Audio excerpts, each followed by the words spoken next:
Thank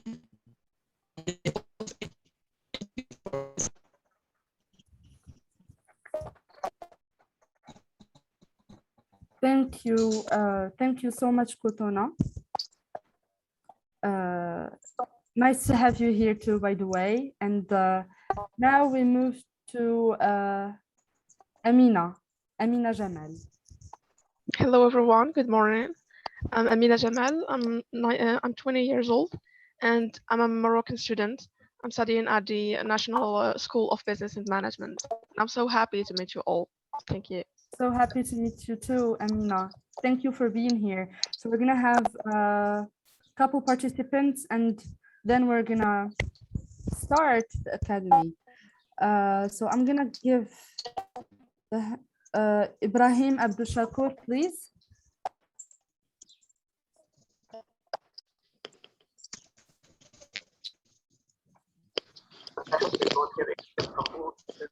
Incredibly generous. Another thing. To conclude in one slide and consolidate tomorrow in the second workshop is answers to what a research agenda could look like around. Thank you so much. Thank you, Ibrahim. So I think we have one more. I will be taking one more. Ibrahim Ali Kargbo. Hello, I'm Ibrahim Ali Kabu from Sierra Leone, West Africa. I'm 26 years old, an entrepreneur. Nice to meet you and nice to have you here. So before I start, I would like everyone here to send their.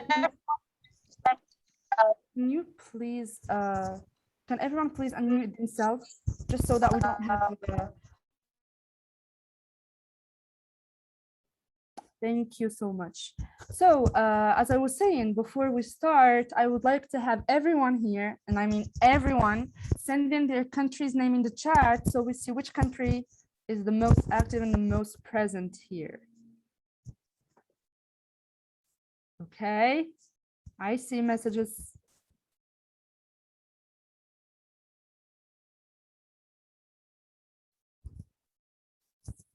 Amazing. It's good to have all this African diversity.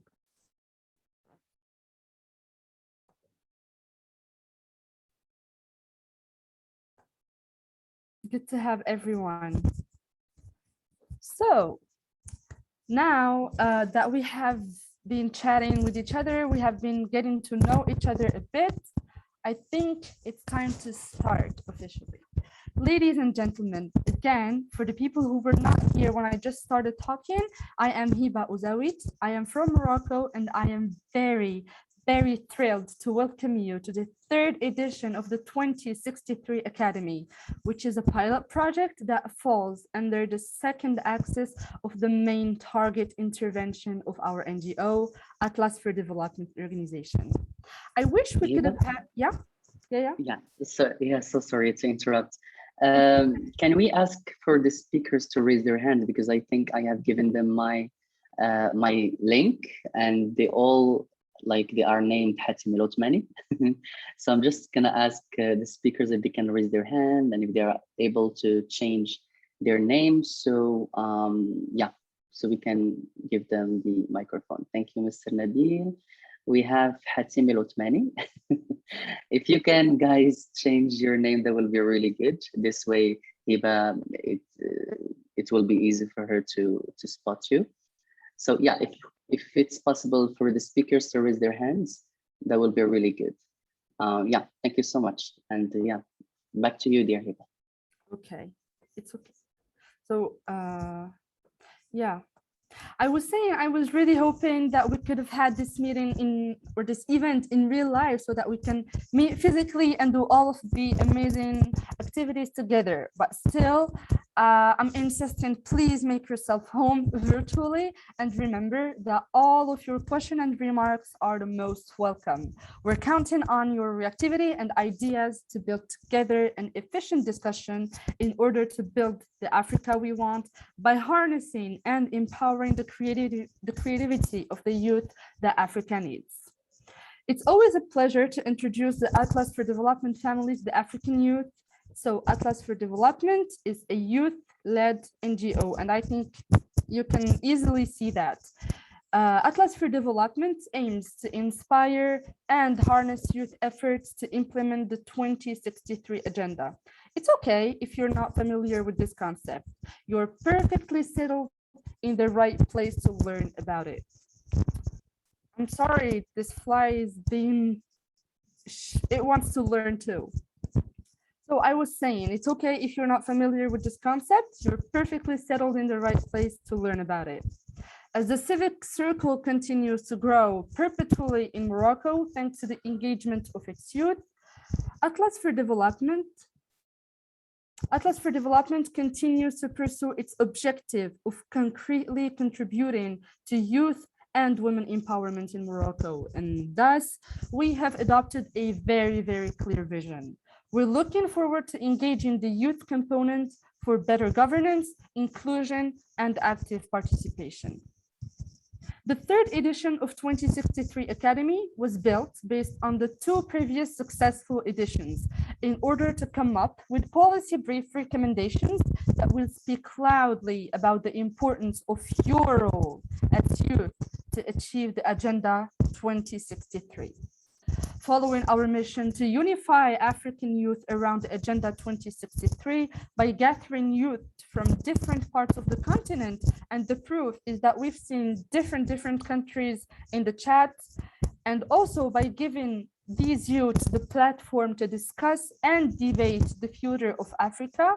Today, our ambition and optimism have grown even bigger. And that's why we are here to discover and deepen, all of us, of course, our understanding of the Agenda 2063, and thereafter forge our efforts to implement it at local, national, and continental levels. We have made huge leaps between the first and the second edition of 2063 Academy in terms of engaging high decision makers and youth. First of all, it is very important to remember that the second edition of the Academy has served as a platform to connect the African youth with their homeland, Africa, through promoting, discussing, and debating the Agenda 2063, and thus bringing solid recommendations and action ideas to achieve the Africa we want by building the capacities of the youth that Africa needs. Although the COVID pandemic has prevented us from holding the event in real life, it offered us the priceless opportunity to virtually reunite 300 participants from all over the continent, something that was going to be harder to do if we were doing it in real life. And actually, the living proof that the Academy was truly successful is the fact that our alumni are still in action today, implementing all the skills they have acquired to achieve the goals we have set. Their engagement, their activism are our main motivation. And that's why here we are today for a new edition with you all. So overall, the goal of this third phase of the 2063 Academy is to provide recommendations on youth contribution to achieve the Agenda 2063, but also to establish an African youth network around this agenda. We all know that having a network, a solid network, is something very important today, and that alone we cannot have a huge impact. So that's why we really want us to create this young African network that we will help build the Africa we want. Ladies and gentlemen, without further ado, I want to genuinely thank, on behalf of Atlas for Development team, all the participants who have shown an interest in our program, and mostly our deepest gratitude goes to our partners who believed in this dream and helped us make it real, namely African Union Commission, the NEPAD Agency, Facebook Africa, Eye for Policy, and Maghreb Economic Forum. Thank you to our speakers who are volunteering to share their experiences and knowledge with us through this event and who are here to help us achieve our goal during this third edition. I would love to welcome Mrs. Josephine Etima, who will make opening remarks on behalf of the African Union Commission and the NEPAD agency. Mrs. Josephine, the floor is yours.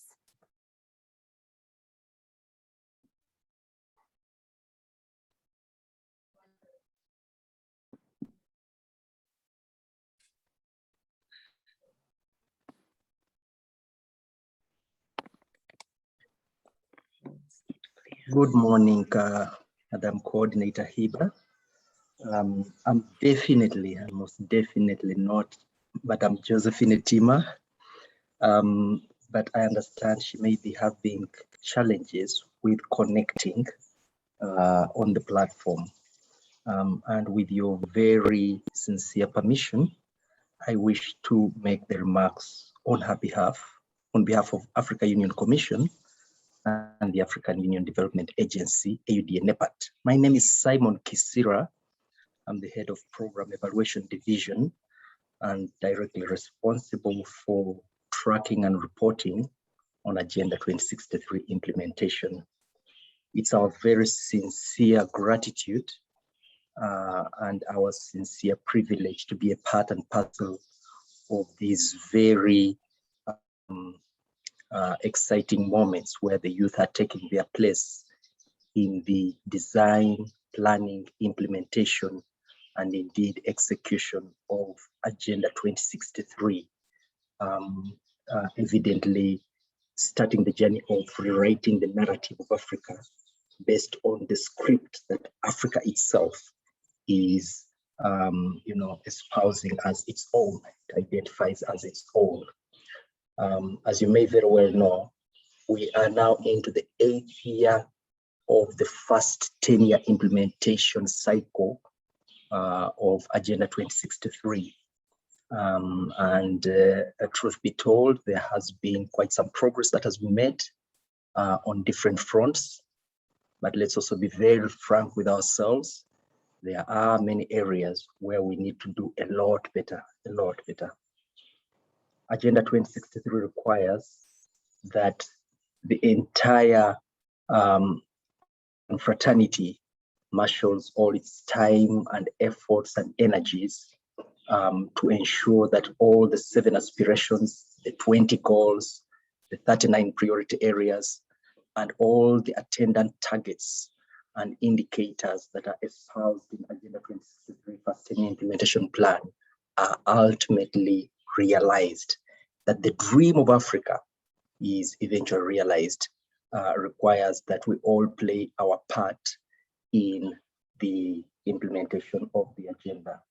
And hence the involvement and participation of the youth is something that we celebrate very, very much.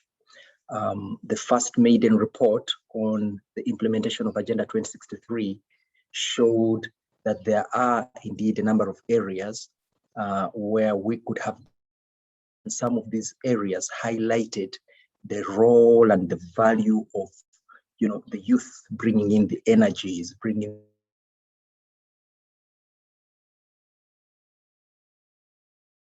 enhancing and fast-tracking the implementation of Agenda 2063. It is our very sincere hope that these sessions, the 5-day sessions, will enable us then to start seeing this journey getting into reality.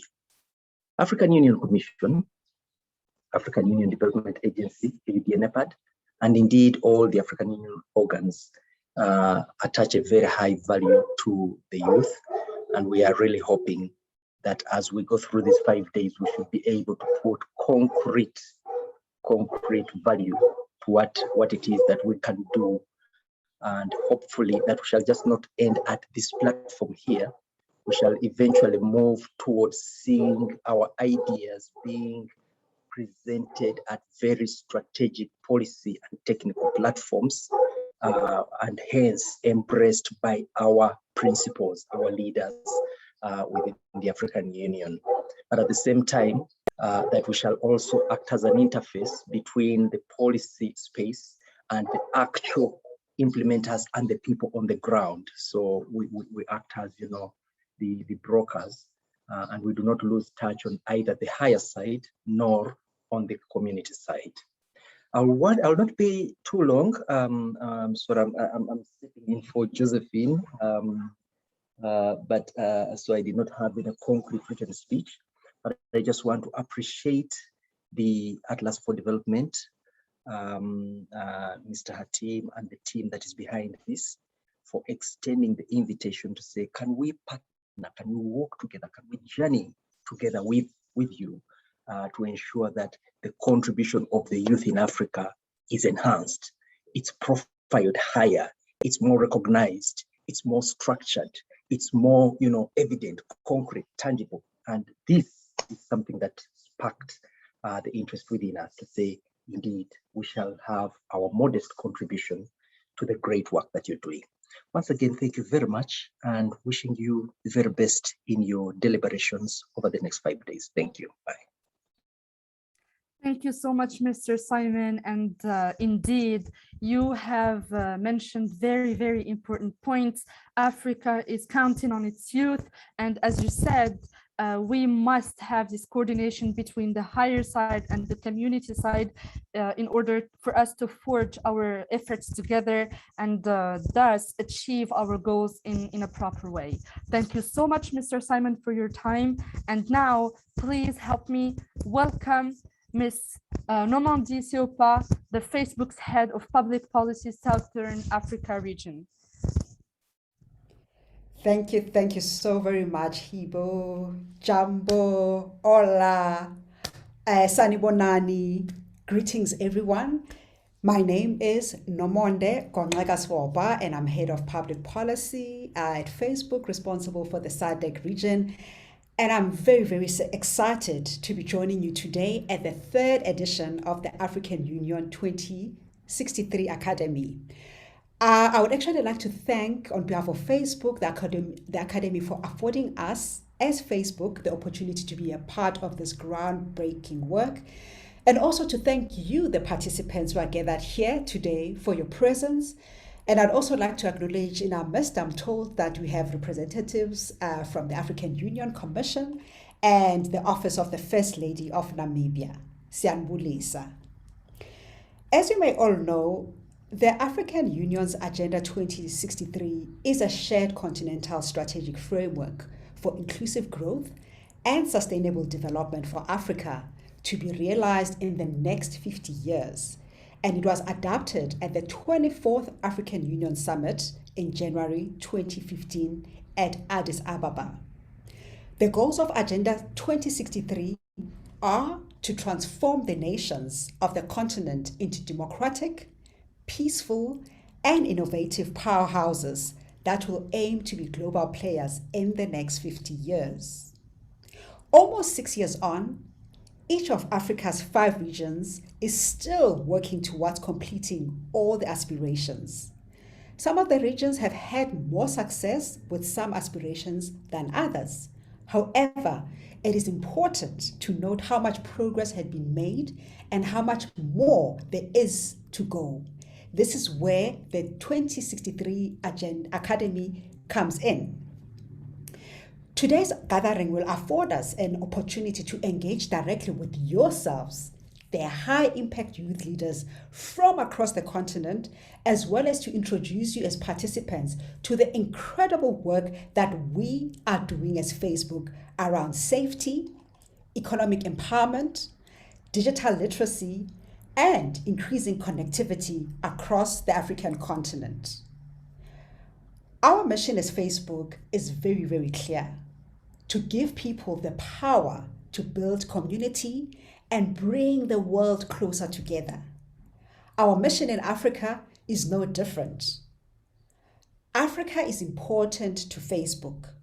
With more than 1 billion people, there is strong business momentum and opportunity in many countries across the continent. Africa is mobile and connected to Facebook. And importantly, the future of Africa is young. and it comprises of yourselves as participants joining us today. Africa has more people aged under 20 than anywhere else in the world. And one of our key roles across the continent is supporting and investing in young and diverse creative talent.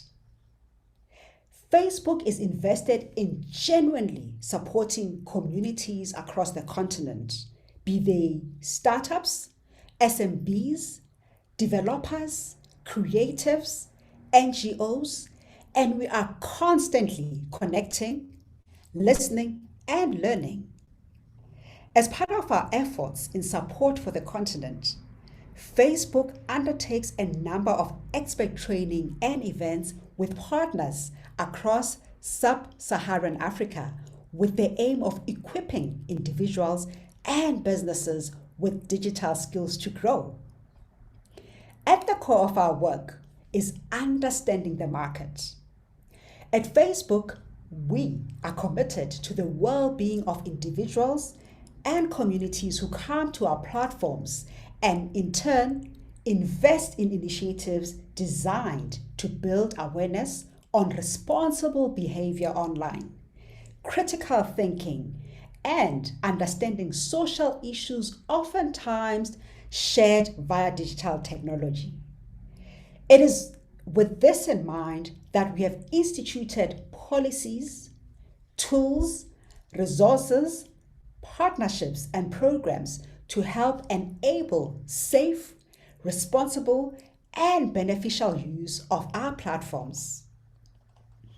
In sub-Saharan Africa, we have implemented digital literacy programs in countries such as South Africa, Nigeria, Kenya, Cote d'Ivoire, Senegal, Ethiopia, Zambia, just to name a few, reaching over 50,000 participants in the last 3 years, equipping them with these skills to understand how to meaningfully connect, protect themselves from scams and predators, stand up together to stop bullying, and more so that they can stay safe and take advantage of all the internet has to offer.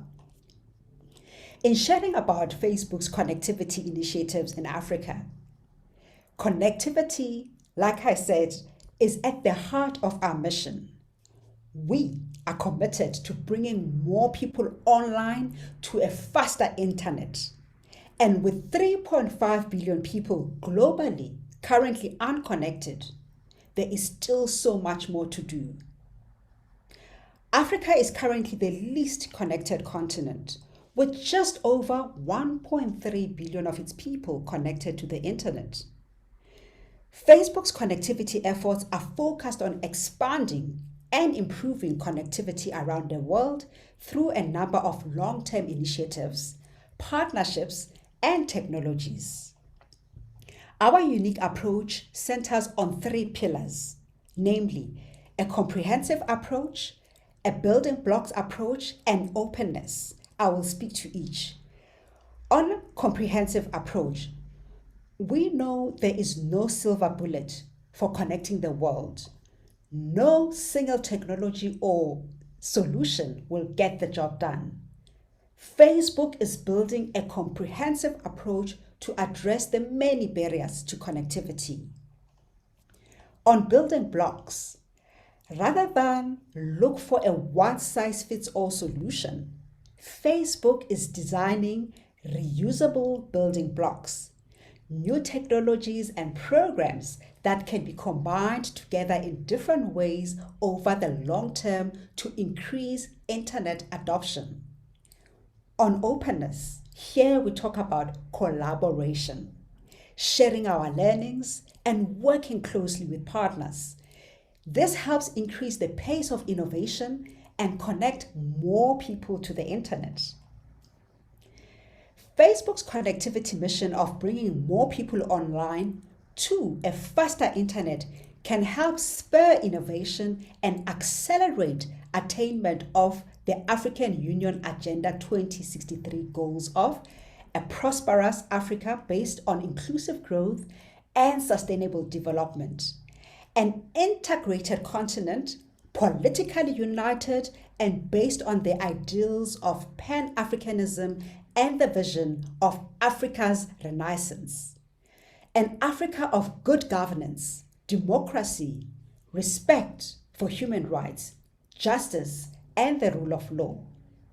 An Africa whose development is people-driven, relying on the potential of African people, especially its women, youth, and caring for children.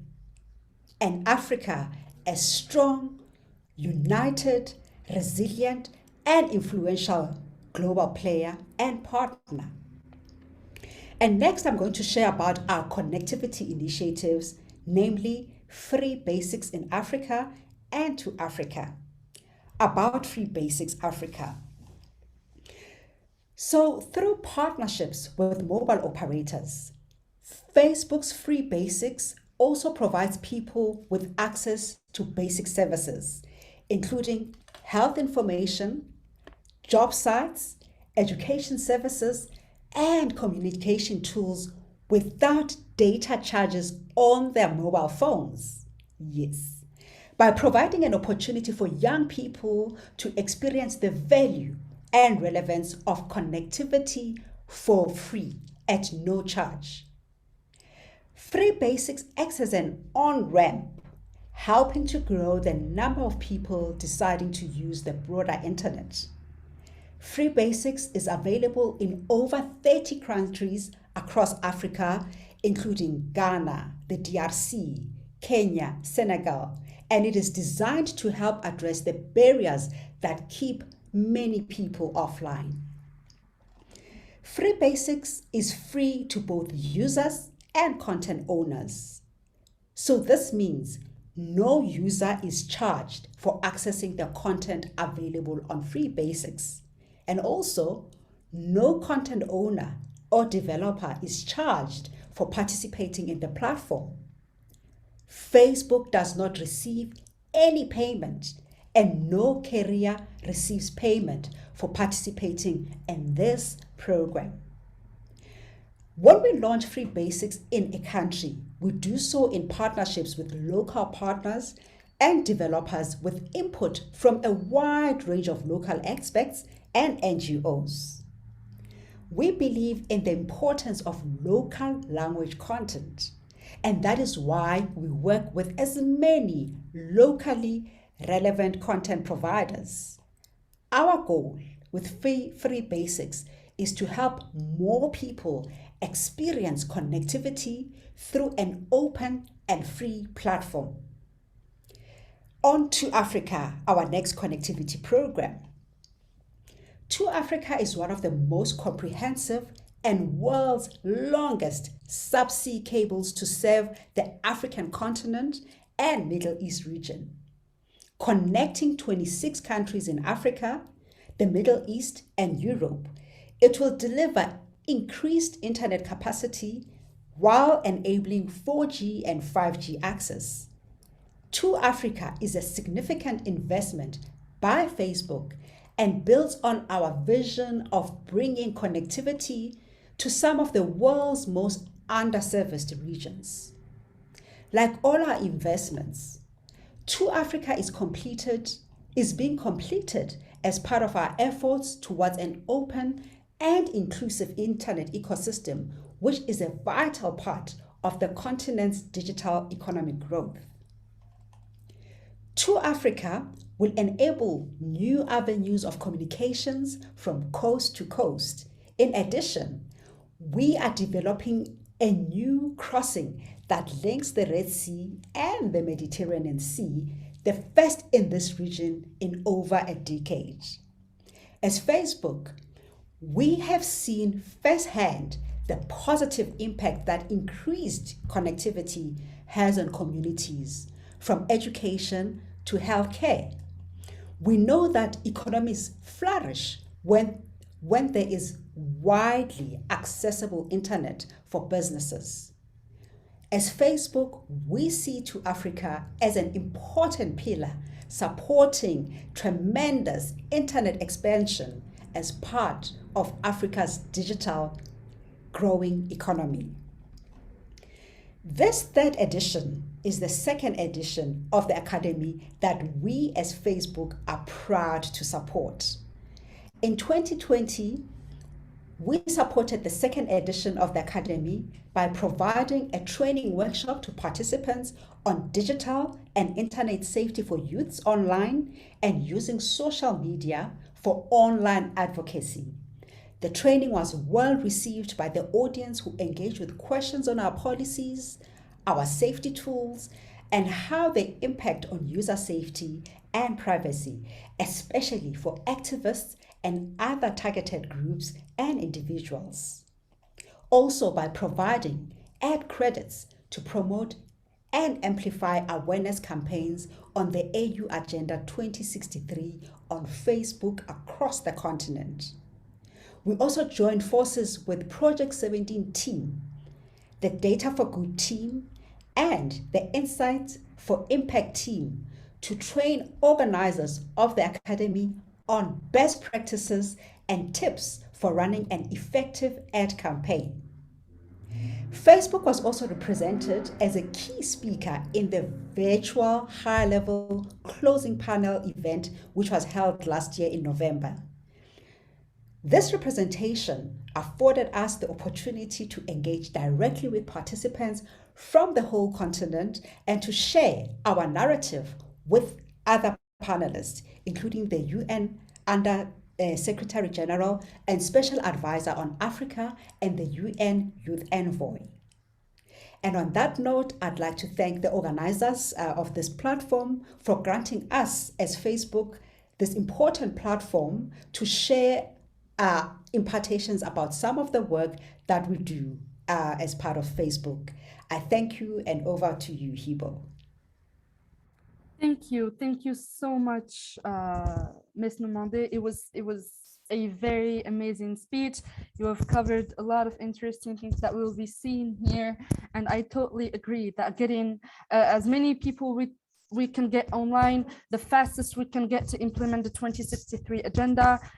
Thank you so much. I personally learned a lot going from the Facebook's vision to how we can use social media and etc. to gather your youth people together.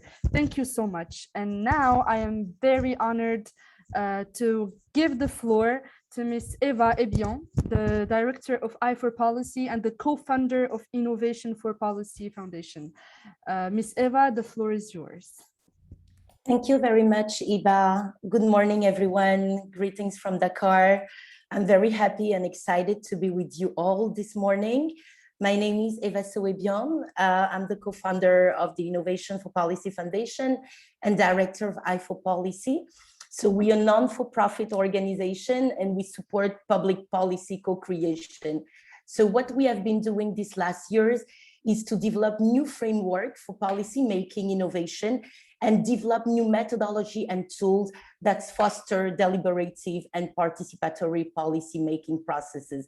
And these have led us to support different processes in Senegal, Mali, Nigeria, and a lot of processes ongoing in DRC, Ivory Coast, Burkina Faso, or Rwanda. We really believe the future is co-created and young people on the continent are creative.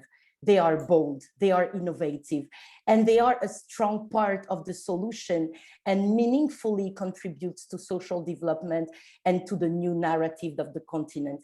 And that's why we're really pleased to join today Atlas for Development, ODA-NEPAD, Facebook, and the Maghreb Economic Forum to celebrate you and to foster collaboration between youth-led organizations to understand and support youth involvement into the AU 2063 agenda. Effective youth participation is about creating opportunity for young people to be involved, for young people to influence, for them to design and to contribute to policy and to the development of services and programs that better fit for them. Through active participation, young people are empowered, and they are empowered to play a critical role in their own development, but also in the development of their community, and these through community action and through positive action. So we think that it's really time to increase youth participation and to make sure that youth participation, it's also strengthened by fostering community capacity, giving young people a place into decision-making to really allow them to create more inclusive community. We also know that youth participation enhances new relationship. And through this new relationship, it's about building youth-friendly partnership that can involve those young people, but also improve attitudes and understanding through the young people for better awareness of their capacity, of their beautiful initiative on the continent. And this is done through creating space for the young people to involve, to also acknowledge our different background, our different beliefs and value, and to bring those different culture and background together, to also invite a diverse range of young people to connect, to engage, and to share together. A lot of you have powerful solutions. It's really time to bring those solutions together and to be able for those solutions to scale around the continent. It's also time to ensure that participation and opportunities are accessible for young people. And we believe at I4Policy that these can be made through consultation. So we're building different tools that enable you to get access to the different draft laws on the continent, but to be able to give your words and to have your voice heard on what is the effective policy that you would like to see in place. I will finish by amplifying how it is important to inform and to be able to create platforms such as this one for young people to have access to this opportunity, to have access to capacity building, and to definitely recognize how participation of young people is beneficial to young people themselves, to serve their community and to empower other young people. So I want to thank you for making us a part of it. We will have the chance to the week to exchange on a couple of topics, to bring best practices to share with you, such as the youth debate here in Senegal or the youth cafe in Kenya. And we look forward together with my colleague Islam, which is here on the call, to exchange and to share with you during all these weeks. So thank you so much for having us. And I give it back to you, Iba. Thank you so much, Miss Eva. Thank you. And again, I definitely agree with the fact that it's time for youth to lead, and that youth are very innovative and they're very creative. They indeed have solutions to many problems, and it's time for us to find tools and to find platforms and to give them the opportunity to gather these solutions and their ideas together. Thank you so much, Miss Eva. And last but not least, please help me welcome Mr. Nabil Barkati, who is representing the Maghreb Economic Forum and who was also with us from the beginning of this journey. Mr. Barkati, please, the floor is yours.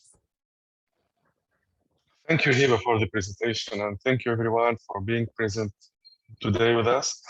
So I'm Nabil Barkati from the Maghreb Economic Forum, which is a think and do tank based in Tunis and working on economic and social development in the greater Maghreb region, Africa, and also in the Mediterranean region in general.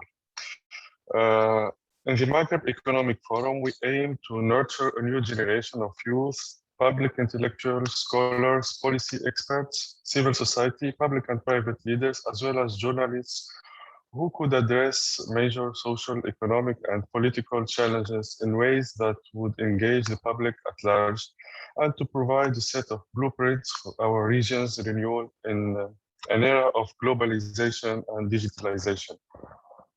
The initial challenge, which continues today, was to find the minds and foster the debates needed to guide the region's renewal in an era of profound, exhilarating, but often threatening change. This is likely to require the combined efforts of public, private, and civic sectors, as well as blend of technology, policy, and politics. MEF, along with its partners, provides a platform that enables individuals and groups of youth working on these solutions to drive different stages of change, from inspiration to implementation. MEF staffs, fellows, and board believe in the possibility of transformative change. For thousands of years, Africa has repeatedly managed to reinvent its society and economy while still holding to the promise of an open, modern society.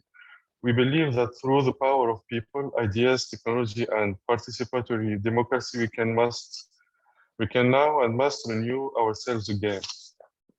MEF will be present in the upcoming sessions these days, and we will be happy to share with you what we've already done and listen from youth from all the African countries.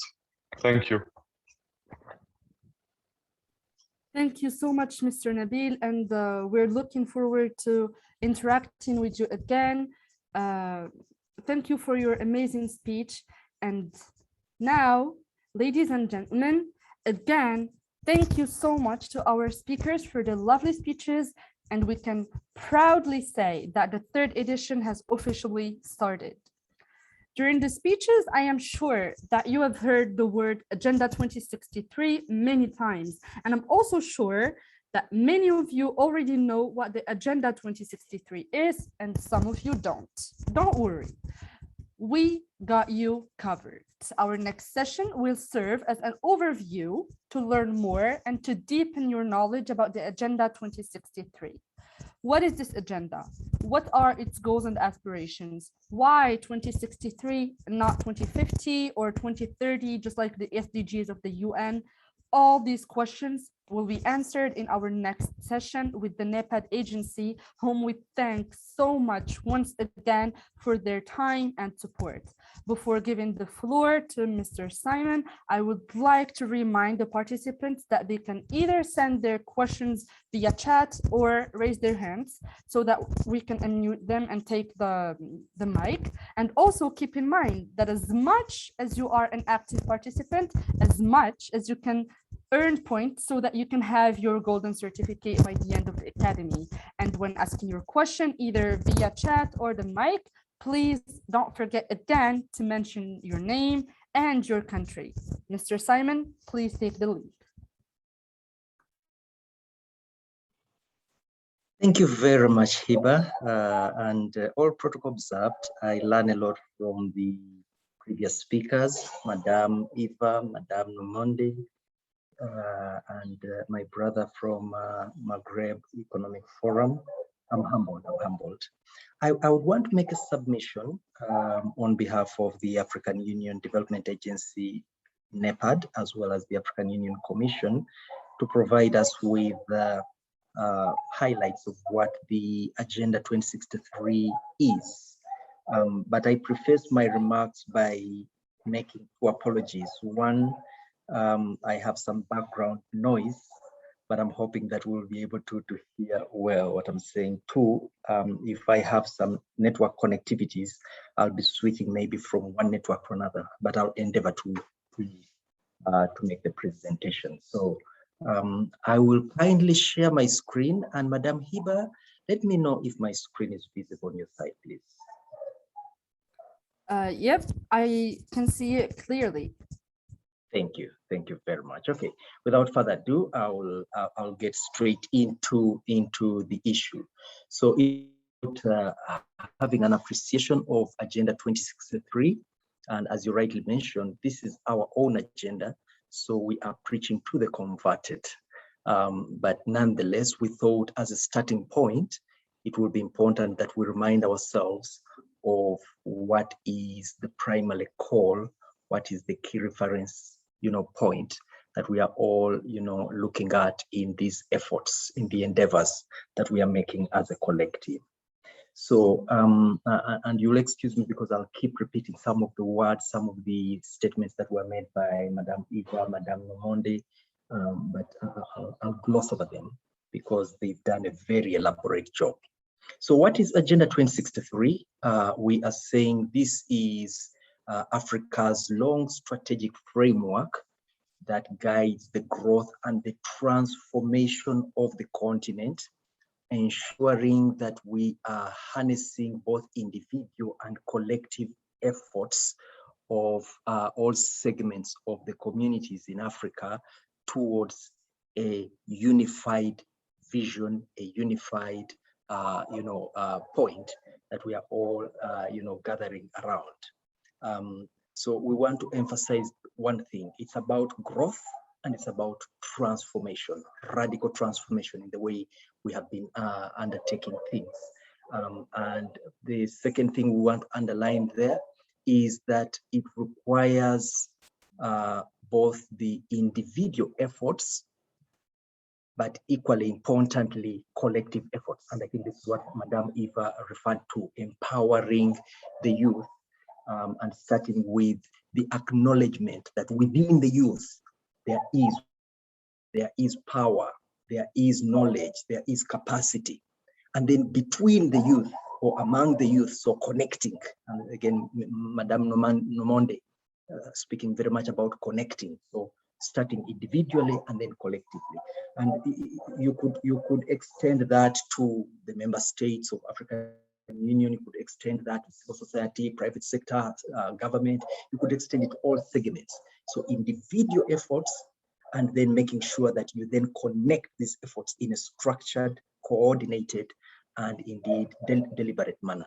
So it's a clarion call to all sections of the African society, the youth, the women, the children, the policymakers, the innovators, scientists, everybody, to work towards building this common future, which is embodied now in what we are saying are aspirations of Agenda 2063.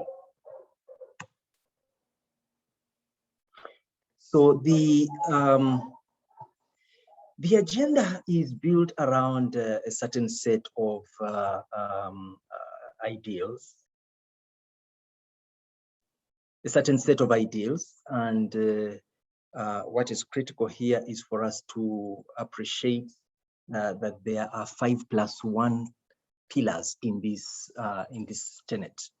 The first one is the African Union vision. Again, you'll allow me to repeat what Madame Nomonde read out: an integrated, prosperous, peaceful Africa, one that is driven and managed by its own citizens. And that's a critical point for us to understand: managed and driven, shaped and indeed, propelled by its own citizens. So while we recognize the role and value of our development partners from the external world, it is important that we take the driving seat, and they are then following us, they are supporting us, they are accompanying us, rather than them taking the lead. And I think that's a new ball game, and representing a dynamic force in the international arena, not coming in as underdogs, but coming in as true, genuine partners. The second pillar is the 8 priority areas of the Solemn Declaration. I'll be speaking to that in a moment. The third one are the aspirations of the African people, what the African people say they would want to see Africa in the next 50 years. That's by 2063. What would we like to see Africa by 2063? We'll be going through them again. The fourth tenet that we look to are the regional and continental frameworks that have been underpinning the socio-economic development efforts of the continent. And we'll be picking up a few of them as examples, just for our appreciation. The fifth pillar, which possibly is the most important, are the issue around what the member states use as the apparatus, as the instruments, as those frameworks for planning, for budgeting, for monitoring, for executing their national development plans and priorities. And for us, that is a critical point. Everything has its point of departure from the member states' development priorities and plans. The +1, and this is one of the critical points that then was a big inclusion, away from what had been happening before the construction of Agenda 2063, is the need for a very deliberate effort to have hindsight of what has been happening, so historical trends, a very deliberate insight knowledge of what is happening, and a much more deliberate effort then to have the foresight, the prospective analysis, the term planning, those things that you say they transcend the conventional 1-2 year planning, and you say, no, what do we want to be in 20 years time, in 50 years time? Where do we want to do? And not in a camp-sacked manner, but in a manner that espouses and indeed resonates with, statistical due diligence, forecasting, and indeed something that is quite empirically based. And these you can then structure around, the short-term, medium, and long-term perspectives. Some of the things that we are speaking about in these ideals, you could say are immediate or short-term. A couple of them, you would rank them under fairly medium-term, and others are long-term. Okay. So we then look at the ideals. We'll then briefly look at the ideals, excuse me. On the ideals, the first one is just to recognize that, let me just move this screen away. The first one is to recognize that Africa needs to be proud and indeed to have its own identity, and indeed to have a smell of Africa, that everything we do, everything we set out to plan and indeed to pursue has that smell of Africa. It identifies with Africa. It resonates with the values, the principles, the aspirations, the outlook of Africa. So an African identity, proudly African. And I think again, Madame Eva and Madame Nomonde made mention of, the fact that, there's that whole diversity, but how do we connect that diversity in a manner that will be, very coherent, very structured, and indeed very profitable across the board. So identity and renaissance, evidently.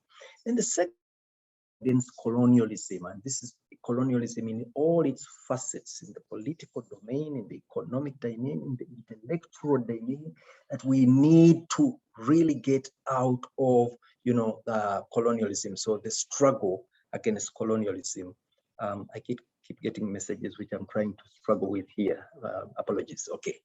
And then the third one is the integration agenda, and this is again fundamental. That what happens in Nigeria is very much so contingent upon, what kind of support, for example, Burkina Faso or Tanzania is providing. In other words, that if we are to have this sustained transformation across the continent, we need the 5 AU member states need to work in tandem.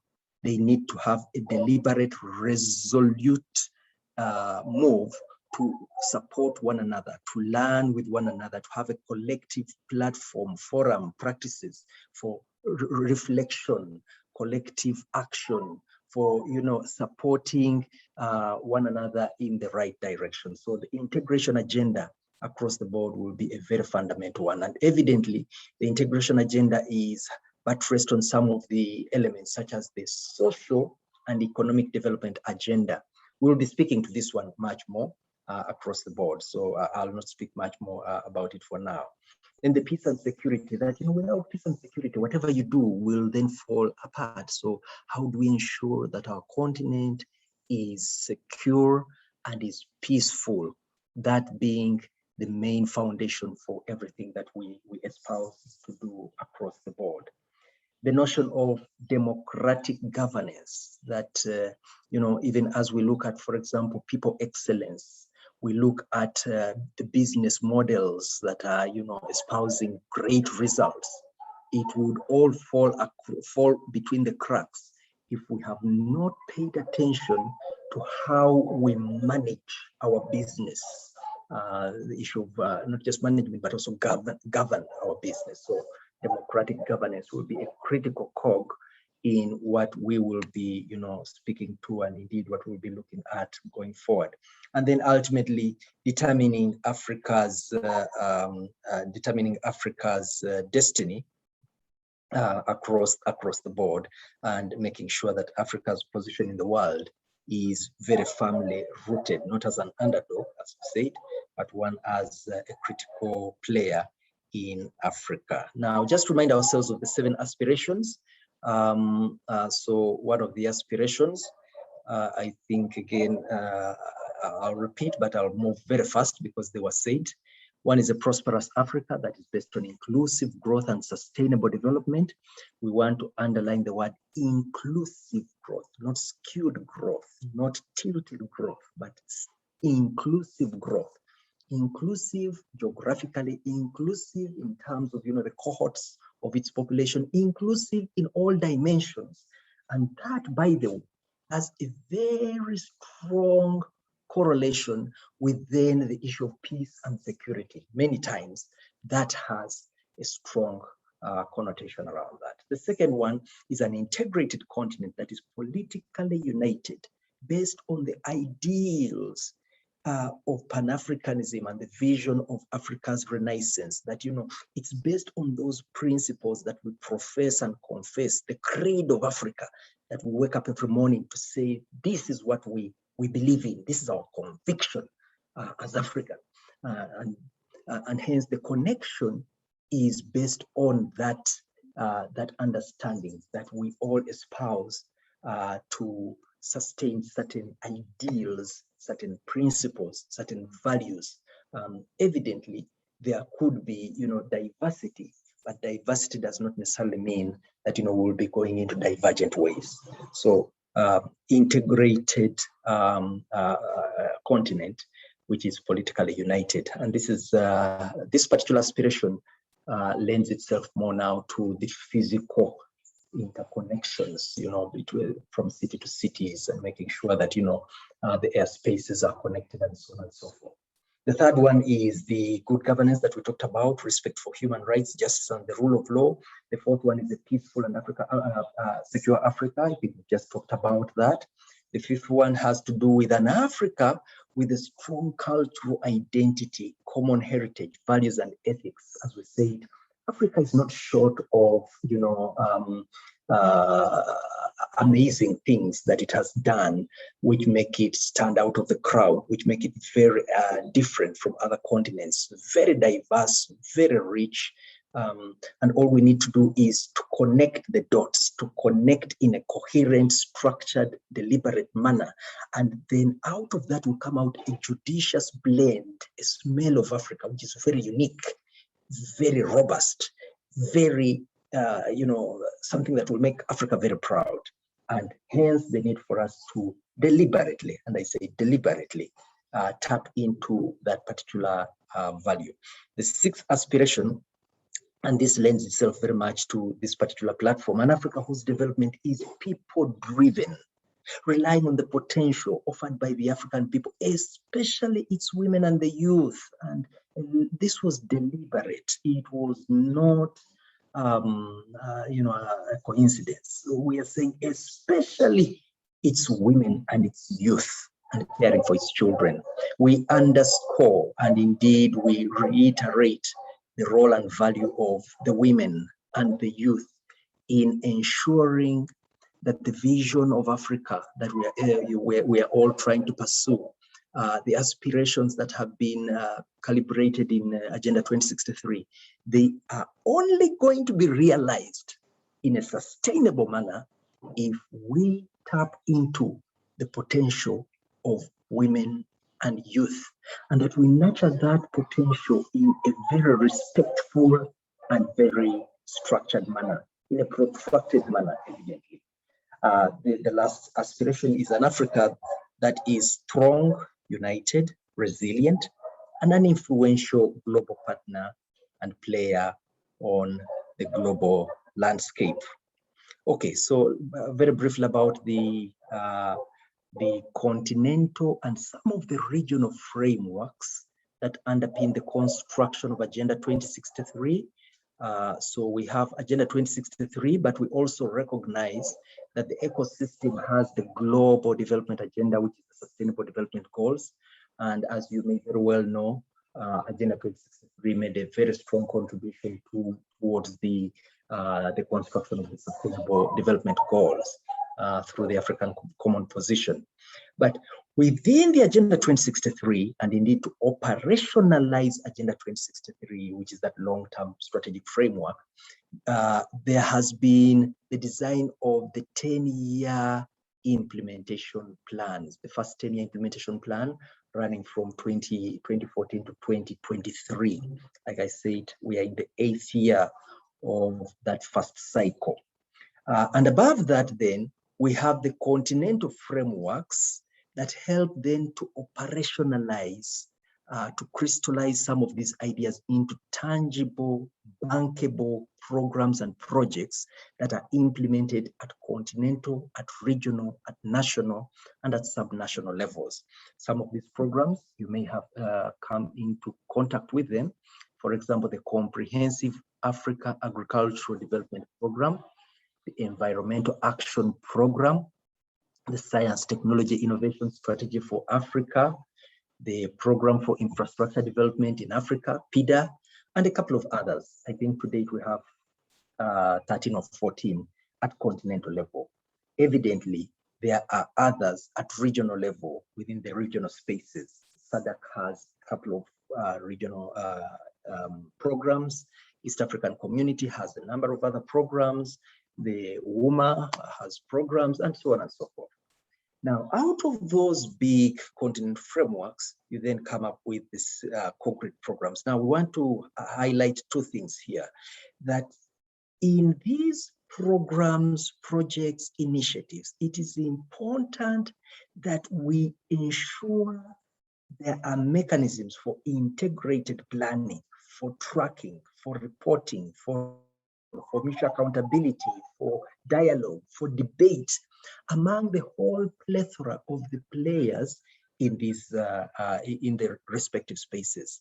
In other words, that whatever program that is being executed or planned, there needs to be that inclusive mechanism of thinking through, of reflecting, of holding one another accountable, and indeed of ensuring that we identify, when I say we, the entire plethora is identifying itself with these projects and ensuring that they then come to a success. Second thing is then the need for systemic capacities in the country. Systemic capacities, as I said, the starting point, the point of departure in everything we are doing is the countries, the member states of the African Union, the 55. And we are saying that unless there is systemic capacities for planning, for budgeting, for implementation, for monitoring, for reporting, for learning, for knowledge co-creation, if we don't have that capacity, all these things will fall apart. Why I emphasize all these things? Because I feel the youth have a critical, fundamental role in all the spaces that are being mentioned here. And you could bring in the ingenious ideas, as Madame Nomonde and Madame Eva were mentioning, the issues around, say, how technology can be used then to up the game, to profile some of these things in a very critical way. Okay, so I'll then run briefly to the first 10-year implementation plan, and I'll try to summarize it in this matrix. It's a 7x4 matrix. So on the y-axis is the 7, which are the aspirations, the 7 aspirations, which we've just gone through, aspiration 1 to aspiration 7. But on the x-axis, then we try to group the goals, the 20 goals, into 4 broad areas. The first area is around wealth creation. So the first 10-year implementation plan puts a lot of emphasis on ensuring that Africa creates wealth. That Africa creates wealth, and that is critical. And how does it do that? Through agriculture, so modern agriculture, through ensuring that there's a united Africa, through world-class infrastructure, through making sure that Africa is taking full responsibility of its financing.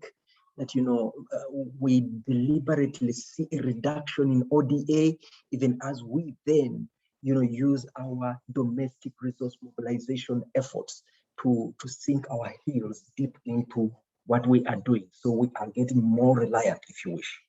But over and above wealth creation, we then realize that there is need to ensure that the wealth that has been created is deliberately shared in a manner that is respectful and acceptable across the spectrum. And like we said again, this is critical and fundamental for ensuring sustained growth, indeed, but also for peace and security of the continent. And hence, the need to also then ensure that, you know, there are transformed livelihoods. The third cohort has to do with transformative capacities within, we mentioned this before, capacities within our continent to be able to sustain all these efforts, to be able to create wealth, to be able to share the wealth, to be able to ensure that the livelihoods are transformed, not in a haphazard manner, but in a systematic, protracted, and deliberate manner, being guided by particular frameworks. And lastly, is just for us to appreciate Mother Africa, our Mother Earth, if you wish, that, you know, Mother Earth is treated in a manner that will be beneficial to us, the current generation, but also to the next generation, without necessarily compromising the dividends thereof. So this would kind of summarize what Agenda 2063 first 10-year implementation plan is. But let's get a little bit into what it looks like. So it has the 7 aspirations, it has 20 goals, it has 39 priority areas, and each of those priority areas has a set of attendant targets, and each of the targets has a set of corresponding indicators. So just for our quick understanding, I'll give just one example, which is on the high standard of living. So a prosperous Africa based on inclusive growth, which is aspiration 1. And the first goal here is a high standard of living, quality of life and well-being for all. This particular goal has 4 priority areas. I took the liberty to pick out just 2 of the priority areas. Priority area 2 is talking about poverty, inequality, and hunger. That Africa needs to have its a very clear focus on ensuring that we fight against poverty, inequality, and hunger. And as we'll be seeing on Wednesday, the dashboard that our principles, the dashboard that our countries are producing is anchored around the priority areas, saying how well is Morocco addressing this? How far is Tanzania doing this? How well is Malawi, Nigeria, and so on playing that? Now, under the priority area, there are specific targets. So it's not going to be thumbs up to say we are doing very well. Based on what? So having a 3-tier analysis point. So point of departure, the base year, the point that you are expected to be at, the current year, and the actual point you are at. So that variance analysis is critical, and it is informed by the set of targets. So target number 1 is making sure you reduce the levels of poverty as they stood at 2013, which is the best year, by at least 30% by 2023. By 2023. When we come to the segment of actual tracking, we shall then just provide you on Wednesday, we shall provide you with an understanding that actually the assessment is then done as at that current year, vis-a-vis the 2023 target. The second target is about reducing poverty amongst women by at least 50%, reducing inequality in the community in Africa. And this is the critical point that we all will need to keep looking at. And I think the youth will be very interested to put in place barometers, to put in place, various apparatus that could help in terms of tracking that, but also reducing the inequalities among the communities in Africa. And then the fourth element has to do with the proportion of the population who suffer from hunger being drastically reduced. Africa is very rich. in terms of, production of food in many areas. And hence we should try to minimize the occurrence of hunger in Africa. So reducing that drastically. Okay. So because of time, I think I'll leave priority area 3. You can always read. I'll submit this to the organizers who will be able to share this presentation with you after my presentation. Operationalizing Agenda 2063 is also done through what we call the African Union flagship projects. At the moment, we have 14, maybe there's a 15th one which has come up, and you might be aware about some of them. We know the Africa Free Continental Trade Area that member states now have, embraced. We have the Single Africa Air Transport Market, ensuring that the airspace allows free movement of goods and people within and between Africa, that if one is traveling from Burkina Faso, you don't have to travel to France before you come back to Nigeria. You should be able to travel from Burkina Faso fairly easily, 45 minutes or an hour, rather than spend a full day or 2 days in the air and so on and so forth. Others include silencing the gun by 2020. Evidently, some progress has been made.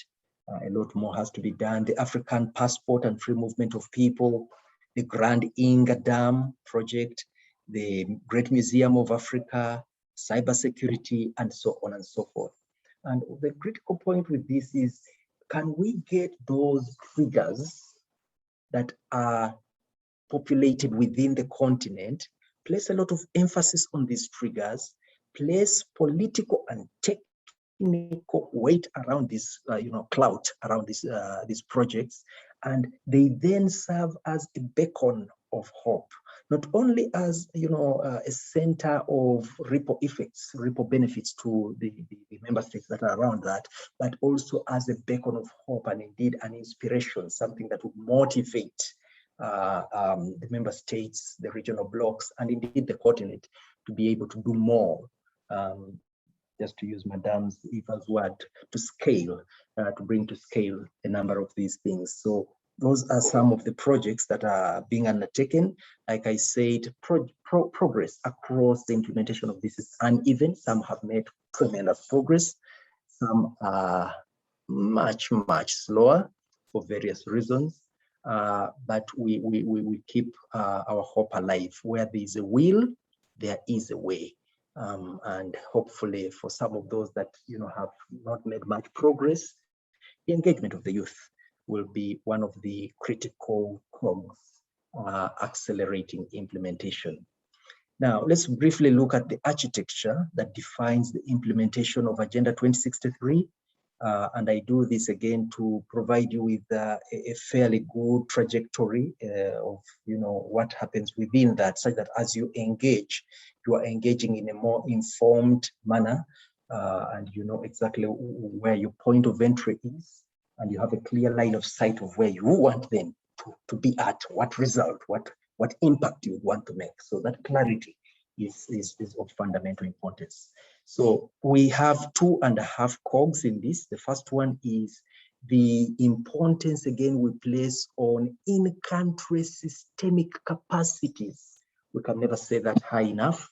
The need for capacities in ministries, in departments, in agencies, in civil society, in youth, in the academia, in the media, to be able to have, to be able to undertake policy formulation, policy analysis, policy review, policy implementation, policy monitoring, managing, the investment financing, looking at the technological advances, looking at, the issues that lend themselves to the strategic orientation of the country. And here we are saying country, and we are being very deliberate. It is the country that is the starting point, and it's the very most important point that we are putting a lot of emphasis on.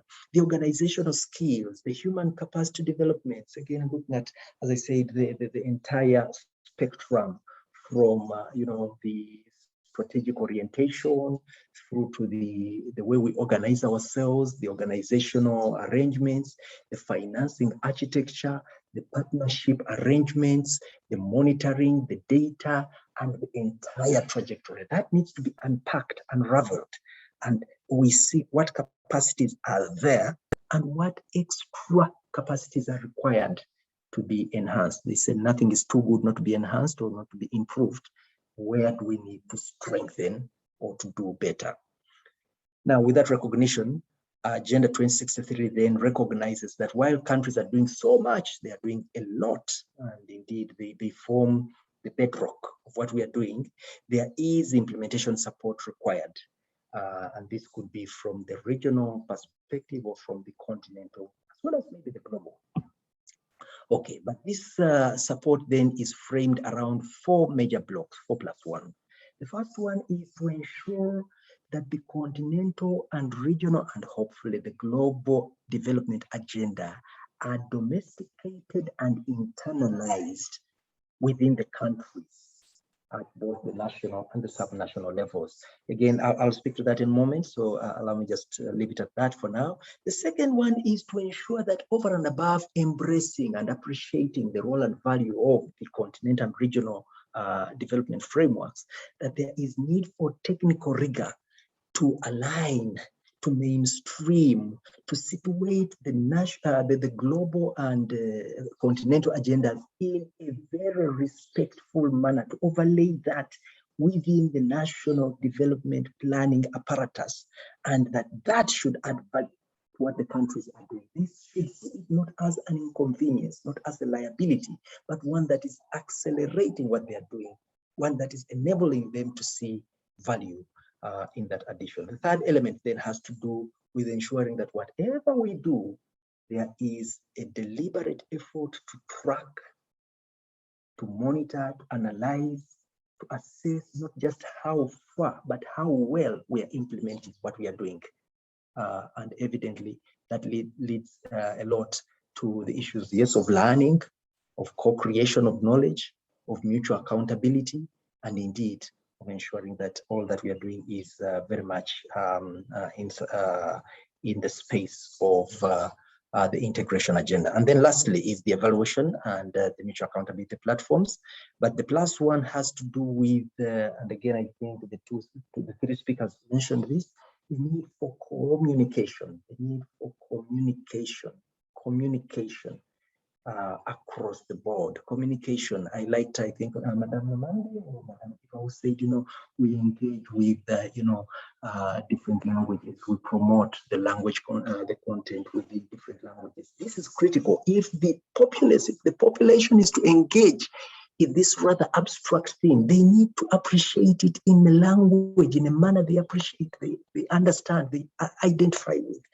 And language here may not just be, the actual language, but also the form, the nature, the shape in which we present this. So it could be infographics, it could be policy pieces, it could be guidelines, checklists, it could be posters, whatever it is. The use of social media, should be a critical cog going forward.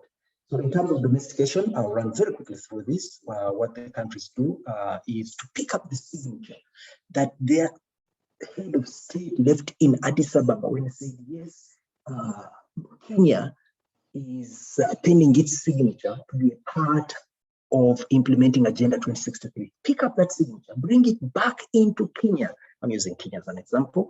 And what some of them have done is then for that signature to be functional, they then maybe have cabinet meetings to say, what does this mean to Kenya if we are to implement Agenda 2063? What are the implications? So they come up with a cabinet memo. Others then go ahead to designate focal persons to say, or focal points, to be able to be in charge of ensuring that Agenda 2063 does not fall through the cracks in the country. And others then push it to the parliament, national parliament or subnational parliament, to say, yes, how are we going to handle this? How are we going to track it? How are we going to budget for it? How are we going to, what are the implications, and so on and so forth, and various other things, legislation, institutional alignment, human capacities, and so on and so forth.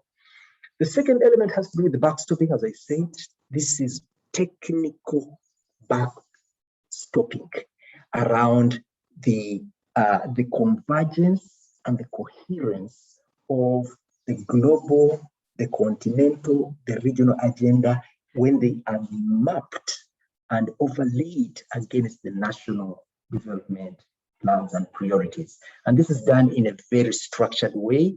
There are tools and processes that are followed. And evidently, when they are doing that, they make very deliberate consideration of what are the implementation arrangements in the country.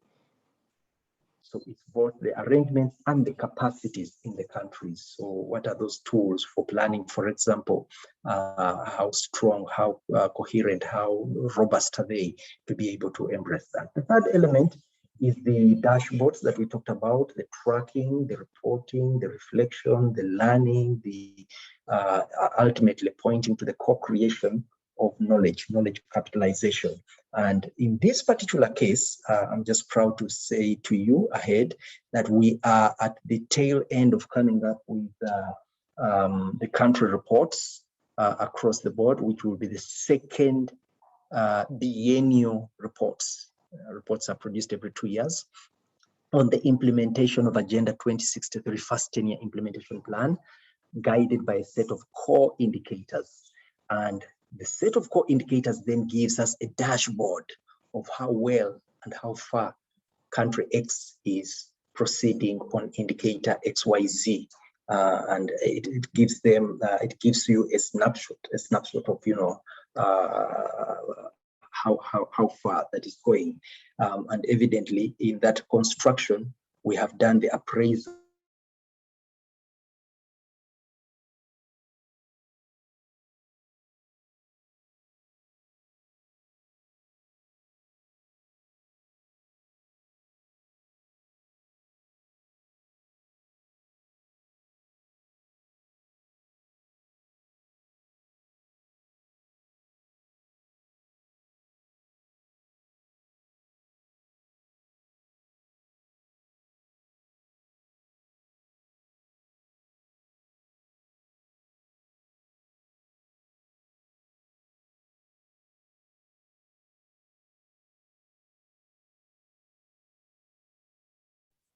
I think that Mr. Simon has, I think he has a connection issue.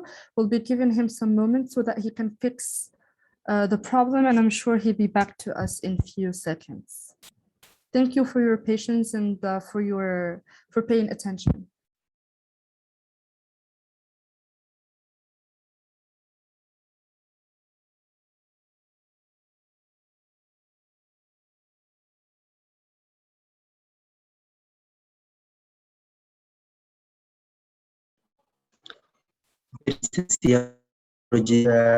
Later, just lost but connected to another network.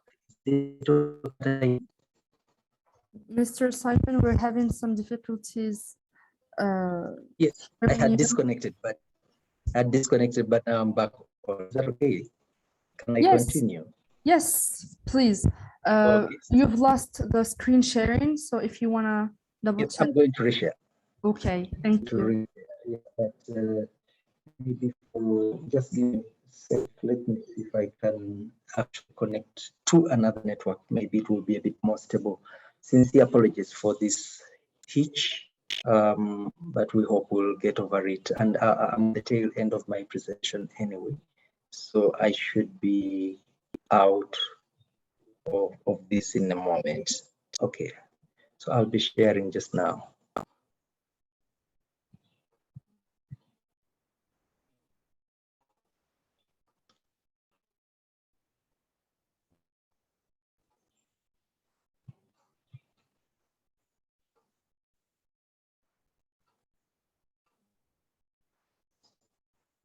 Okay.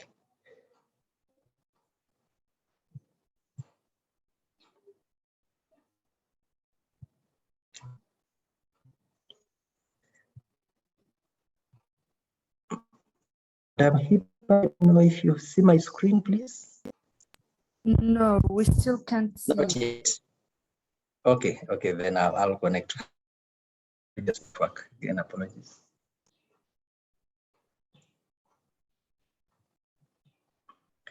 Any luck right now?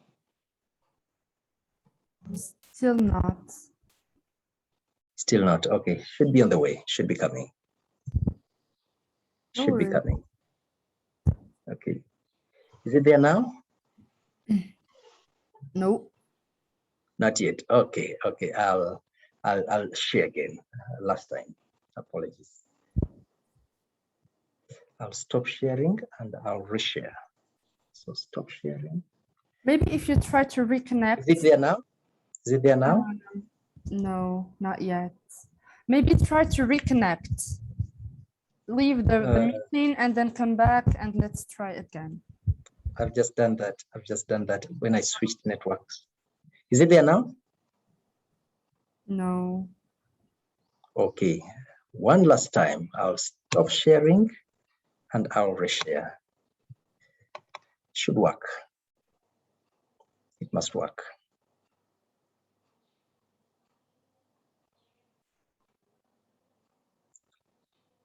No luck yet? No, we can't see the screen. Okay. Anyway, there are just 2 more slides. So if you don't mind, I could redeem time by just speaking to them. And as we said, we'll then allow colleagues to engage with the slides at some point in time later today. I'll be sending them to the organizers. Is that right? Yes, that works perfectly. Fantastic. Okay. So the other elements that I spoke to were the evaluation and the advocacy, and that I'll leave. So I'll just end with the last slide, which is an appreciation that we are not working in a vacuum. When we say we, I mean the African fraternity, the people therein. There is a number of other engagements in Africa, and one of them, of course, being the SDGs, the Sustainable Development Goals. The others are the high fives and a couple of others. So in this last slide, unfortunately, it's not showing on your site. It's more about. I can help you, Simon, for sharing the screen. I think I have already. Okay. Oh, the last slide. Okay, just help me share the last slide then. Thank you. Just the last slide. Thank you. Sincere apologies for that glitch, but I've actually reached the end. Do you see the slide? Can anyone see share screen? Yes, yes, Hatim, we can see it perfectly now. Thank you very much, my brother Hatim. Thank you. Very helpful. So the point here is we just wanted to reiterate that we are not working in a vacuum, and we need to be cognizant of the other complementary efforts that are being brought in by other development partners.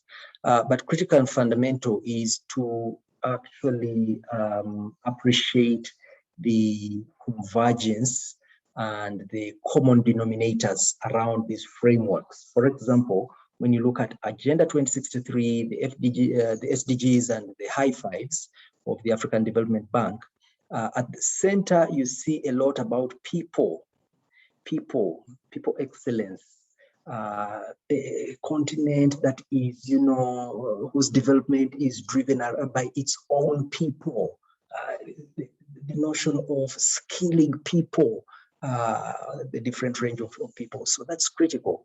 The second element is prosperity, that we need to see prosperity across the board and in a very transformative and sustained manner. The issues around partnership that, no matter what we are doing and how well we are doing it,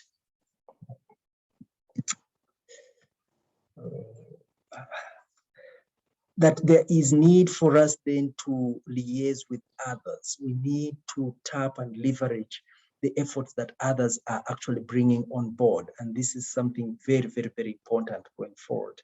And then ultimately, the issues of, appreciating the resources that God has endowed us with as Africa. So the convergence gives us the bedrock, the justification to be able to build inroads into strengthening the collaboration, the coordination, the planning, how we intervene in the different member states. And when I say we, the regional, the continental, the global, should be much more coordinated as they engage with the different member states.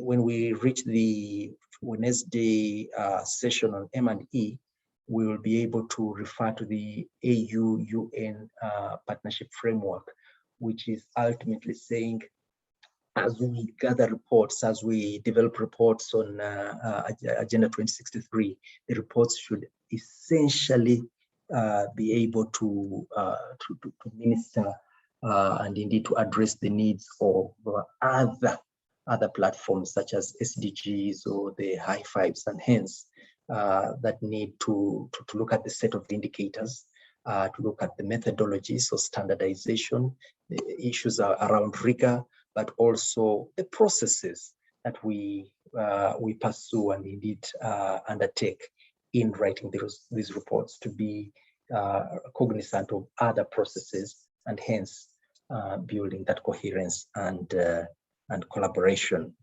So the complementarity and reinforcement of these agendas provides a unique opportunity to effectively address Africa's development challenges with increased collaboration and ensuring that the resources at our disposal are optimally used. So, Madam Chair, I just want to submit, I want to leave it at this point, and I want to appreciate the time that you have given us to make the presentation. I apologize for the technical glitches, and I apologize for being long. Thank you very much.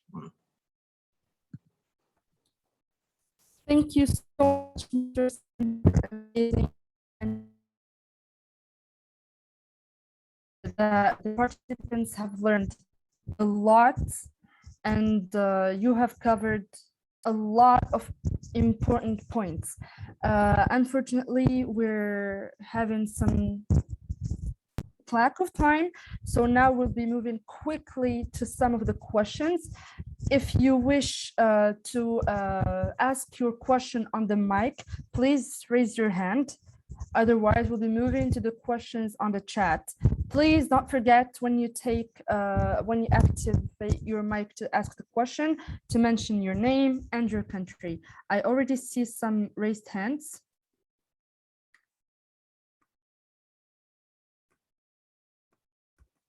Give me just 1 second.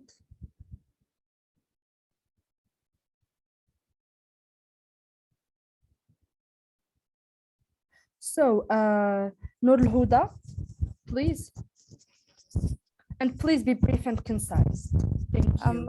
Okay, my name is Noor Al-Huda Hamdi from Morocco. And I wanted to thank all our speakers today. I wanted to go back to the speech of Nomande. And so she talked about Facebook and connectivity and how it can impact healthcare and education. But I think social media is a two-edged knife, and youths are today struggling with addiction to these platforms like Facebook or Instagram. And so I think we need to think about that, because we see lots of trends such as social media detox. And so while sharing these platforms in Facebook in Africa can increase many sectors, we should also think about the negative side and how we can cure this addiction. Thank you. Thank you so much, Noor Al-Huda. I'm pretty sure we're going to take your remark into consideration.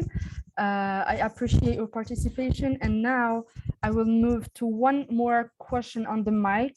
And I will be asking Umayma. Umayma, please unmute yourself.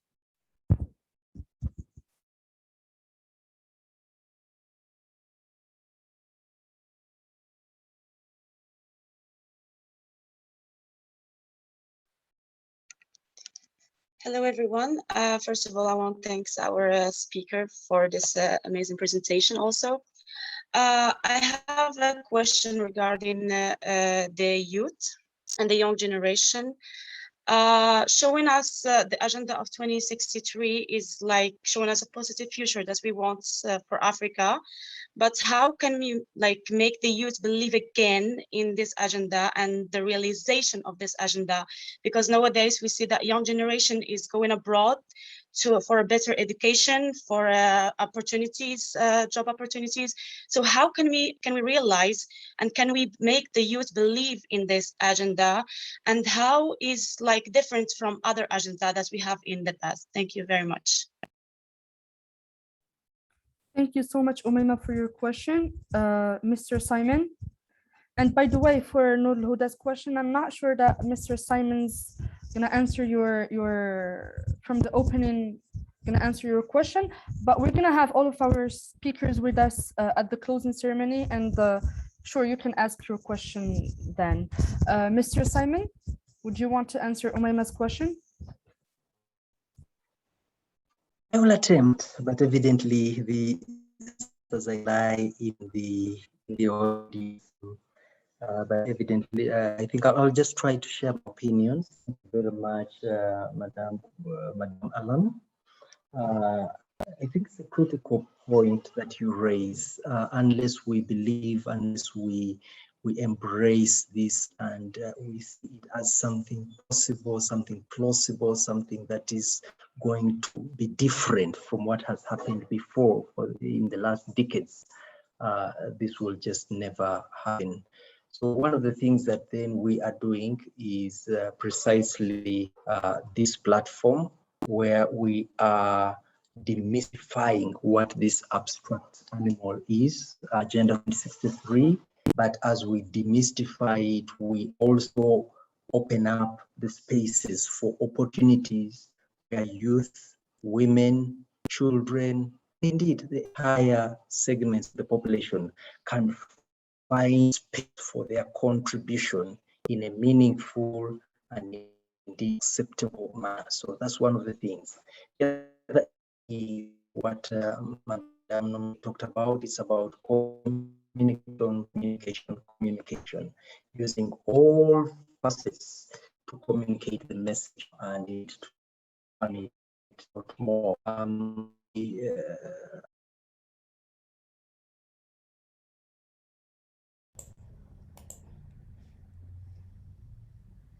Mr. Simon?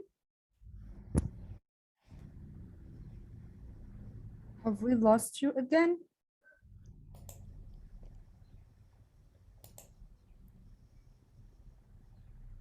Yeah, I think, well, meanwhile, let's take some more questions, but Hi, Hiba. Just continue, my apologies. Sorry. Just continue, Madam Nomande. I think I have network issues. Please. No, that's fine. Thank you so very much for the question that was asked, directed at us, perhaps as social media companies.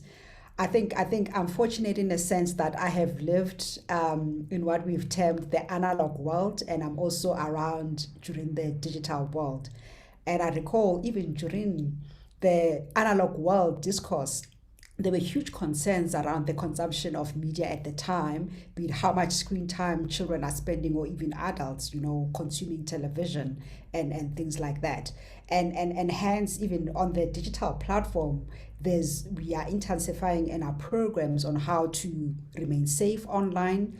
We've got programs not only for youth and children, but we also have programs for parents, caregivers, and educators, so that they also get to understand the social media universe, and they are able to share impartations to their children in terms of them as being adults, giving that oversight in terms of the amount of screen time is actually being spent by the children. But I mean, we definitely do support social media responsible behavior of any sort, just like any other form of, maybe even during the analog universe where we lived. Obviously, if you're talking about early childhood development stages, you'll be told that a child that is developing should not be spending X amount of time in front of television. In actual fact, you should actually be feeding them with rhymes, nursery rhymes, or storytelling to help them develop their minds cognitively.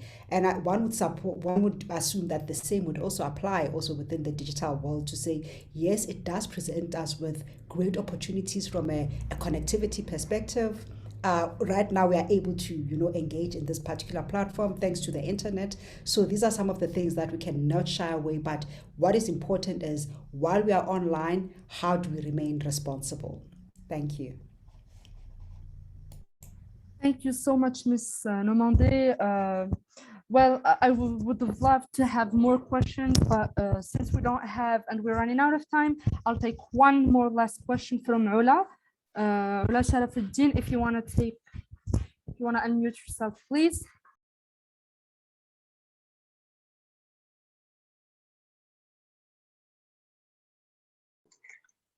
Hello, can you hear me?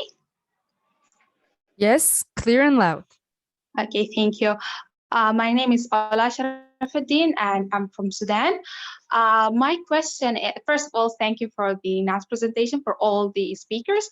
My question is, even if youth are able to do all things that we said they can contribute in all this, in the African agenda and developing Africa, are they actually an opportunities for them that are available that require youth to be there?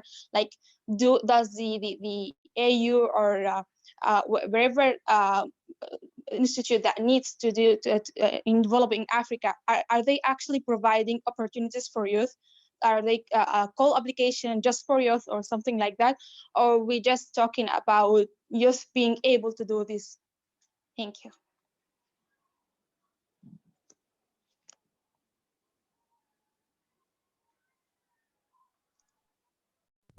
Thank you so much for your question, Ola. But let me tell you that the answer to your question will be right away covered in our next presentation. So let's keep that noted and let's make sure that it's going to be answered.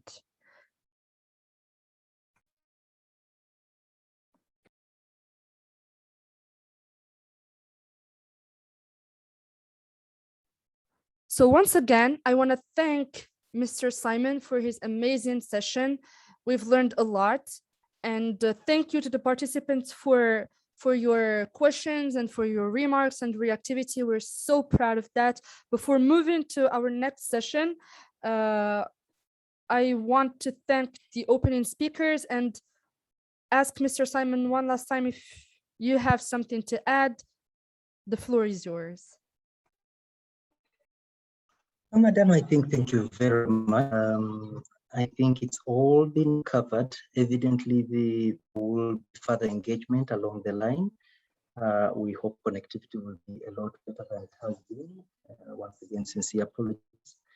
Many times we engage with the youth with listening ears because there's a lot to learn.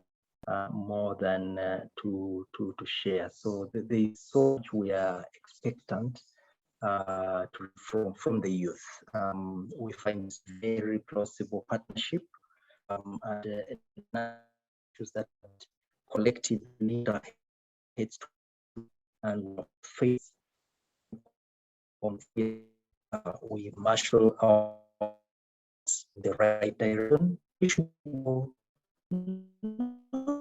the want to be able to thumb off what has been straining Africa's development and no higher. As you and what the previous speaker enlightened, it's Thank you so much, Mr. Simon. Before moving to our next session, I want to thank Mrs. Nomande for her time, for her answers, and for her availability for us. I want to thank Ms. Eva from I4 Policy also, and Mr. Barkati. Thank you so much. And I'm sure that all the participants want to talk to you and want to meet you again. I assure you that we're going to have all of our speakers again at the closing ceremony. Don't worry, we'll still be able to interact with them. Without further ado, let's move on to our next session. So Reem, a very inspiring lady, is going to enlighten us on the role of the youth in implementing Agenda 2063. Reem, the mic is yours. Thank you, Hiba. Thank you, dear participants, for your very appreciated interest. Thank you, speakers. My name is Ribman Salah. I am a research student of Masters of Law and Policies of the African Union at the Carthage University in Tunisia. And I am an African Union youth volunteer from the 11th cohort of 2021. Our presentation today is going to be about the role of youth in implementing Agenda 2063. And in order to do that, I will want to start by finding out how much we know about the 2063 and the youth involvement in it. Let's start with a quiz. Let me share my screen first. Please confirm if you are able to see it.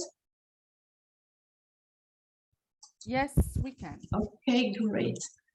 So we're gonna start with a code quiz. If you're not familiar with it, we just have to match the answers with the correct color. You can go to the code.it and you will have a pen. Let me just.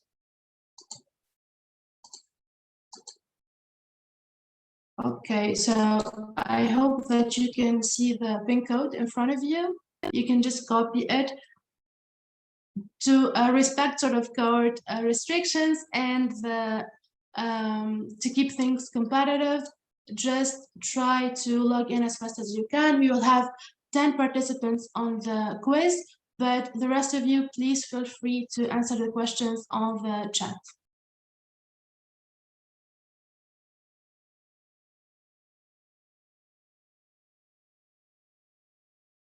Great, we have 3 already. So the pin code is 116547 on code.it.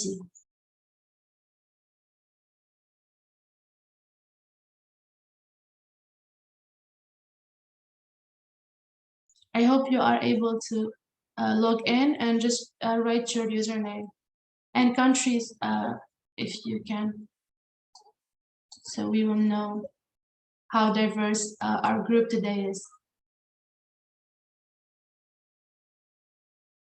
Okay, for participants. Grade 5.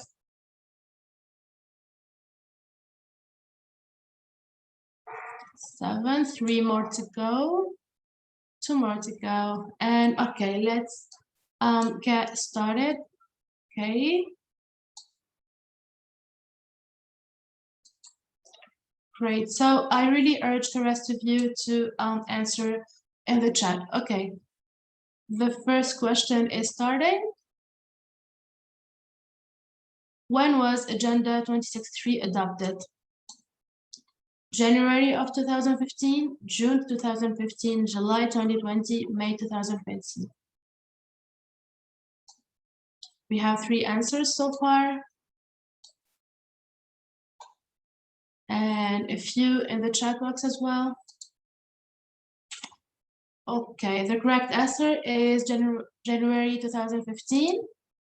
And who was the fastest to answer is Lubna from Morocco.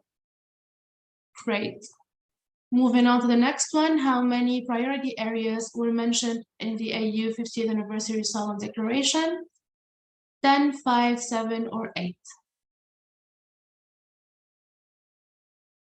2 answers so far. 4, 5, 6, 7. Great. We have a few as well in the chat box. You can keep plugging in, guys. Great. So great job, and Idris is taking the lead.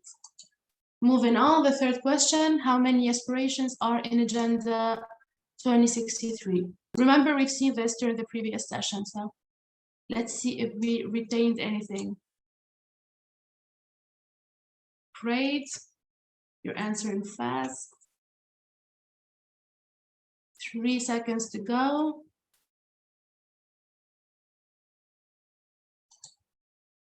Let's see. Great, Salma, again. The fourth question, how many goals are in Agenda 2063? 17, 7, 21, 20.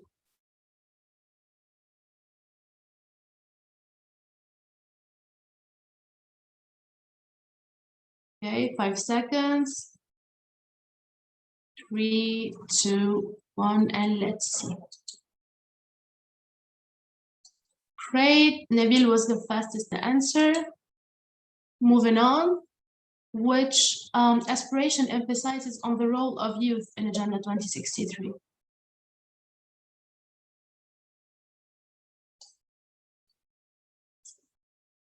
Four, 5. Okay, I see your answers in the chat box. Most of you are saying 5.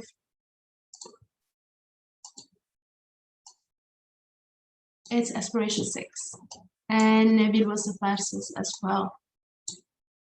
Which goals are linked to aspiration 6? 18 and 19, 1 and 2, 17 and 18, or 5 and 6? 3 responses so far.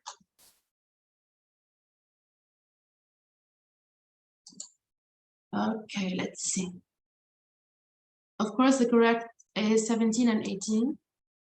And great job. Nabil is still taking the lead. Okay, almost done. How many flagship projects are in Agenda 2063? 7, 20, 15, or 5?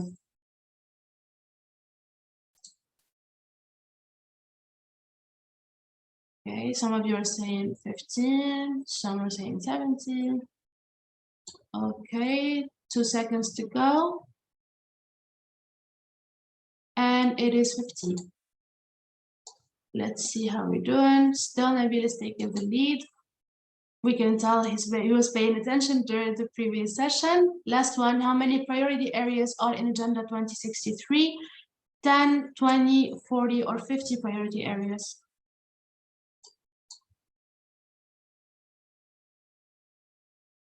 Great, 4 seconds to go. We should know this by now.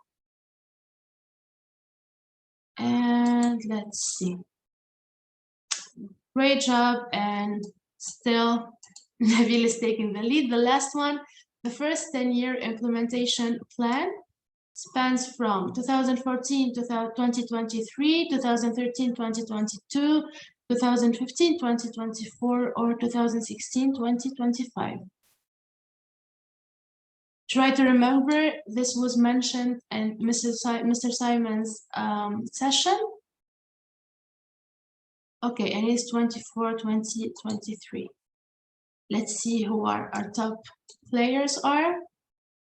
Third place, Lubna from Morocco.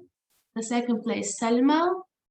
And the first place is, drum roll, Nabil. Great job, guys. Thank you so much for playing. Thank you for those of you who participated in the chat. Let's get back to our presentation. Okay. So the objectives of this presentation, as I've already mentioned, that we are speaking about the role of youth in implementing 2063, is identify the notion of youth and its importance in the African context, understand the AU's general vision and framework on youth, understand the necessity of youth involvement, and acknowledge and highlight some of youth initiatives in various fields in Africa. So we can't speak about youth without starting by identifying who are youth. So according to the African Youth Charter, youth or young people shall refer to every person between the ages of 15 and 35. Keep in mind that this age gap might vary from an institution to another, but generally it is between 15 years old and 35 years old. In 2020, the median age in Africa is of 19 years old, making Africa's population the youngest in the world. This is not exclusive to 2020. Africa is going to keep that same rate even by 2050, by 2100, where Africa should still have the youngest population worldwide with a median age of 35. This can highlight, I can show you how important it is to take steps currently and right now in order to improve and encourage youth involvement in every aspect when it comes to decision-making processes on the continent. And remember that youth development initiatives should be guided by evidence-based approaches and fact-based approaches. So why do you think that youth participation in decision-making is important? You can type in very quickly your answers in the chat. Just a couple of words, or what are your thoughts on why it is important to include young people in decision-making processes? I will try to read a few of your answers. Nurul Houda said that youth are the most active. They are the future, absolutely. Creative thinking, absolutely. They are the majority, yes. Critical mindset, great, thank you for sharing. Keep sharing your thoughts and what you think. I will add to that and everything that is very interesting that are being added to on the chat box. So youth participation is important because it leads to better and more efficient decisions. It enhances the AU relationships with young people, especially that, like we said, they are the majority and we are the majority, and future generations are coming as well, contributes to positive youth development. So now that we've already seen what is Agenda 2063, we sort of identified the notion of youth in the African context. Now about implementing the Agenda 2063. In general, implementing something for the specific context of the 2063, in order to implement it, we have the first 10-year implementation plan for Agenda 2063 that spans from 2013 to 2023 and is the first in a series of 5 10-year plans over the 50-year horizon of Agenda 2063 50 timeframe.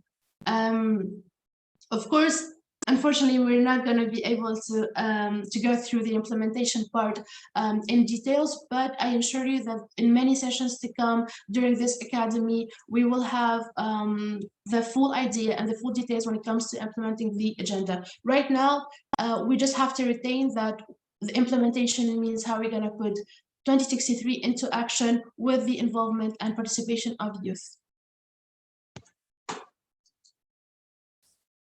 In order to do that as well, we can just assume the implementation of something without having factual results. We can mention the first continental report on the implementation of Agenda 2063 that as well you are going to be able to see it in full details in the upcoming sessions. So going back to the main goal of this presentation, it's going to be 2 main questions. How is the AU encouraging youth participation for the first part, and how is youth initiating its own participation and involvement in Agenda 2063? So for the first part, we're going to see the AU's youth-focused policies and programs, the major ones, because unfortunately we are restricted by time.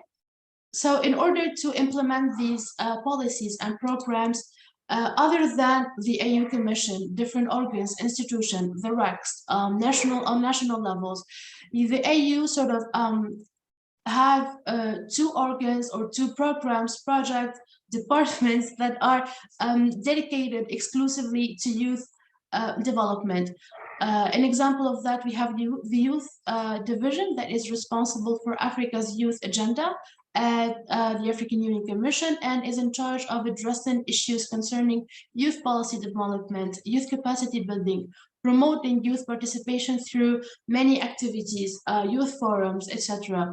And another element that is helping towards that, and it can show us the interest that the AU has towards the youth, is the special envoy for youth that is appointed by the chairperson of the Commission in November 2018. So now that we have sort of what departments are exclusively working towards ensuring youth participation, we are going to see youth AU policies and the position of youth in Agenda 2063, the African Youth Charter, the African Plan of Action of Youth Empowerment, the APAYE, and the 1 Million by 2021 initiative. So during this presentation, please try to keep in mind this this graph or this structure that has the Agenda 2063 on top, and the rest of the policies and the rest of the legal documents that are sort of serving the ultimate goal of the Agenda 2063. And in this presentation, we are more concerned about aspiration 6, that aims for an Africa whose development is people-driven, relying on the potential offered by African people, especially its women and youth, and caring for children, with the goal number 17 and 18, aiming toward a full gender equality in all spheres of life, and engaged and empowered youth and children. So something to keep in mind, because some of you mentioned the SDGs and the 2030 agenda, the Agenda 2063, and when it comes to youth or other areas, yes, it is very sort of matched and very specific to the African context, but it's not isolated from the rest of the world and the international context. So we can have here some of the links between the youth goals and the priority areas of the Agenda 2063 with the SDGs, especially SDG 4, ensuring inclusive and equitable quality education, as well as the SDG number 5, that aims to achieve gender equality and empower all women and girls. So now that I hope that we sort of retain that Agenda 2063 and especially aspiration number 6 is what is the aspiration that is dedicated directly and sort of exclusively toward youth and women and children. We have the African Youth Charter. It is a legal document that aims to strengthen, reinforce, and consolidate efforts to empower young people through meaningful participation and equal partnership in driving Africa's development agenda. The African Youth Charter was adopted in Banjul, the Gambia in 2006, entered in force in 2009. We have 39 ratifications, the last was in 2019, and 43 signatures. Now,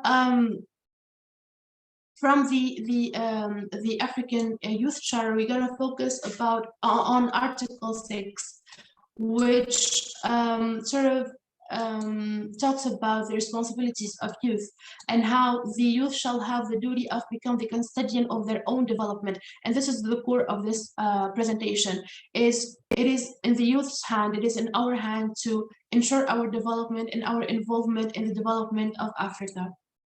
So one of the examples of how the AU is encouraging youth participation, we have this initiative, the African Youth Charter Hustlers, to lead continental and regional as well as national advocacy for the ratification and implementation of the Charter.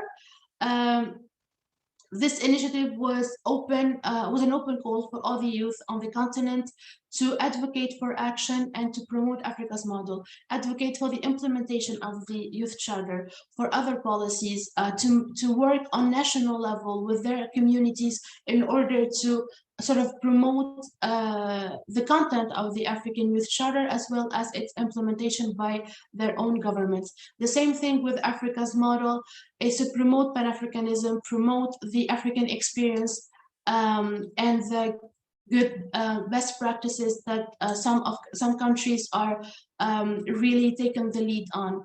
The third part that we're going to focus on is the APAYE and try to retain this this African Plan of Action for Youth Empowered, because it's very important and it's sort of a hat African plan for youth empowerment, development, involvement in policies on the continent.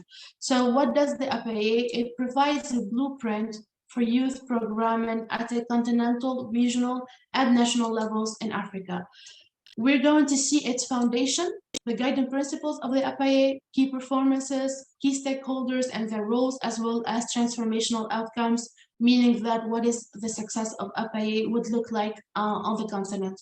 So the foundation of the APAYE, so it serves a central document for harmonizing many AU frameworks, such as and other internationals, such as the SDGs, like we mentioned before, the agenda, the Youth Charter, the National Youth Policies and Plan, etc. So when it comes to its guiding principles, The main thing that that the FIA is guided by is to empower young people in Africa to make appropriate life choices and to contribute meaningfully to the socio-economic development of the continent by improving the health and well-being in general, by providing education and opportunity to create favorable conditions for youth to make very meaningful contributions. This can happen through continental flagships like we've seen, the technical assistance and capacity building that is provided by the AU institution, by the RACs. The same thing goes with strengthening the foundation for a sustained implementation that is going to serve the 2063 agenda, especially when we have a long period of time that we are trying to make sustainable implementation and development. The key performance indicators works on 3 levels. We have the foundational level that is going to serve every sort of institution on the continent. The same thing on the continental level and as well as a country or more national level. So we, the FIA aims to have a robust coordination mechanism, meaning that there's mutual accountability and strong alignment of key stakeholders that you're going to see in next slides. On a continental level, for example, to increase number of youth benefiting the youth empowerment opportunities, to amplify the youth voices in various continental programs, and on a country level where the member states demonstrate increased investment and progress toward achieving continental targets for youth, as well as for the member states to ensure they create enabling environments for youth development. Now moving on to the roles and responsibility of the key stakeholders. Of course, we have the member states. Same thing with the African Union Commission, the Youth Division, other departments and organs, regional economic commissions, and most importantly, and what concerns us the most during this presentation, are young people. The goal is to mobilize young people to advocate for FIA and actively contribute to its implementation, to partner with relevant organizations to accelerate the implementation of FIA and to disseminate FIA to various youth platforms, just like we're doing today with the 2063 Academy, is sort of promote and diffuse the information. Same thing goes with partners and civil society.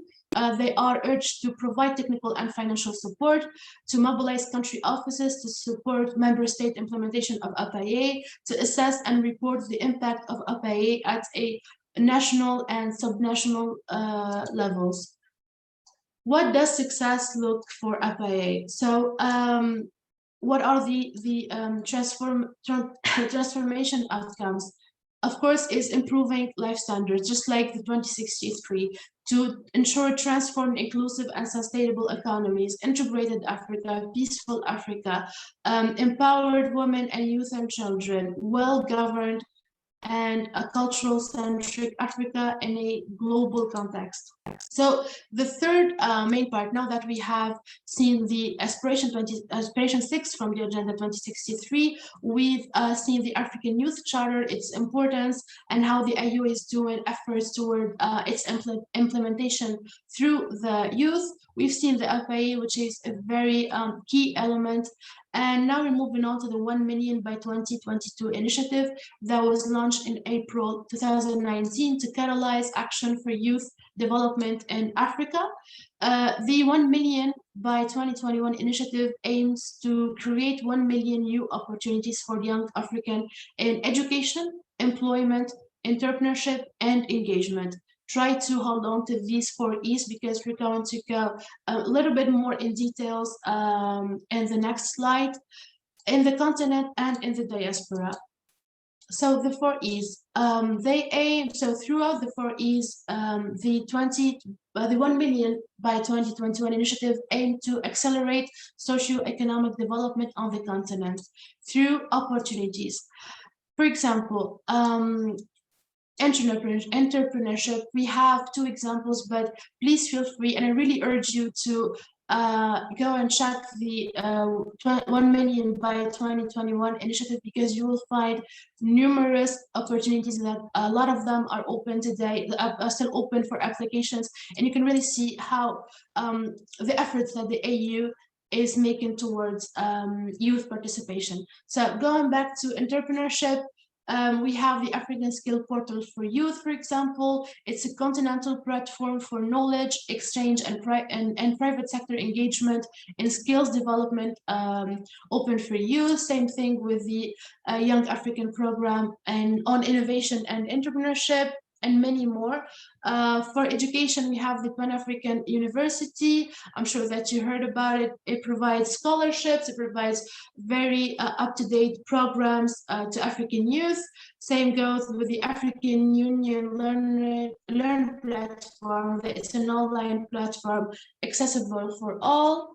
Engagement, we have the, as an example, the YAPOS, where young professionals are gathered for a conversation series to discuss many issues and many interest points that are going on in Africa.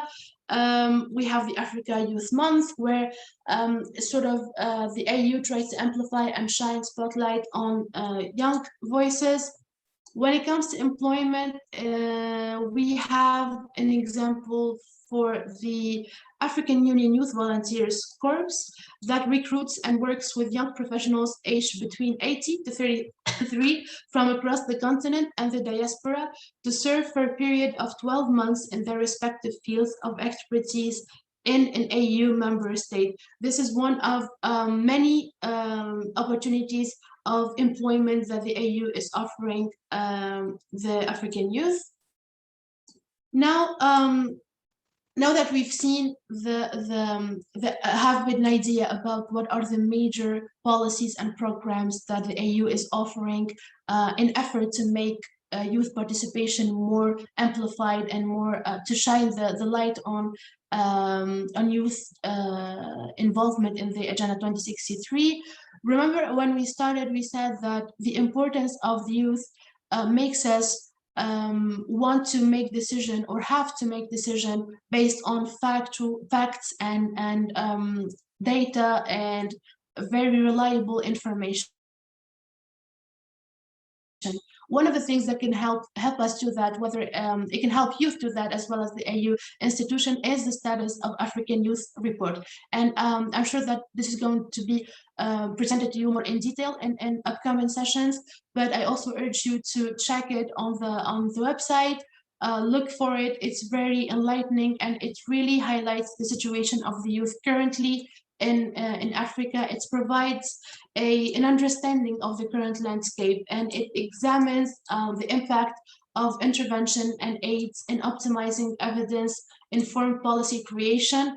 So I really, just because of matter of time, we can go in details into it, but I urge you to check it out. The same thing goes with the Youth Development Data Dashboard that is available on the 1 million by 2021 initiative website. You can see status of African youth and youth development index. You can have rates of child labor, of population, self-employment, health and well-being, education, etc. So just to sum up what we did in this first part, considering the AU's effort toward ensuring and encouraging youth participation, we went from the structure that I urged you to remember at first, where we have the Agenda 2063 and its aspiration 6. We have the African Youth Charter, moving on to the FIA, and then the 1 million by 2021 initiative. So keep that structure in mind, because through that you can really get inspired more as well as informed when it comes to the youth participation. Now we're going to move to our next part, which is the youth-led initiatives. This part, we're going to see how the youth themselves are trying to be more involved in the implementation of 2063. Many areas are sort of interest points to young people in Africa. Climate change is a big issue, health and well-being, gender equality, peace building, sustainable development, and many, many more. For that, we're gonna have a few examples. I want to start with sort of highlighting this opportunity and this event as one of many efforts that are being made towards towards the participation of youth in implementing 2063. And when it comes to advocacy and promotion and sort of emphasizing the importance of it, we have the 2063 Academy, where it aims to build youth capacity, to exchange ideas, experience, create platforms like this to sort of inspire youth and to go forward with their initiative when it comes to having a seat at the table when decisions are being made, especially decisions that concerns the African youth. We have another example, Donli Sokoko from Mauritius, that is sort of more dedicated to climate change and ways that we can serve the environment and sustainable living. This is an initiative that helps reuse waste into biodegradable pots to increase in knowledge of environmental. This group of young people, they sort of create something from natural resources, and they have access. They sort of provided access to their product, as well as very knowledgeable and knowledge sharing workshops. Another initiative that I would like to highlight is Ecology and I from Togo. You can learn more about these young people and their initiatives on the Atlas for Development website on the blog section. You can have the details and you can get more inspired. Same thing for STEM, a catalyst for gender equality, where this group of young people try to hold on workshop, a very informative workshop, inspire young women in science, technology, engineering, and mathematics. So now that we've seen sort of, I try to sum up very quickly, we've seen what the AU is doing, we've seen what the youth are doing, and I'm really sure that many of you here today have a lot of initiatives and have a lot to say about this matter and how you are doing things in your own community. So I would love to leave the floor to you to share your experience. Also, if we have I'm sure that we have a few of the African Youth Charter hustlers with us today, so maybe they can share a little bit more about their advocacy effort, and that will be it. Very eager to hear about your initiatives to help your community and to help implementing 2063 agenda. And that will be it for me today. Thank you, and back to you, Hiba. Thank you so much, Reem. Thank you for your wonderful presentation and for highlighting the major role that we as young people need to be playing for us to have the Africa we want. We want an Africa, but Africa needs us as youth. As Reem said, I'm sure that most, if not all of you here, have experiences to share for how they have made an impact in their own communities. If we can have some volunteers who would raise their hand and share some of their experiences with us, please raise your hand so that we can unmute you, and remember to mention your name and your country. Please be brief and precise because we're running out of time. So yeah.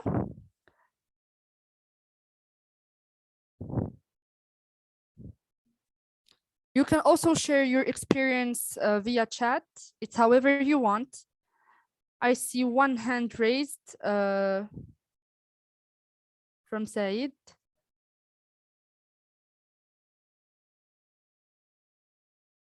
Said, can you unmute yourself? Hello. Hi. Bahla Said from Marrakesh, CEO of Me Impactor Think Tank. It's NGO think tank in Morocco. based on public policy analysis. Our aim is producing policy brief to influence decision maker and public about public issues that will help decision maker local that providing solution about problems and issues. Also, we're working in collaboration with the international NGOs to implementation of SDG, of Sustainable Development Goals, and to implementation of goals that will help youth participate in public policy. That's my experience as CEO of MIA Action. Thank you. Thank you so much, Said, for sharing with us your experience. I will be giving the floor to Mansouza.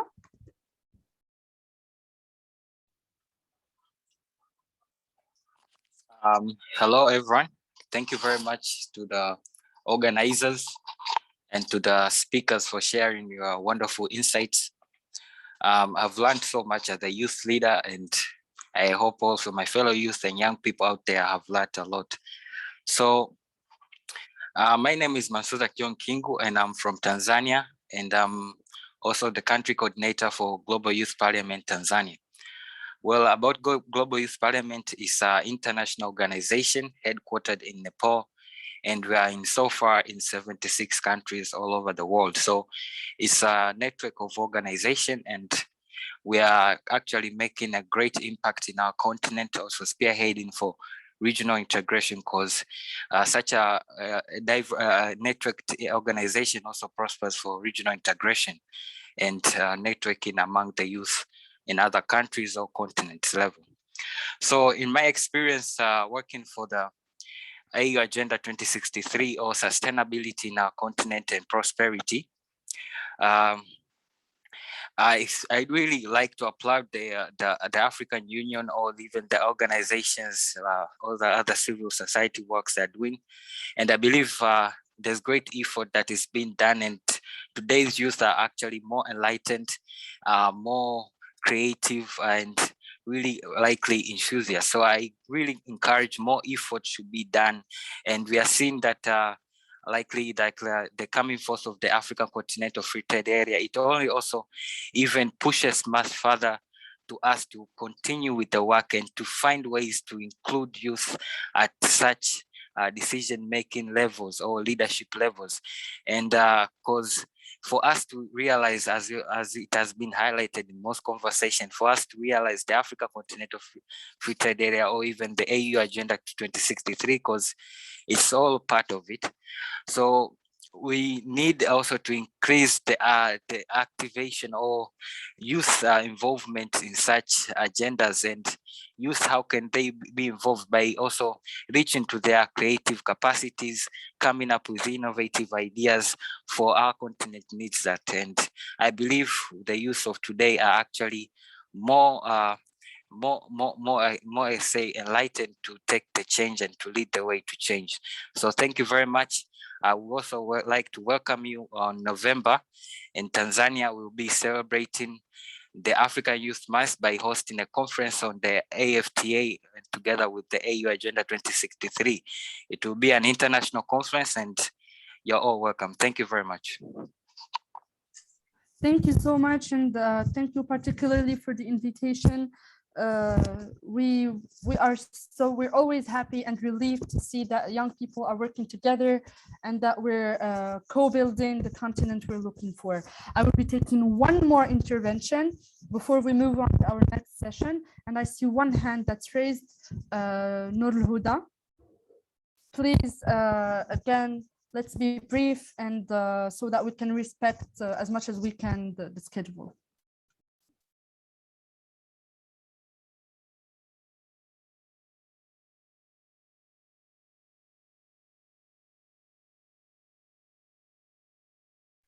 Hello, everybody. My name is Noor Hudam Hamdi from Morocco, and I have been part of something way smaller, which was the Community Service Club. So we organized some little events. For instance, we celebrated the Women's Day in the ALC. We organized blood donation events. We painted public schools. We installed cat stands in public areas. And so I think that it's not important to always be part of something very big. You can make an impact with just doing small things. And I think the big things are made of smaller actions. Thank you. Thank you, Noor Huda, and I definitely agree. There are no small and big things. As long as we have an impact, that's the most important things. And you said it all. Big things are made of small things. Thank you so much, Noor Huda, for sharing with us your amazing experience. I will be giving exclusively the hand to Umayma Rish so that she can share with us to her experience. But remember, we will be having breakout room sessions where we're going to hear from all of you. So don't worry, everyone will have the opportunity to share. Umayma, please be very, very brief. Yes, definitely. My name is Umayma Harish first. I'm from Morocco, and we worked currently and this year and the goal 2 of Agenda 2063. It is well-educated citizen and skills revolution. This this project is basically meant to help youth to improve their language skills by providing them some English, organizing and providing them supporting classes in English, and with coordination, English literature student and French as well department. Like this, those youth have the ability to have access to the language club for free and to develop their languages as well. This is the idea. Thank you so much. Thank you again, Umayma, for respecting the time and for sharing with us your amazing experience. Thank you to all our participants. Thank you again, Rim, for your amazing presentation. Now I will be announcing our next session. Please stay focused. We will be seeing with Miss Eva, again from the I4 policy. She will help us to understand the policy cycle. What's a policy cycle? What are the main steps we have to follow in a policy cycle? Many and different questions are asked in this particular subject that we're going to be answering with Miss Eva. Miss Eva, the floor is yours. Thank you very much. I will also invite my colleague Islam to join me. Please allow me to share my screen and we'll be starting. Sure, definitely.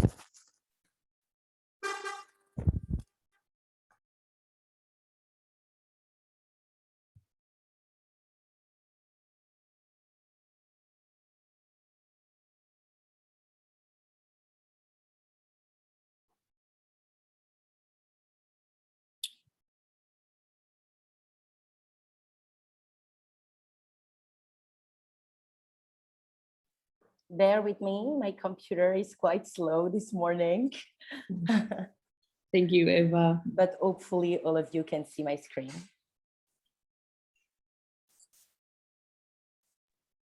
I think just until Eva starts, I would like to introduce myself. My name is Islam Al-Beiti. I am Sudanese, based in Zanzibar, the magical island of Zanzibar. It's really, really such a pleasure to see you all, to be here.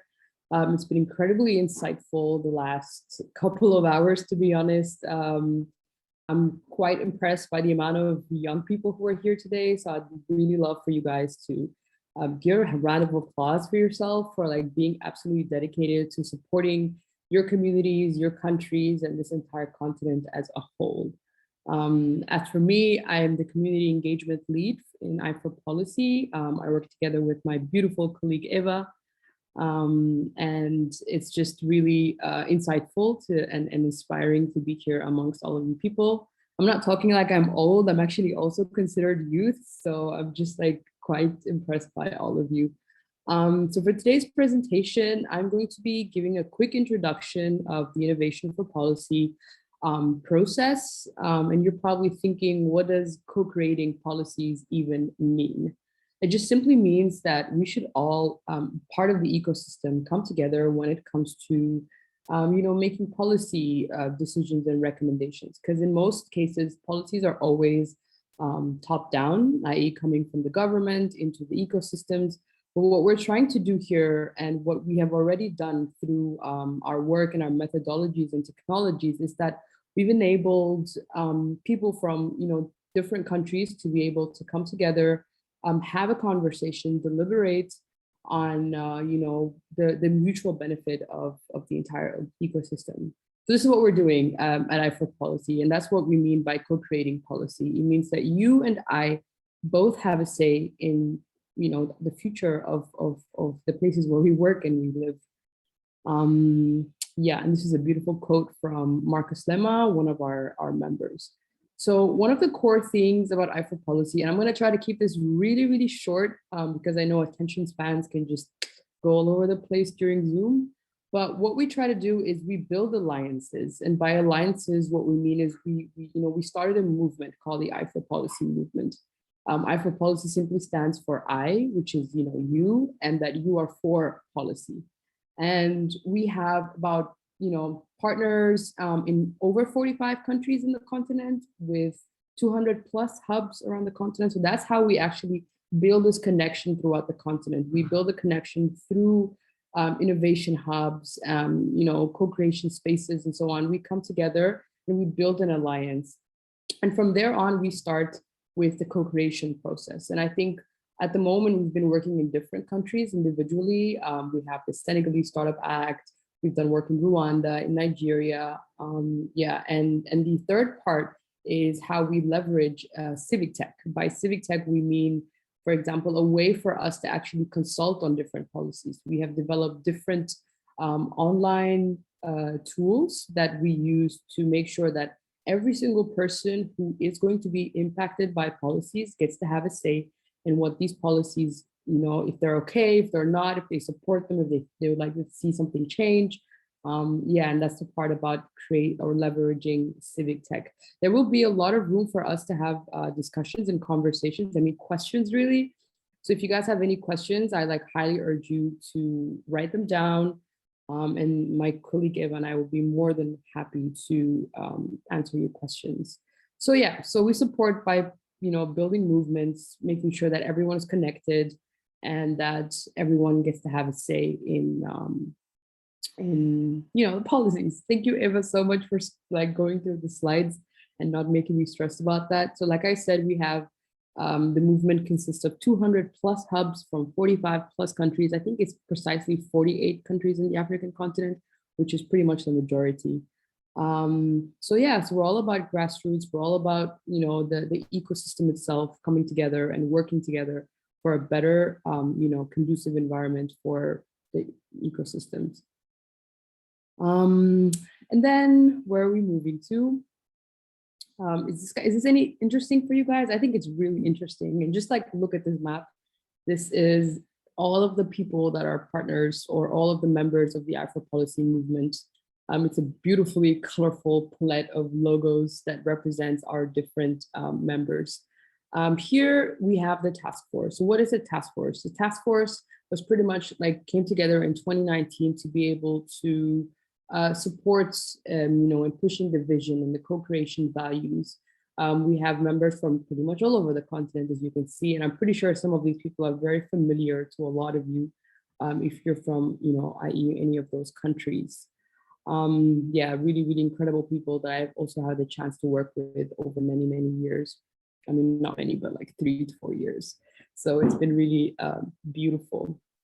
This is a video of me when I was really young. And anyways, you can check it out on YouTube. Maybe you can, just have a look about what we were doing during the Hub convention that happened in 2018 in Kigali. Islam, I do think you allow me to take 2 minutes so we can share the video? I'm just switching my screen. yes, Eva, let's share the video. Please let me know if I'm speaking too fast, and I'll try to reduce my tempo a little bit.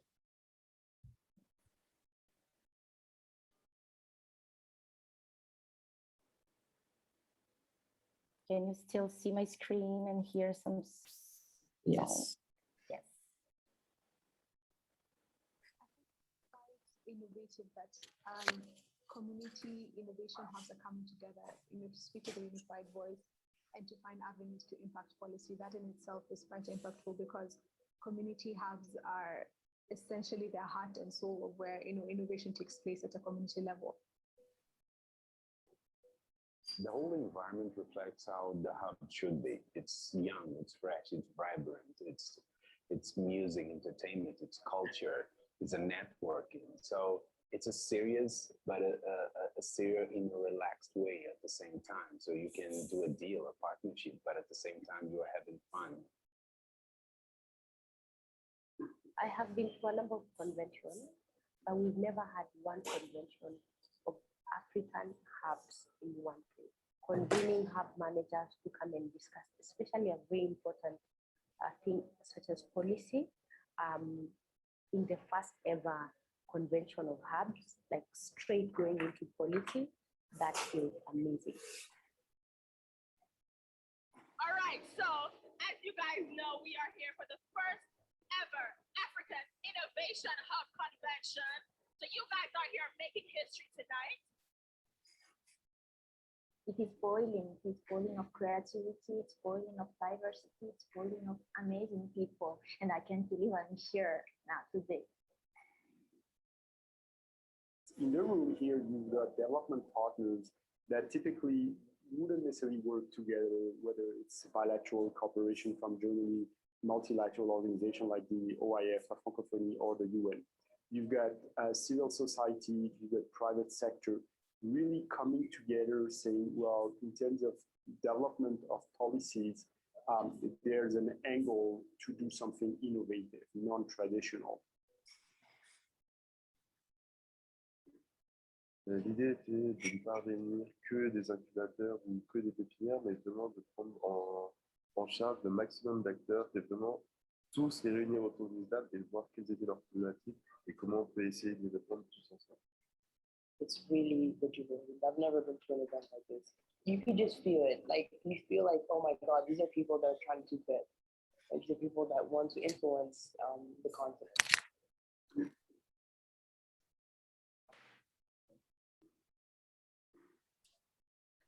Thank you, everyone. I'm just pulling back the presentation. Thank you, Eva.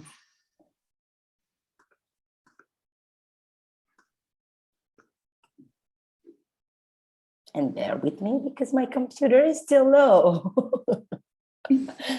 Taking its time to connect. Wonderful.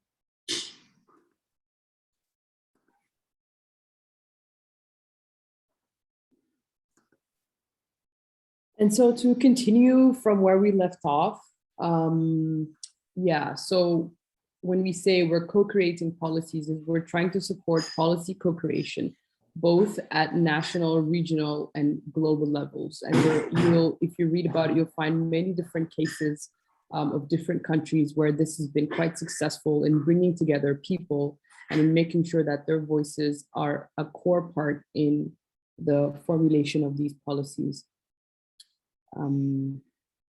And yeah, so like I mentioned earlier, we've had a huge success story with the Senegal Startup Act. We've got the Mali Startup Act, the Botswana Entrepreneurship Policy, the Nigeria ICT Innovation Entrepreneurship Vision.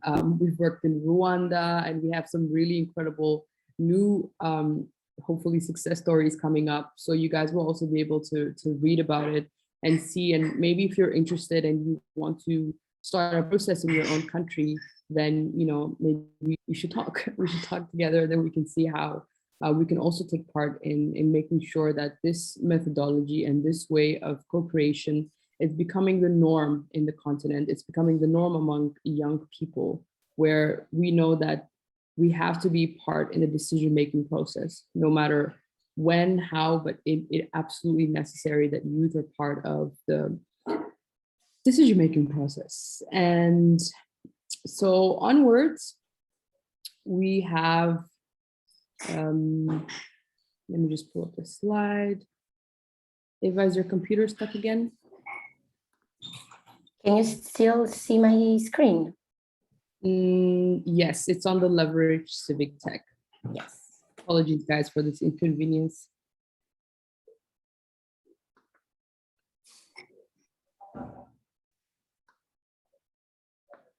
Perfect. I think then let's directly get into the innovation for policy process. Can you just confirm you still see my screen? Yes. Wonderful. So as Islam was saying, it was really time to see how we could bring in a new framework and new ways of doing things. And looking at our community, of course, most of them were coming from the innovation and the entrepreneurship ecosystem and using different tools such as design thinking, for instance, to understand what is the process in developing a solution, but also being able to have iterative process that leading to better solution once those solutions have been prototyped and tested with the audience that they are dedicated to. And the idea was to take this design thinking approach and to be able to embed it into the policy cycle. And we came up with this methodology, which is the innovation for policy process. It is an iterative framework for policy reforms that will optimize public policy by elevating the knowledge and preference of policy users, analysts, and policymakers. To say it in another way, entrepreneurs are the ones that are experts into entrepreneurship. So let's hear from the entrepreneurs and being able to hear what are the challenges, but what are the solutions in terms of a policy that they will see. When it comes to youth policy, it's really the same approach. Young people know what are the challenges that affects them. So really including young people themselves into deliberation, into expert review, and into inclusive participation. So policy developed through this process are of course more relevant. They are legitimate because people are part of the reform process. They are more effective because they answer to real challenges and they generate knowledge in the process of design and delivery, because people are getting together, they know better what they are doing together, and they know also how to have common ground that will lead to common objective and to common action. I will now spend quite some time to walk you through the innovation for policy process. So the innovation for policy process have three main phases. The first is the agenda setting, which is really the phase where we bring the public together, we understand its concern, we build common interests, and also being able to identify which are the specific problem statements, define them, and see how do we have a user-centered agenda to address them. The second phases is the drafting phases, which is about potential solution to be explored and to be also translated into concrete proposal and policy instruments. So those policy instruments could be laws, it could be strategy, it could be policy, it could be vision, just referring to the different examples that Islam was sharing with you previously. And the draft policy proposal are then reviewed by experts, and they are going through an iterative process of feedback to make sure that everybody's voice is heard, but also to make sure that this drafting is taking into account all the preoccupation and challenges of the people that the policy is drafted for. And the second phase, which is implementation, is where the policy are adopted through an appropriate rule-making processes, and we also embed evaluation to be sure that we came up with a process that is iterative to get improved. Let's look at the action that are taking place in each of these phases. The agenda setting is really about how do you empathize within people that are affected with the same problem. So during the empathize phase, which is really one of the crucial and important phase, is to really understand what are the constraints that the people are meeting, also what influence them into change, and what are the potential pathway to reform that they would like to see. After the empathize, we get into unifying, unite. So it's really about building this unifying big picture with a common interest from the people that are affected. And it's really also important because when you're looking at something as important as public policy, the only way to be able to go forward is to make sure that people stay together and share the same vision and be able within this vision to really amplify different voice and also make more sense into advocacy to the stakeholder or to the government. So we have a couple of activities that we will do during this unit phase. It's also very interesting to mention that it's during this action that we will bring together the community as well as identifying who are the potential government champion to join the private sector and to be co-creating together during the agenda setting. Following the Unite Faith, we get into defining.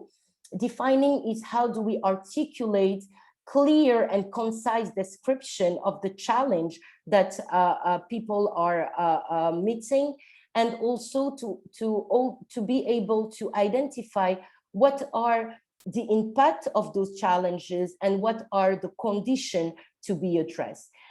The last part of the agenda setting in terms of action is prioritizing. So really, when we have the different problems that have been shared from the audience, to be able to prioritize together those problems and to see, based on their impact, what are the most urgent topic to be addressed and to be set into the agenda. So the agenda setting is really about bringing people together, convening public stakeholder, convening all people from the private sector. In our experience, we have been working a lot with entrepreneurs. We will making sure to convey, for instance, entrepreneurs that were at different level of development, some that were at ideation phase, some that were into development, some that was already into growth phase. We will make sure to bring in students because they are the future entrepreneurs, as well as understanding more biggest companies, corporates, which role they could play into supporting policy reforms with the entrepreneurs. So this is really critical in just having this common ground and looking at the process that convening everybody, where everybody can have a key role in addressing issues and in prioritizing what need to be a target into the agenda. In terms of action for the drafting phases, we have also 4 main action. The first is ideate, so brainstorm potential solution to address the prioritized policy agenda. So the different potential solution will come from the people that the policy is done for, so people that are affected by the policy. Once again, if we're talking about youth policy, the brainstorm potential solution will be coming from the young people themselves. After having all of these solutions that are proposed, it's about designing them. How do we iteratively transform those ideas into concrete policy proposition? And this is done through co-creation. So we'll have a couple of co-creation workshops that will bring the ecosystem together, that will bring the private sector together with the public sector. These also allow to be able to do some design with experts. When we're talking about financing mechanisms, for instance, be able to exchange with finance experts, be able to exchange with investors, being able to exchange with entrepreneurs that are looking for fundraising to really understand the different pathway and build them into one pathway, looking at the reform and the draft law. Following, it's the review. So how do we do the technical analysis, understand what are the legal, financial, economic, and social impact that the policy will bring to its targets, and to be able also to really deep dive into how do we operationalize those ideas, what it will look like in terms of instruments, what are the stakeholders that need to be involved during this review to make sure that we can achieve the reforms and put in place really those ideas that have been transformed into a policy proposition. The last action of this stage, it's really critical. It's a part that we amplifying a lot and which is really important for us at IFO Policy. It's the consultation. And why? Because consultation is the way to make sure that our processes are inclusive and our processes are deliberative. So here we will host open and discursive platform to collect and organize policy users' feedback. This could be done in different way, but the idea is really about how do we create space and opportunity for people to learn, for people to engage, and for people to give their feedback. There, let's look at the action on the last pages, on the implementation. We have 3 actions here. Adopt, which is about propose and enact the reviewed and consulted policy framework. The second is deliver. How do we operationalize the policy framework? And evaluate. How do we track the policy implementation transparently against its intended outcomes? And something that is really interesting, looking at the whole process, is that you see how important it is to keep it iterative, and to really understand that even if we're moving forward into the process and realizing that we need to be prioritizing again, then we come back to the first phases. If at the consultation phase, we feel like there is maybe some topics that have not been addressed into the law, then and which are coming from the audience, then that means that we need to come back to the design phases. And when we look at the implementation phase, the evaluation is really critical to show that even if the law is adopted and delivered, if there is some areas of improvement for the law to be more efficient, it is important to come back to the delivering and to see how we can operationalize it in a better way. I will now focus on the intervention, which you have on the here below on the slides. For the first phase, which is the agenda setting, we have been developing different intervention for people to get together, to empathize, unite, define, and prioritize. These different interventions are, for instance, the journey mapping, which is a 3 hours workshop that we have been delivering lately online, which really giving people the opportunity to co-create norms on how they will be collaborating together to run the processes, to also be able to do the ecosystem mapping, which means to map the different stakeholders from the civil society, from the private sector, as well as from the public sector, that they need to involve into the process, but also some public policy personae to really help people to identify who is the right champion that will really help us to go further into the process, but also be able to really push this process to implementation. Because as Islam was saying, this is a bottom-up approach. This is all about how people affected and by the policy, how users of the public policy can really be the one through a bottom-up approach to influence efficient policy to happen.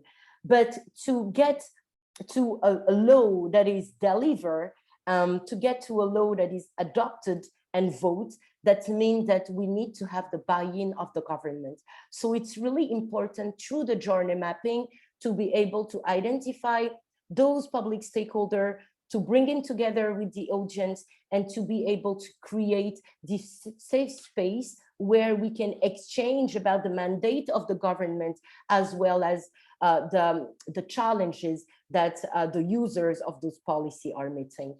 Another intervention that I want to focus on is the policy hackathon.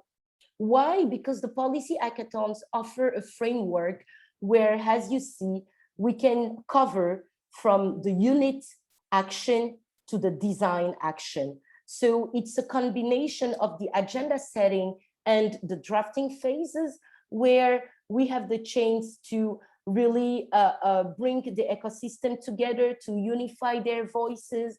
We are able to really do a challenge mapping and identifying what are the key challenges that the audience, that the user are facing, and be able also through some role play to challenge the public stakeholder to understand more those challenges and empathize with the audience, and to also do the design of the solution through a bar camp where entrepreneurs, where young people can express their idea, can deep dive into this idea to transform them into public policy.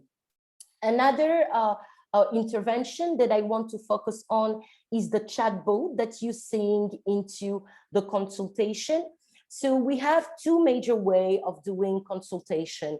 The first could be through a platform. As you will see, actually, different countries such as Burkina Faso, Kenya, South Africa, Rwanda have been undertaking a consultation on their Startup Act reform processes. So what we have been doing is to develop an online platform that is proposing the law for review to anybody, and everybody has the chance to log in and to provide feedback that will be taken in account in the finalization of the law. This also could be done through some chatbot on social media. Through the process in Senegal, we have built a chatbot, and it was really interesting because people are on social media, young people are on social media.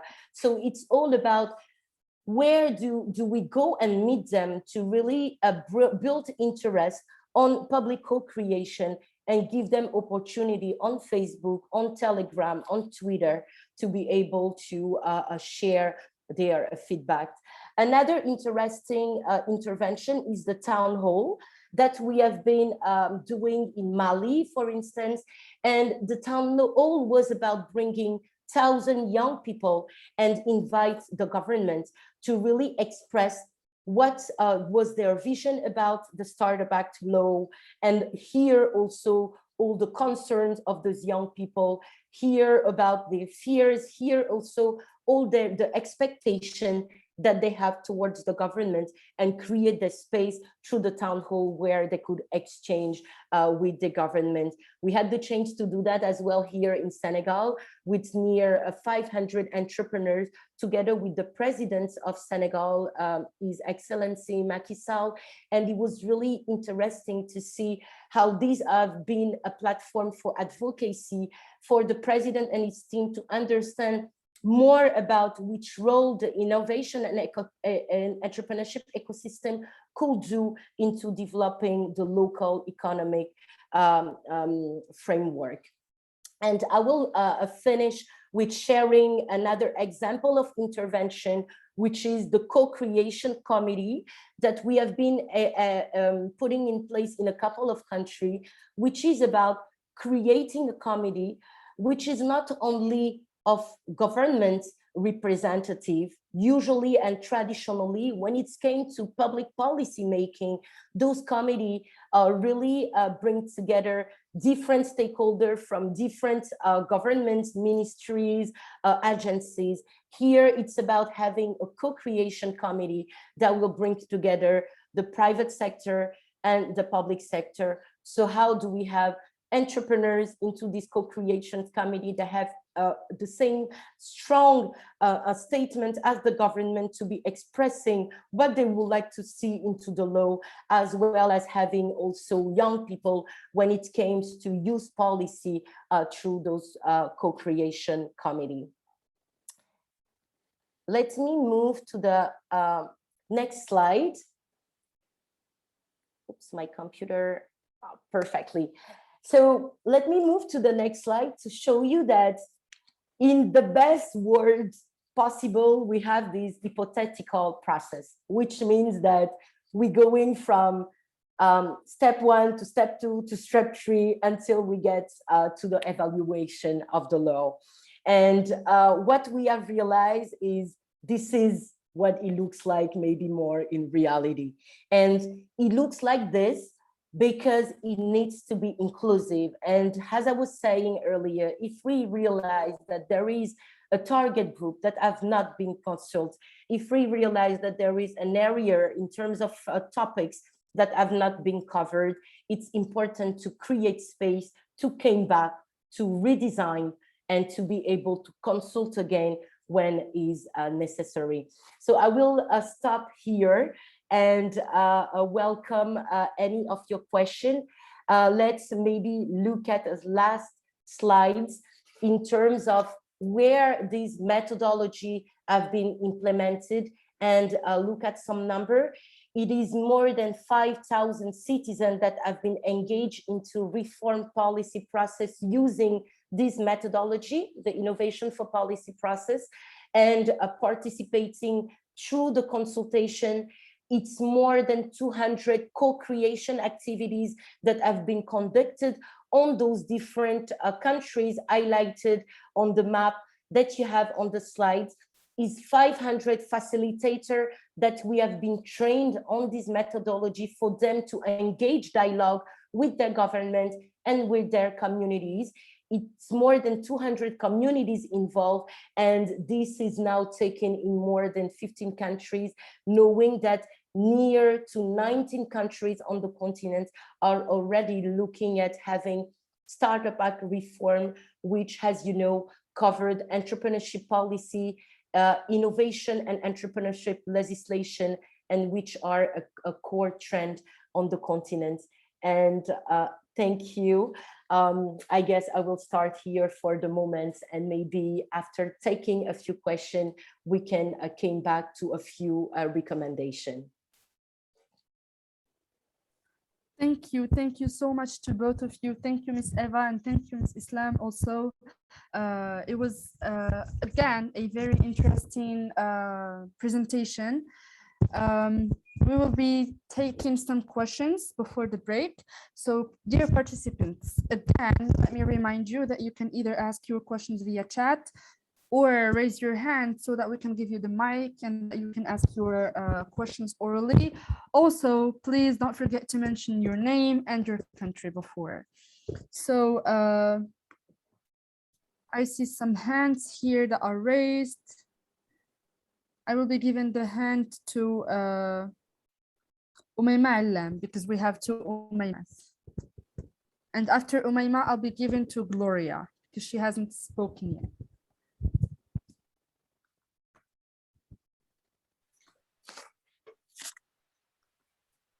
Please, Umayma, do you want to? Hello, everyone. My name is Umayma.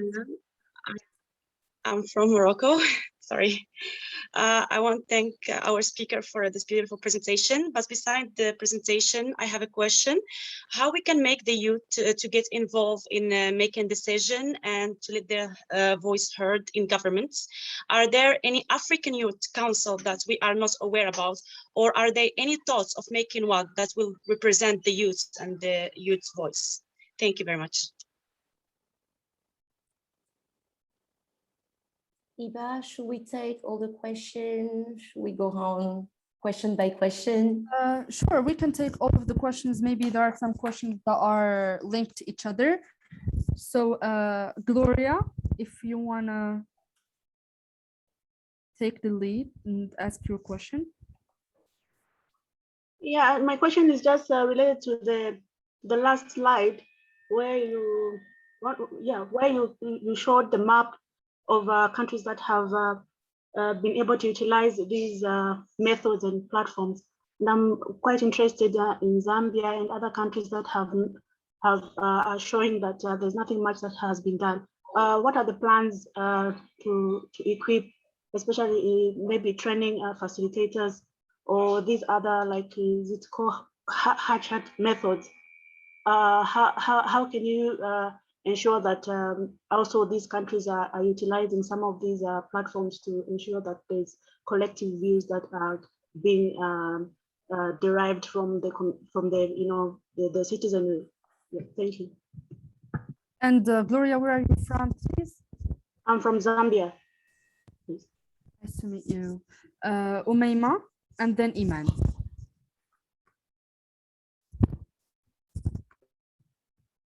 Hi. Hi. Well, thank you so much. First, I would like to thank you so much, Madam Eva and Islam, for the beautiful presentation. And my question is that, like, many youth want a prosperous Africa. However, not all of them are interested in engaging into politics. They might state that they are far away from politics, far away from this field, and that though they speak, their voices will not be heard. So my question is, how do you inspire those youth to get involved and expressing themselves and to being a policymaker? Thank you.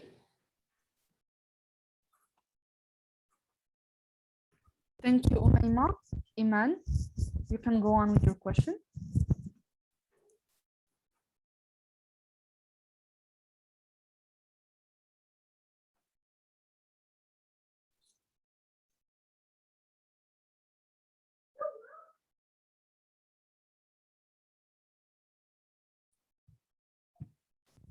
So before Iman could get to unmute herself, and so that we can keep going, Miss Eva, if you want to start answering the questions, please. With pleasure. Thank you, Iba, and Iman, feel free to unmute yourself, and Kings. And I think that there were very connected question, and maybe I'll start with something that we believe or at IFO Policy. It's like the future is co-created, and this is our vision. And this means that alone, I can, of course, succeed, but I can really succeed and impact people if we are together.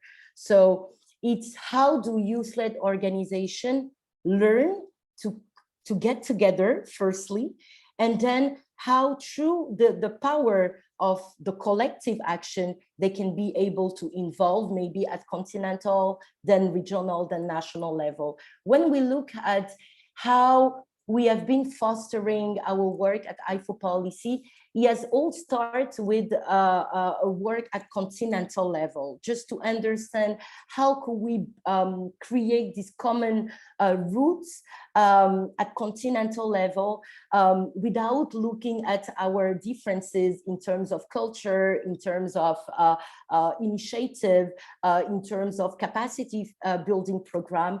We were all involved with community, and that was the main common point that we have.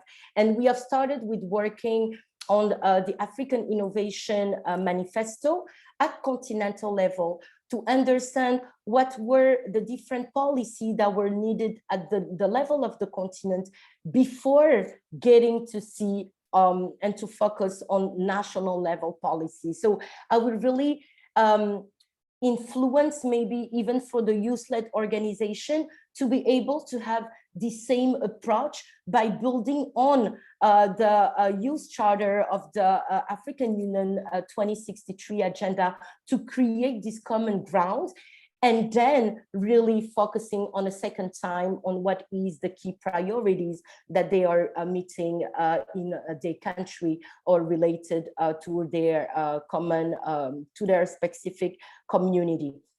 And in terms also of the second question that was asked from Gloria, to look at some of the countries where we have not undertaken these processes. Last year, for example, what we've done is we conducted 20 national trainings So those national trainings were interesting because they were creating a platform where different countries could meet, but at the same time, we will have breakout rooms where communities for the same countries will just get to meet each other, have the chance to discuss about potential policy reforms, but also being able to define what are the first steps that they would undertake in terms of potential policy reforms. And we have done that in different countries. One of those sessions was bringing together people from the West Africa region. And within that group, we had one community that was getting together that was from Senegal. And one of the participants was a young people like you, like all of you, that had an amazing initiative in Senegal. He was doing capacity building through an academy that was called Ubuntu. And he was trained to this methodology. And after this methodology, he has decided to launch the youth debate in Senegal. So he engaged with the Ministry of Youth. It engaged with the different youth agency here in Senegal. And he has been able, after the training on this methodology, to really bring young people from different initiatives, from different backgrounds, from all over the country, to really exchange and unify their voice on building this common ground. Today has been 1 year, then the youth debate has been launched and run in Senegal. And I believe we will have the chance through this week to bring him, for him to share his experience and to also explain how he has been mobilizing the youth community, how he has been engaging with the government, and today what are the different stakeholders that are part of his processes. And his processes have been even enlarged to build on a policy paper, but also to be able to organize, for example, youth awards, just to celebrate once a year a strong initiative that have been undertaken by the youth. And of course, we are really looking at how can we empower people, and all our methodology, all our tools are open source for all of you to have access to it and to be able to engage with your community using this methodology. So there is some countries where those approach haven't been started, but if you are from Zambia, if you are from any other country, as Islam was saying, we'll be more than happy to really exchange with you and to see how this methodology can serve as a conductor, as an instrument to convey your community and to bring them together. And I will finish with maybe one point, which is really a strength that we're seeing at I4Policy within our movement, but also a strength that we're seeing in all the processes of policy reform is collaboration. It's really, and I mentioned it a little bit when I was starting, just to emphasize that again, it's really important if you're looking at engaging into public policy to understand that you're not doing it for yourself, but you're doing it for community that you serve.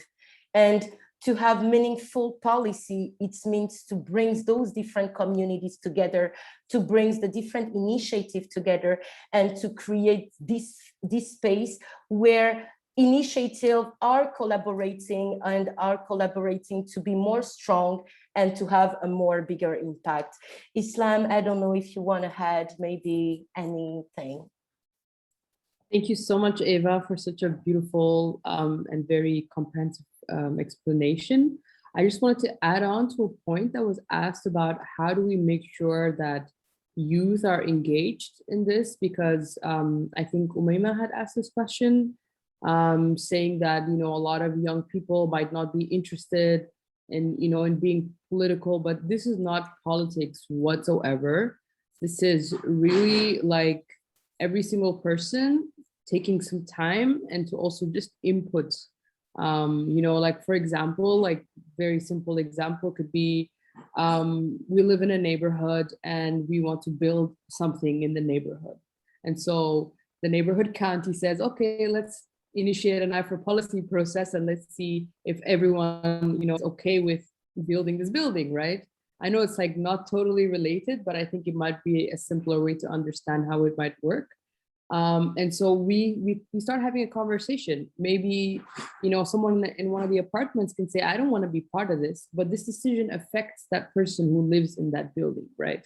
So you just have to make sure that people are aware of the importance of their voice when it comes to policy making, and that they have and they must be able to participate in the decision-making process simply by just saying or being part of the conversation. So I think the best way to ensure that people are involved is just to make it very simple for them to be involved, to explain very simply in very clear terminology and not too complicated with political words or with scientific things that make people feel like it's not theirs. So people have to feel like this affects them and that it's part of their own development. And so yeah, we have to make sure people feel like they own this work. So I just wanted to add that. Thank you. Thank you so much, Islam. This is really, really, really important. We couldn't talk about inclusivity if we're not talking about accessibility, right? So it's really important to make sure that everything is accessible, is understandable for people to be able to really own it and to express themselves. Iba, should we take maybe one more question? Yes. I don't know if Iman. Actually, we'll be taking one question from the chat. Thank you so much for the answers, Ms. Eva and Ms. Islam. I will be adding one more question and one more comment. We have a comment from Nur Huda who says, I think youth are not experimented enough in order to take the lead. Sure, their voices are to be heard as they represent the majority in the African continent. Yet, I think that when it comes to decision making, the older generation are to take the lead. That's the comment. For the question, it's from Vanessa Metu from the Republic of Congo. She says, my question is how we can integrate the citizen participation approach to law and policy making through the education system. I think that the best way to get young people interested in these issues is to integrate them. As long as we do not feel concerned, we will not be able to ensure that these policies are respected. Thank you so much, Iba. I see also a lot of beautiful contribution in the chat. Firstly, thank you so much for your interest. One of this is really the starting point with this technical week. We will be able really to engage and to connect also with the different ecosystem that are innovation ecosystem that are already into the reform processes, and to connect them with the youth-led organization. So we're really looking at connecting you from, I see some comments from Cameroon, as well as from Zambia. We will be more than happy to connect. I also wanted to come back to one comment that was put in the chat, just to amplify, because I think this is also very important to really see how do young people are taking place into the coordinating bodies. I think that this is really critical. Some example was put in the chat, such as ECOWAS Youth Council, COMESA, SADC Youth Council. I think that this is best practices. It's really important also to see how do we create platform for those best practices to be able for people to learn about it and to take them in account within their organization, as well as within their initiative at national or regional level.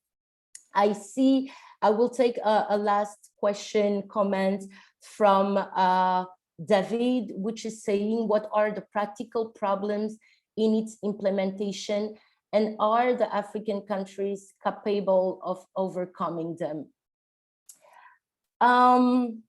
This is a hard question. I personally believe African countries are capable, definitely, of doing really more, of reinventing ourselves. And if we just look at the COVID-19 crisis, it was amazing to see how African countries have been able to react quickly, but also how African themselves are a part of the solution when it came to implementing a new solution and even new public policy. So my answer to that question will be yes. In terms of practicality, what we have been testing, exploring, iterating, it's really co-creation. So it's not about saying we have the answer because we're coming from the civil society or because we're coming from the private sector to the government representative or to the governmental institution, but really to being able to sit with them and to address different pathways, to see where the government can play a role, as well as where the civil society or the private sector can be supporting. So the practicality came from the ability to really bring the public and the private sector together first, but also to more focus on the process than on the results. Because and this is for us something that is even embedded into our core value. We focus on the means, not on the ends. So seeing, for instance, an ecosystem, an innovation entrepreneurship ecosystem getting together to tackle a Startup Act policy is amazing. But seeing a result has this ecosystem and the different stakeholders deciding to create an NGO, which all of them are co-founders, to do programs, capacity building programs, support programs at scales together in the most structured way, it's a result that are the same strengths that a law itself. So any results that will come from the process is a positive, but we will not focus on making sure that the law is attained. We will make focus that every people that are taking part into this process can express themselves and can bring in some ideas in terms of solution. And I think it also creates a different approach to policy making, because it's not about having a law, implementing a law and saying how this law is affecting people, but it's really about convening those people, convening the users, and be able to see which magic could be bring, but the simple fact that they are learning how to be together, to collaborate together, and to envision together. Islam, I will pass it to you in case you want to add anything before we move to the recommendation part. Thank you, Eva. I think you've covered it all. It's very beautiful to see a lot of engagement from the people in the chat. And also I think Grace is making some really valuable points, really important points. So I think I urge you guys to look in the chat and just read through that conversation. But yeah, overall, thank you so much for paying attention and for listening and for also hosting us. And if you guys want to get in touch, we can put our emails down in the chat, and please do send an email to our community email. Thank you. Thank you. Thank you so much, Miss Eva. Thank you, Miss Islam. Thank you to all the participants who are being responsive and reactive with our speakers. I understand that we've been launching sessions, very, very interesting sessions this morning. And I think that we all deserve a 10 minutes break. So now it's 12:48. Let's say it's 12:50 p.m. Moroccan time, which is GMT +1. Please make sure to refresh yourself, bring your snacks, bring your water, bring a cup of tea or coffee or whatever you want to have beside you. And remember to be back on time, please. Let's all be here at 1 p.m. Moroccan time, which is GMT +1. Thank you so much for your attention. See you soon.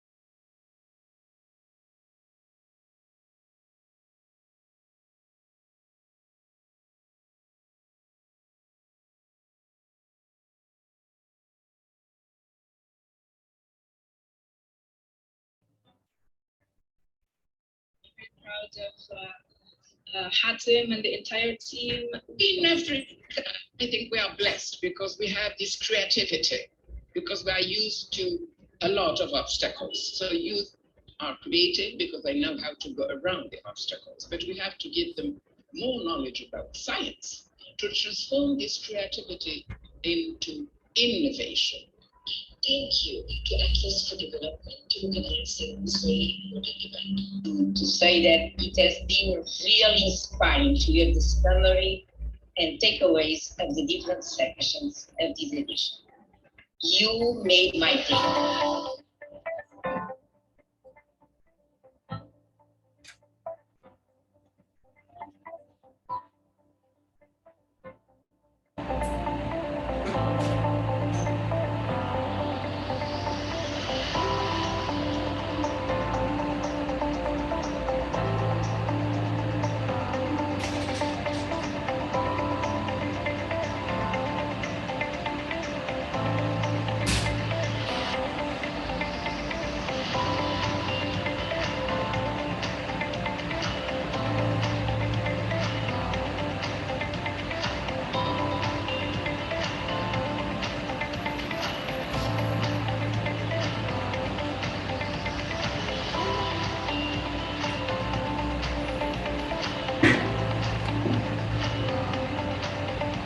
As young people, as young leaders, it is less important to see ourselves in positions, but rather to envision the kind of change and transformation we want to bring about. So not focusing so much on who we want to become, but rather the kind of influence we want to drive.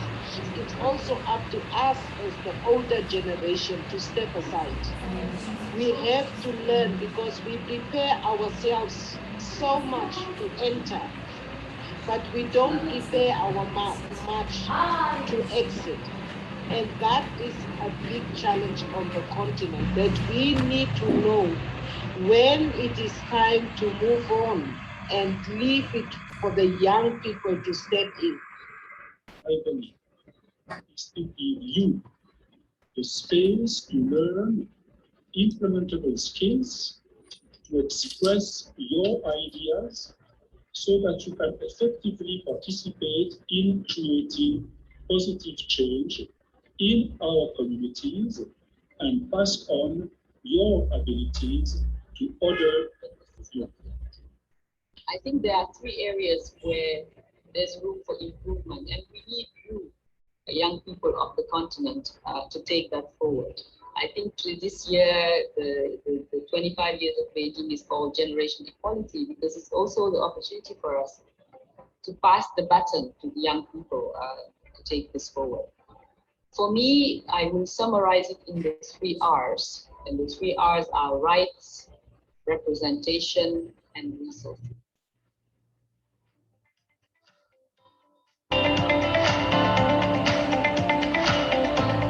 Our Africa family, it's here. We don't need to go to Europe to find ourselves.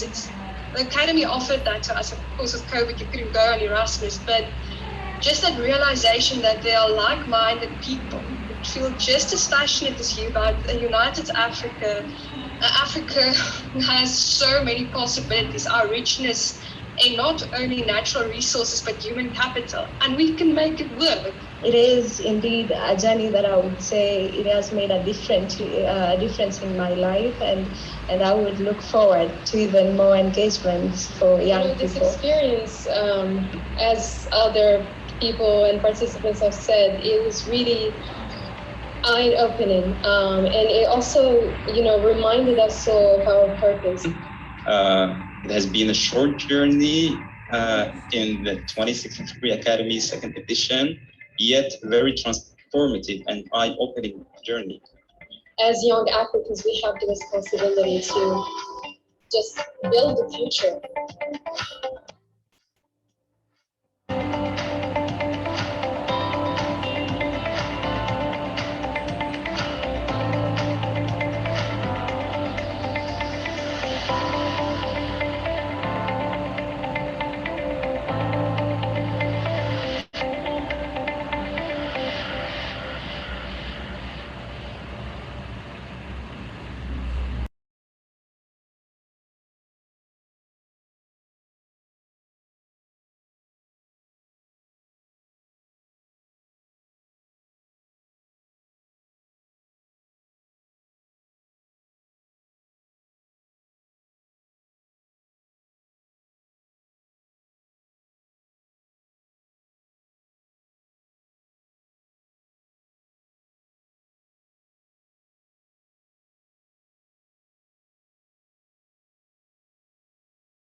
Excellencies, friends, fellow young people, it is a pleasure to join all of you today for the second edition of the 2063 Academy to discuss how we can all work together to build a prosperous and united Africa based on shared values and a common vision for our future.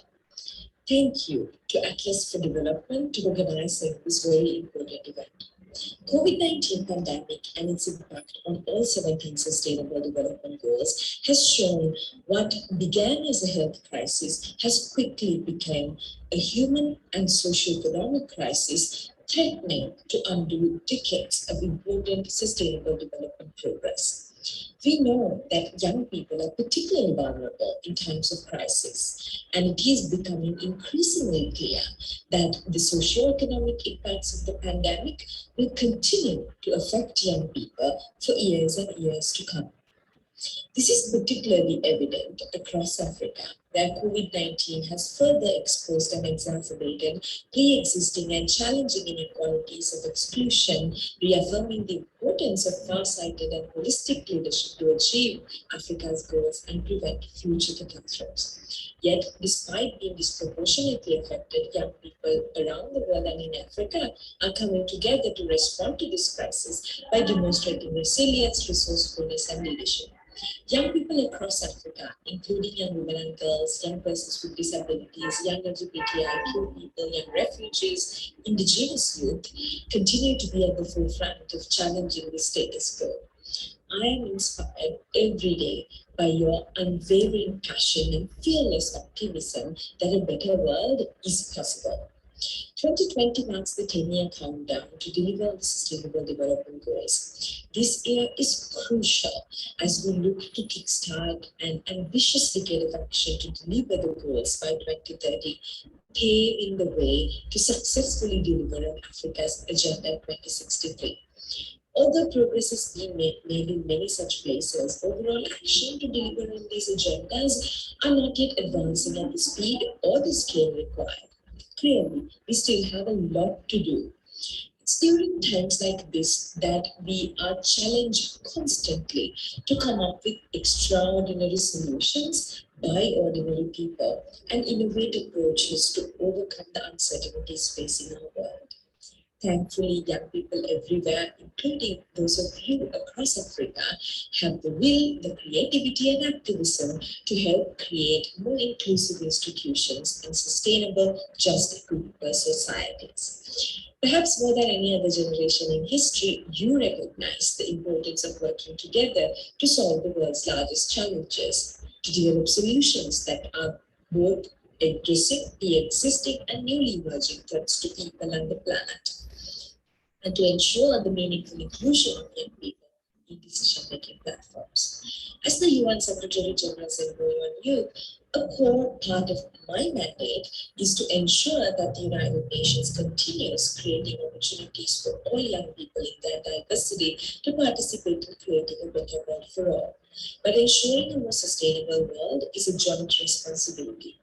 In this spirit, I call on all stakeholders, particularly governments, politicians, civil society, private sector, academia, and everyone to support and invest in young people across the African continent by boosting youth creativity, supporting youth-led activism, financing youth enterprises, and making space for young people at the actual decision-making tables. The clock is ticking.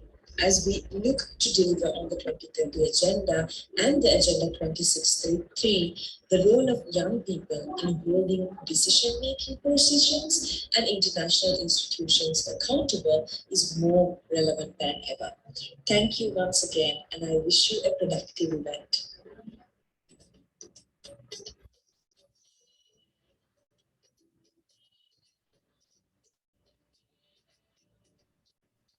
Hello, everyone. It's 1 p.m. Moroccan timing, which is GMT +1. I can see that some of you are already here. I hope that everyone gets back on time. Happy to see you all again. I hope you've had time to drink some water, bring some snacks, We still have a very, very interesting session after the break, and we need you to be all focused. So before and while waiting for the other participants to come in, I would love to have some of you telling us what's something that really was very interesting to them. What's the thing that they caught the most, and can someone remind us what we've seen right before the break? You can either write on chat again or raise your hand so that we can unmute you. Feel free. Let's see if you were all focused before.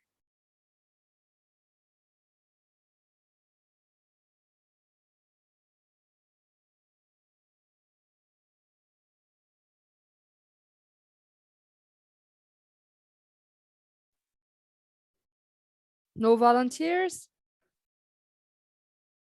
No one wants to share what caught their attention the most, or what's the most thing that, or something new that they've learned with us today?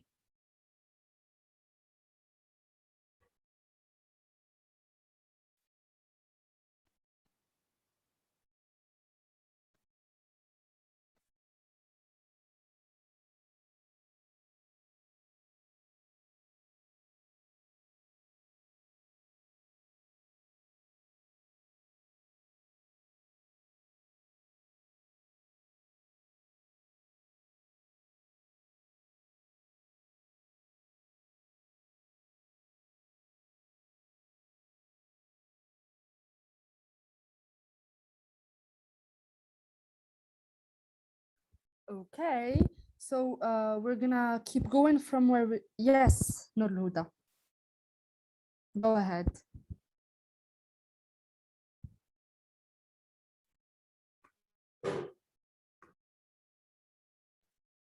Okay, so during the first session we talked about the agenda of 2063 in general. We saw an overview of the agenda, and then we saw some examples of youth's contribution, and we saw the role of youth in the agenda, in the execution of the agenda. And then we talked about policy. We talked about the policy cycle and the steps that we could do to implement a policy. Exactly. Thank you so much, Nur Huda, for being focused and for sharing with us a brief thing that we saw this morning. I know that seeing many concepts at once, especially if you're new to this, could be challenging. So, and to make you assimilate and to help you assimilate even better what we've seen, what's better than a case study? We will continue with the amazing Eva from I4Policy, who is going to show us in a concrete way what we have seen in the previous session in the Democratic Republic of Congo as a case study. Miss Eva? Thank you. You want to take the lead? Hi back, everyone. I hope that you had a great break to really keep together, engaging. Thank you for the different message. I receive a lot of message through the chat, and really encourage you to keep sharing your ideas, questions, and feedback in there.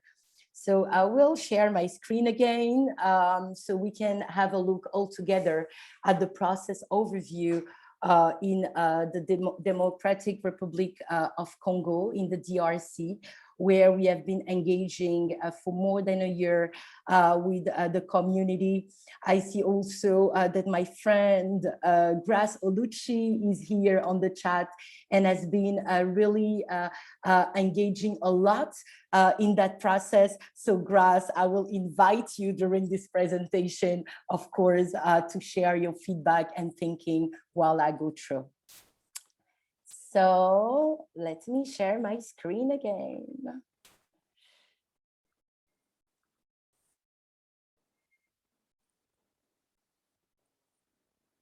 Can you all see my screen?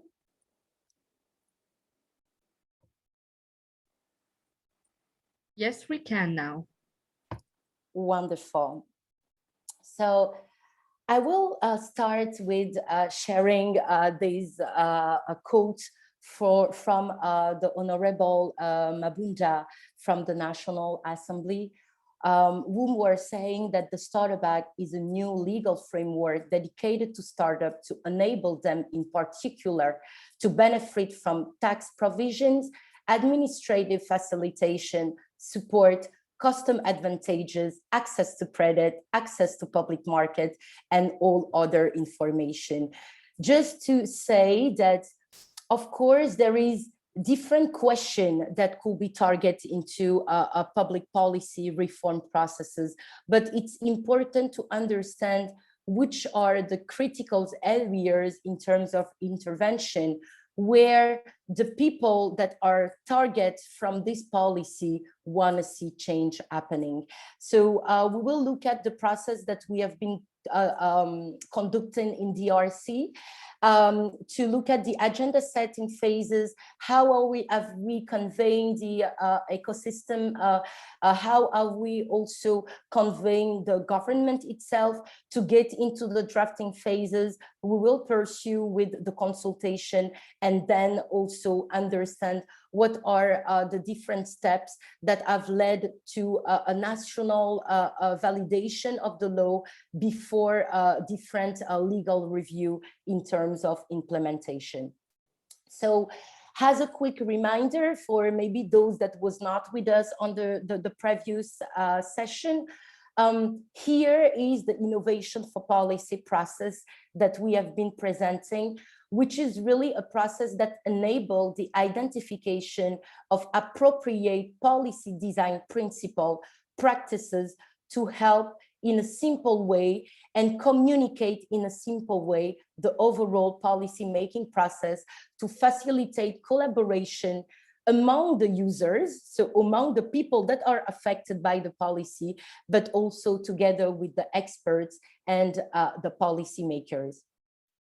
So let's look at the first phase, which were the agenda setting. And the agenda setting was really about building the local coalition, engaging with government champions.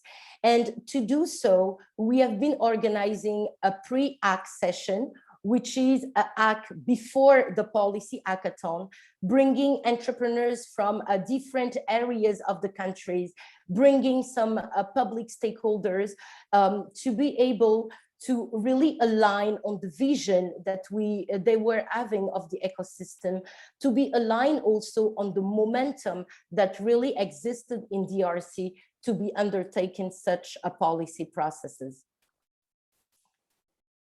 And the first step, as I was saying, was really about bringing those different stakeholders, but also understanding what were the needs and the perspective and building a common baseline in terms of reform pathway.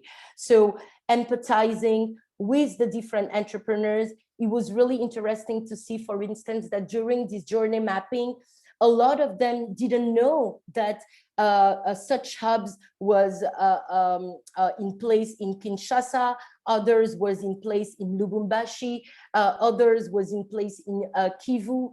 Understand also which regard the government was putting and the innovation and entrepreneurship ecosystem, and just understand how we will all together come and define a strategic plan that will get us to the framing of this law. So on November 15 in 2019, we have this pre-ACT session that was really a way to have the first national session to bring in those ecosystem players, as I was saying, but also to know that the outcome of those exchange was really how this new framework was allow a better understanding of the startup ecosystem for this startup to be able to grow, and also to see which role development partner and corporates will play in working together with the public and the private sector. So some key highlights that I've been discussing was, for instance, what is the criteria when it comes to a startup? What does a startup means? What are the legal status of non-existing startups? We discussed a lot about taxation. We discussed a lot about collaboration between large group and startups. We discussed about soft skills. How do entrepreneurs be more confident in their local market, in understanding also the solution that they're bringing, and other key question about public procurement, intellectual property, or a formalization of company. The policy hackathon happened after. It was really amazing because we have conducted the policy hackathon in Kinshasa. The pre-accession has been held in Lubumbashi. So it was interesting to go in another region of the country, bringing other stakeholders. And during this policy hackathon, the participants have identified key challenge that they were facing, and they have co-create potential policy and regulatory solution. So during this event, we have different participants.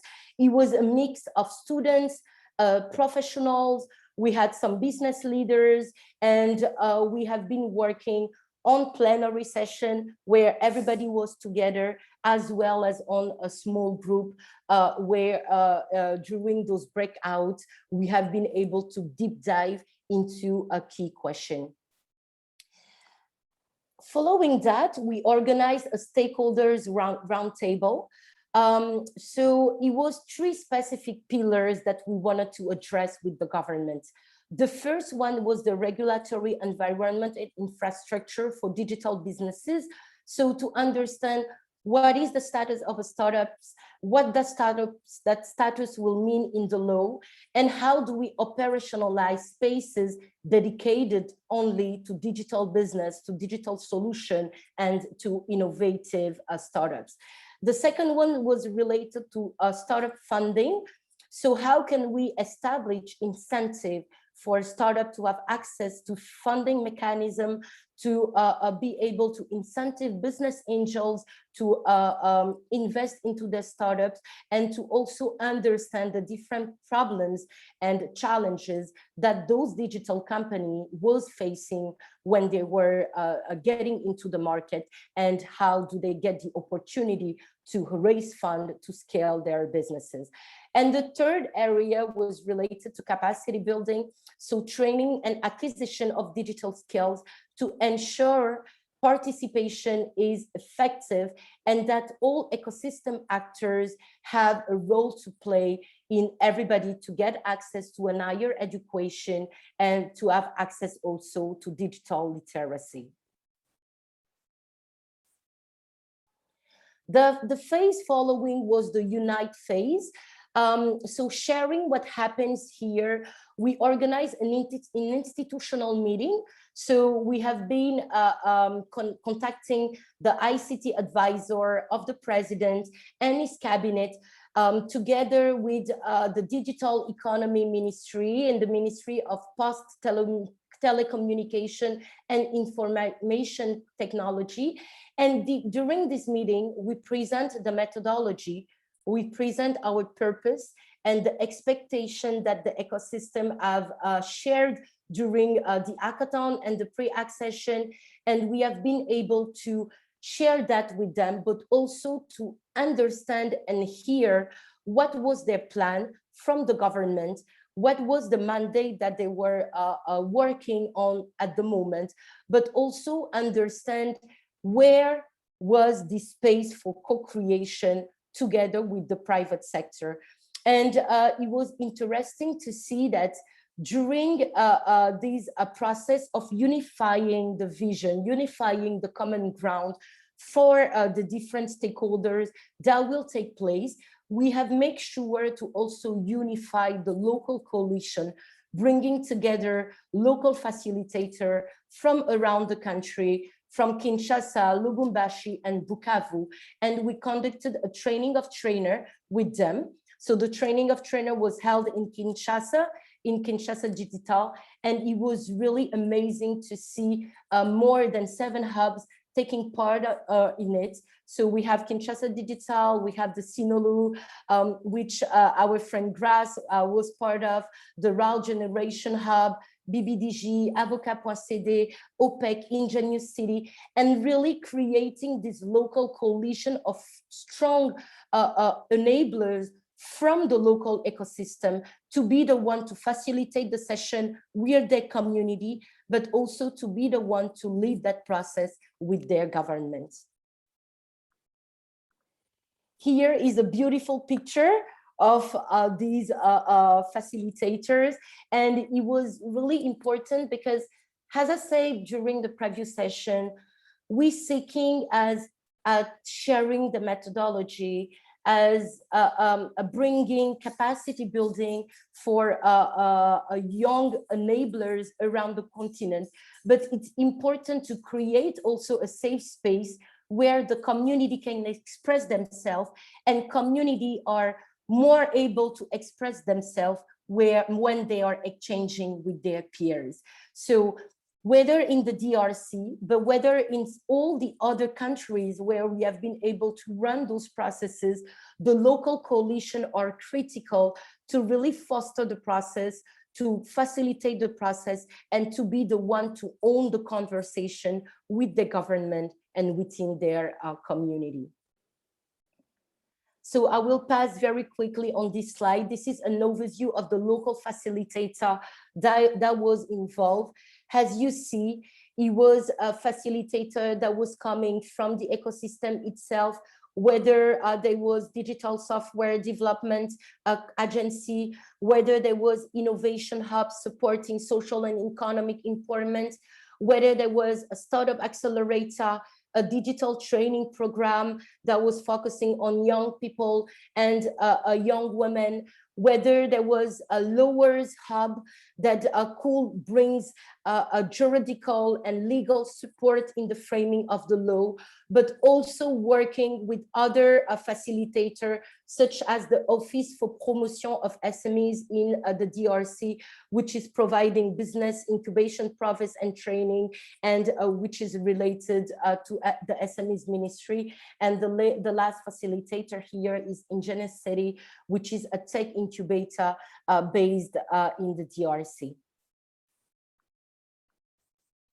Let's look now at the second phase of the process, which is the drafting, which have led to 24 hours of co-creation, inviting 60 entrepreneurs that was coming from different backgrounds, that was creating different solutions. So they were coming from different sectors in terms of a solution that they were creating. But it was also important to be able to welcome here students and to see how the law and the framing, the drafting of this law could create opportunity to formalize businesses as well as to soft skills capacity building. Following these drafting phases, we have made sure to involve and to keep involved the different government champions. Just for you to see a little bit in terms of overview where the stakeholders were coming from. So we have somebody that was coming from the Ministry of Post and Information Technology. We have another one that was coming from the Office of the President of the Republic. We had another one that was working to lead the digital advisor team. And we have also the Chief of Informatics Division of the government of DRC. Why it is important for me to show you this? Because when we're talking about government champion, we also talking about being able to identify public stakeholder that understand what you're talking about, firstly. And secondly, it's about identifying public stakeholder that will be able to engage and involve other public stakeholder. So they are literally some evangelism toward the governments that will facilitate to have the buy-in of the different public stakeholders, to have the buy-in of the different ministries, to have the buy-in of the different public agencies, knowing that when we're talking about such a process that is related to startup ecosystem and to innovation companies development, it's important to keep in mind that this will relate to the Ministry of Finance, this will relate to the Ministry of Digital Economy, this will relate to the Ministry of Work. It will be related to the taxation office, to the custom office, to the higher education ministry. So it's different stakeholders that need to be involved, and that's why the identification of these government champions to be involved on the agenda setting phase is critical, and is really important to have this part of the process from the beginning. Let's look at what happened during the policy hackathon, which have helped us to cover the define and prioritize phases. So the policy hackathon brings in those 60 entrepreneurs, as I was saying, making sure that those 60 entrepreneurs was also representative of the ecosystem in the DRC. The approach was interactive, it was participatory, it was really dynamic, and we create space for entrepreneurs to really express all the challenges that they were facing, but also to be able to clearly express potential solution that they were saying. So this was divided into two phases.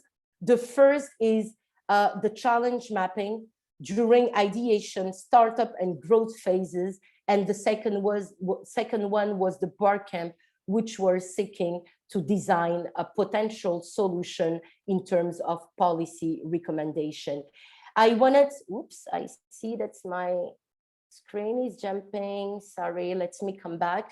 I wanted to emphasize here the fact that during the policy hackathon, we have invited the Director of Cabinet of the President, Special Advisor, to make sure that he get a chance to present the strategic objective of the National Digital Plan, as well as the vision of the ministry to the young people. And it's create this space where the public stakeholders and the entrepreneurs have been able to challenge each other, but also to understand more each other.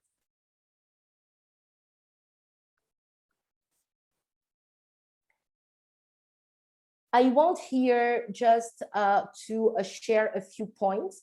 Of course, we talking about legal measure in DRC in favor of the startups, but this is not only focusing on some fiscal aspects or on access to financing. It was really important to see that entrepreneurs themselves know really where were the area where they wanted some change. And in addition to all the first thinking in terms of legislation, which are the taxation and the financing, they have been able to express solution that was related to their access to market, that was related to their industrial or intellectual property. And it was also really interesting because this validates what we have been sharing since this morning. How do the users of the policy can really work with the policymaker themselves to express what they need in terms of policy. And at each time that we're running a policy hackathon, it's so accurate to see the ideas that are coming and how these ideas are covering a range of intervention in terms of legislation that needs to happen. So I will share here quickly what have been the entrepreneurs and the local facilitator have been able to bring as results of the policy hackathon. Right after the policy hackathon, the first draft of the DRC Startup Act was created. They have been able also to create the Congo Digital Innovation Program concept. And that was a concept at national level, including all of these local stakeholders. And they have been able also to produce a report of the results of the policy hackathon that was including this challenge mapping and the solution drafting. And it's amazing just to think that the entrepreneurs, together with the local facilitators, together with the public stakeholders, are able to involve themselves and engage themselves to commit into 60 hours of co-creation to come up within 3 days with these very powerful results. I want here just to emphasize on the review phases, which have been taking place from July. If you remember, the process have started by November 19. This is July 20, so near to 8 months after, to really be able to deep dive into the text, to understand what the meaning of each of the section that we will find in the draft law was meaning, but also to involve different experts, different stakeholders into the review with the local hubs in order to consolidate the draft Startup Act and to get to a public consultation. So we have been able also to conduct what we call a strategy meeting with the public stakeholders. So bringing different stakeholders around the table with the local coalition for them to have a look at the results of the policy hackathon of the previous phases, but being able also to express how they can support the law. So we had the ICT team in terms of advisory of the presidency office. We have a deputy from the National Assembly. We have some coordinator from the government team. We have the special advisor of the president of the National Assembly, the assistant of the cabinet of the special advisor, together with the economic policy officer at the Ministry of Foreign Affairs. So you see that different policymakers that are involved into the conversation to bring their view, but also to understand where each of them can support the process, as well as where each of them can bring expertise in order to consolidate the draft law. I will now focus a little bit on the consultation. So the consultation was amazing.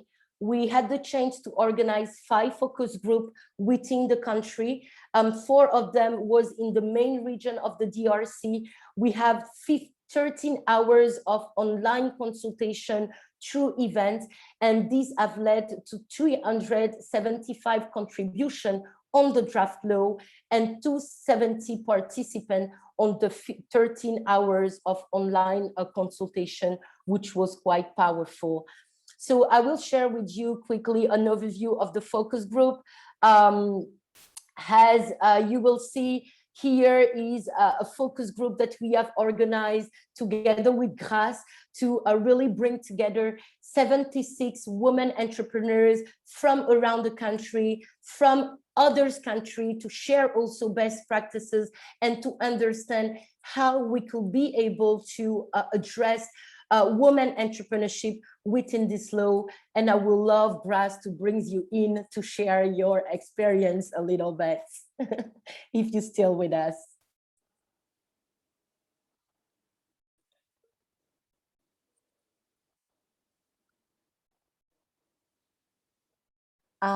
Iba, I see that GRACE has raised her hand. I don't know if it will be possible to activate her microphone and to invite her to join me here. Hi, Eva. To share her experience. Hey, Eva. It's a pleasure. It's a pleasure to connect with you again. I'm just going to quickly turn off my video because of the quality of my internet. So this was really amazing. And as Eva has been saying since the first session before we went on the break, this process is actually us coming together to create magic, because it was bringing together public sector, private sector. And as you see, this consultation, so the consultations had already started, but we had a women's capacity building program that was happening. And Eva said it was important that we get the voices of women because there was not enough representation of women in some of the sessions. So this is not part of inclusivity that she talked about in the other session, where we were able to gather 76 women from the DRC, different parts of the country, Kinshasa, Lubumbashi, Kolwezi, Goma, Bukavu, across the country, and they were able to communicate and share their own thoughts about the process, how it affects them as women, different parts of the policy that had to be reevaluated, just that entire process. And it was really, really, really amazing. So again, like she said, the process, as she showed you in the beginning, it's not straight. We kept going forward and coming back, going forward and coming back.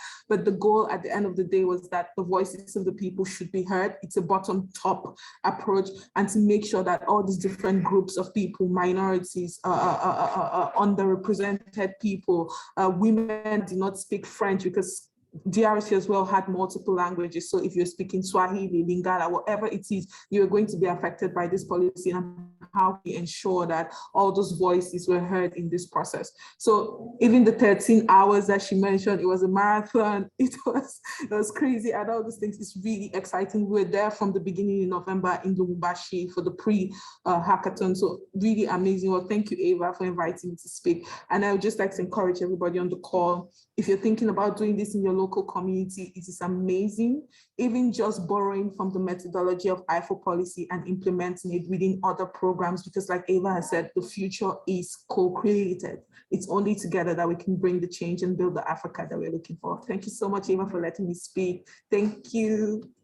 Thank you so much, Grace. I couldn't not invite you, Grace. I've been providing so much support to run this process in the DRC within the hubs that she was part of within this amazing Women 2060 program. And I will keep going, which show you a few of other focus groups. So this one was happening in Kinshasa together with Ingenious City. We had some in North Kivu and South Kivu together with Kivu Entrepreneurs and Kivu Tech. And we had also one in Okatonga together with the Sinolo.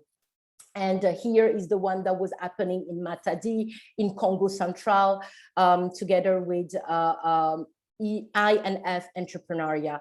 And why it was important to do this is because DRC is such a big country. There is a lot of differences from a community to another. There is a lot of challenges from a region to another. And we wanted to make sure that this focus group create opportunity to focus on some critical challenges and to make sure that those critical challenges was covered into the law. Now I will show you another way that we have been conducted the consultation. So on a way, we had this different focus group that was happening in all of the country. In the other way, we had an online platform, a consultation tool that we have been developing, hosting on the website of the presidency office to be able to invite everybody to give a word on the law. So we have been deploying one of our consultation tool. Here it's iConsult, which is a web application that really enables different groups to provide feedbacks and opinion on a selected draft document, and to be able also, after that they are providing all of these feedbacks and contribution, to have these to be included into the review of the law before it gets into a legal review itself. In the DRC, something that was really interesting, just to foster also the consultation, was a session that we had organized specifically with young people, together with the Netherlands Embassy in the DRC. And we have invited young people to come and to focus on one chapter and a few articles of the law. And the session that was conducted was on national startup policy and which role the youth could play, and which will be the role of the international community session. And it was really great to see young people from the DRC engaging in the promotion of an entrepreneurship culture and capacity building training, and how they would like these to have access. We were saying earlier that information is a part also of making processes accessible. So we have been conducting in DRC an engagement platform, an engagement campaign, together with the Honorable Mouyaya, which is a deputy at the National Assembly. And we did this online campaign just for people to know that the consultation was running, to see whom from the government was involved. And it was also really important for the entrepreneurs to see the public stakeholder being speaking about this process through some videos, and to show also the ownership that the government was taking over this process to make sure that this could lead to implementation. So I will pass through the slides of the previous flyer, showing you some of the visual that we have made for the online campaign, and focus here on the national consolidation that we have been conducting to bring together different stakeholders and to make sure that we have a pre-validation of the law, and that some area that might be forget will be covered during this session. So it was 8 hours of consolidation. Could you just imagine 8 hours of online discussion over the Startup Act draft law? We had 25 high-level panelists from the government, 20 experts, 35 companies from the private sector, which was the biggest corporate of the DRC, the biggest bank, the biggest investors. We have been able to live stream this into 10 platforms at the same moment on social media to host what we call the Atelier National de Consolidation du Startup Act en RDC. And I will go very quickly with the following slides that show you the different conversation that was undertaken. So we have some that was bringing the Ministry of SMEs, Middle Classes and Craft, that was really leading these national workshop and exchanging with the different stakeholders in understanding which was the key role that the Ministry of SMEs needed to play to foster the development of innovative company. So we built a registration platform together with the local coalition. My screen is started to play again. So as I was saying, we built a registration platform with a dedicated landing page for people to be able to register, but also to have a look at the law before the workshop was happening.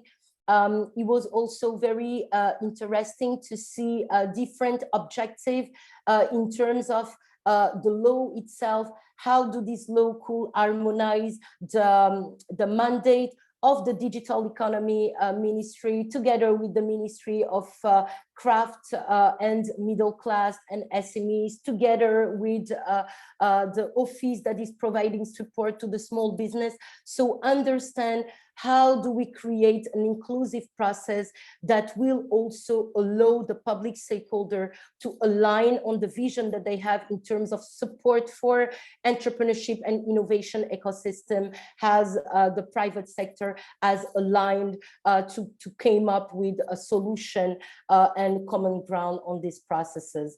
So I won't be spending time on each of the section, but this could give you an overview in terms of participation. We had the ministry, as I was saying, we had some senator that was there contributing. We have been able also to invite all the country to share their experience, such are the Digital Economy Ministry in Senegal and the Délégation à l'Entrepreneuriat Rapide, which was really the driver of the process here in Senegal to share that expertise and to be able also to bring in a long-term vision in terms of collaboration within our government as well as within our ecosystem through this process.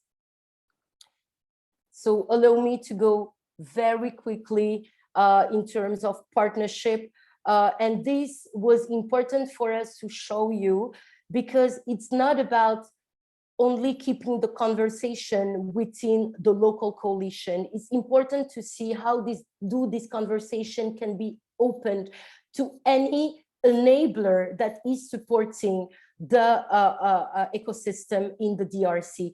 And these workshops have been able to create space for each of these enablers to flag what they are doing in terms of support, but also to understand how do their support could fit into a biggest framework, which was the Startup Act. So I will keep going, showing you these amazing screenshot from the session, as well as some key highlights in terms of vision, in terms of incentive that we will wanted to see, in terms also of local development and local promotion of solution platforms and content. Some other highlights were related to research and development. How can we help those startups to be able to prototype that solution, have access to guarantee fund to launch them, and also be able to combine financing and technical support to make sure that the solution came up in the best way, where different ways and opportunities are created through the regulatory framework. And I will just pass very quickly, not to spend too much time. We will be very happy to share this presentation through Atlas for Development with all of you, but some other areas were related to innovation and digital training, to education system, to how do we create spaces, public spaces to promote entrepreneurship at some costs that are reduced, and how do we create relationship with academics to make sure that university have also the tools to prepare their students to be entrepreneurs. And I will finish with key highlights here in terms of formalization. In terms of also how do we support intellectual protection for the ideas coming from those young people, as well as data protection or promoting local content, as I was mentioning, through the increase of the visibility of the DAT-CD, which are referring to the company and platforms that are created in the Congolese ecosystem. I wanted to follow up with giving you some overview in terms of implementation. Of course, the Startup Act have not been voted in the DRC yet, but as you see, and as I was mentioning earlier, we focus on the means, not on the ends. And being able to create a platform where the government is aligned, where the private sector is aligned, where the ecosystem is aligned is very important. And the implementation phase could be sometimes very short. We have seen in some countries where you have taken 6 months, but it could be long. But it's interesting to see that whether the Draft Startup Act is not voted here, there was a lot of milestones that have been accomplished in terms of implementation, and I will run you through very quickly. Sharing here the legal review, we have been working with Avocat.cd and with a local law firm and partners to be able to consolidate the law, to take in account the different contribution that was coming from the ecosystem, as well as to be able to consolidate all the contribution from the consultation into what the Startup Act have turned to be the Code for Entrepreneurship, Craft and Startup, which is proposing a consolidated version of the Startup Act, but also embedding a lot of incentive for a facilitation of entrepreneurship in the DRC and for a support of a key sector such as craft, which is playing a key role on the local economy. We have been able also to organize a review session together with the parliamentary team. Yes. I'm really sorry for interrupting, but we're a bit behind schedule. And if it's possible to give just last comments, that will be great. I'm so sorry, dear, for interrupting you. No, not at all. I understand. And I just wanted to really give a broad perspective as possible, because it's not about taking all of these steps. If we look at the process in Senegal, we haven't done it as much as we have done in DRC, but it was really important to emphasize how it is important to take in account the local context. And in a country such big as DRC, it was important for the framework to be as big as the country in terms of opportunities to engage. And I will take 2 more minutes, if you allowed me, Eva, just to go very quickly on where this process have led in the DRC. Firstly, the establishment of a guarantee fund for entrepreneurship in Congo, which is called the FOGEC, and which have been put in place last year on September to be able for the young company to have access to this guaranteed mechanism. Secondly, so this is an overview of the law which was created, this instrument. Secondly, the government have launched a national program for the development of entrepreneurship in Congo, the PRONADEC. And this really shows the understanding that the government has now they are willing to support the private sector and more specifically the ecosystem. And there were also another promotion of entrepreneurship through a program that have been launched in North Kivu by the Ministry of SMEs to promote, together with the World Bank, a project to support micro, small, and medium-sized enterprise with $100 million fund in 4 cities, Kinshasa, Goma, Lubumbashi, and Matadi. And I will go very quickly at the end to share these 3 quotes, which are for me very important. The first from Berry is saying, we believe this process will bring change to foster innovation. We cannot get into such a process if people that are driving the process doesn't believe in it. So it's important to believe in the change that you want to bring into your community. The second one of Benjamin was saying that he was happily surprised to see how inclusive the process was. If you really want to have meaningful impact, that means that you need to be involving the minorities and the people that don't have a voice into this policy making.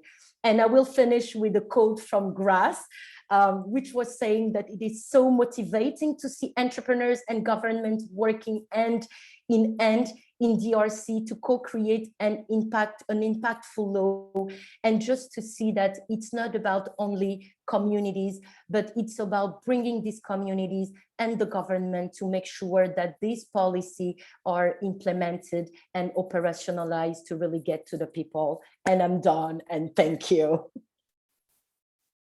Thank you so much, dear Eva, for the presentation. Thank you for your time. Thank you for willing to be here and share your experience and knowledge with all of our participants. It's always good to have you here. And now I know that some of you, if not all of you, are hungry. And that's why we'll be keeping the questions for after the lunch break. Now it's 1:50 p.m. Moroccan time, which is GMT +1 again. please make sure to be here at 3 p.m. GMT +1 so that we can keep on going on our schedule. Thank you so much, everyone, for your attention. Thank you for being patient with us today. See you soon et bon appétit. Merci.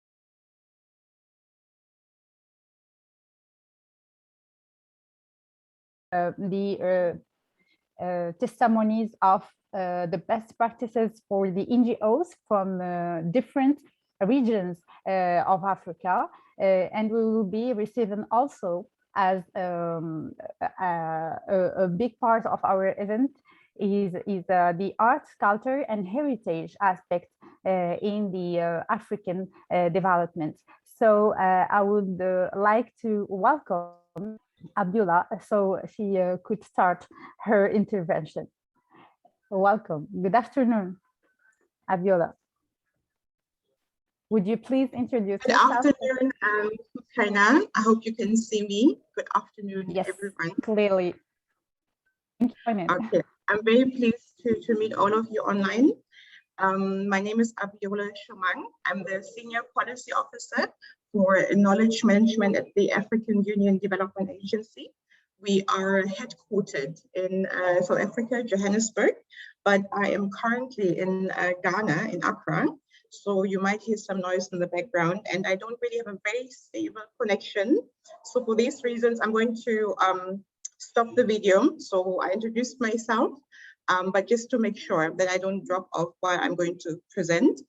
And again, I'm very extremely pleased to be here today. I have followed the discussions, the presentations since this morning, and I really have to say these were excellent presenters, and also the participation has been very great.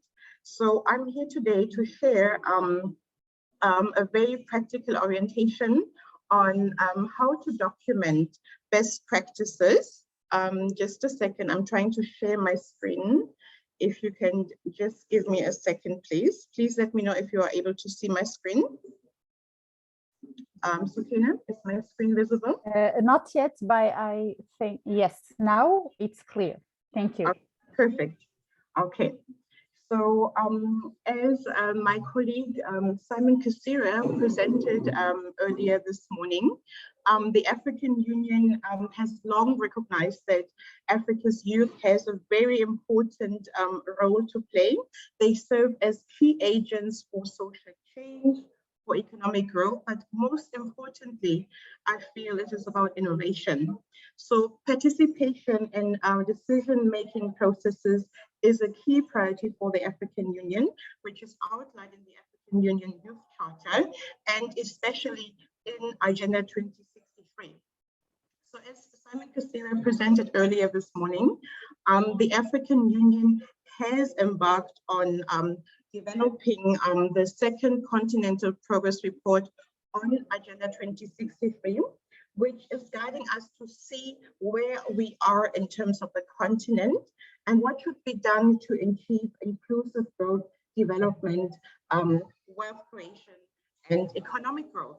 So what you can see here in front of you is the summary of where the continent was 2 years ago, and we're using a traffic light system. Green meaning we are on track, yellow means moderate progress has been made, and red means we are off track in terms of achieving the goals and targets of Agenda 2063. So you can see that on the map, the goals are a bit more red, but there's still a lot of work to be done. So we are also saying that African youth not only have a very important role to play as being the beneficiaries of Agenda 2063, but they are also active contributors and architects for its implementation. So in this regard, we need to look at what are the socioeconomic challenges they are facing, and this could be in education, in employment, gender health, or poverty reduction. And it also, at the same time, there are the drivers in finding solutions and innovations towards these challenges. So what we have done now, when we looked at the first Continental Progress Report, we developed these Dear Abiola. Yes. Hello. Dear Abiola, I'm sorry for interrupting you, but your voice, it's not that clear. It's not that very clear. I'm so sorry. As I mentioned, I am in Accra at a hotel right now. Okay. So I'm struggling a bit with my connection. I'm trying to speak a bit louder. So let me try to increase also my volume again, but I hope I'm going to be audible because right now I am at the hotel. Is this a bit better? Yeah. Now louder? it's much. Okay, I'll try my best. My sincere apologies for that. Okay. Thank you. So what you can see right now, you can look at two country progress dashboards. One is for Cote d'Ivoire and one is for Guinea. So where we can see both countries both achieved an overall score of 43% in terms of achieving the continental goals in Agenda 2063. But when we looked at these progress reports, we also saw that not a single country is doing everything well, but that all countries are doing things very innovatively.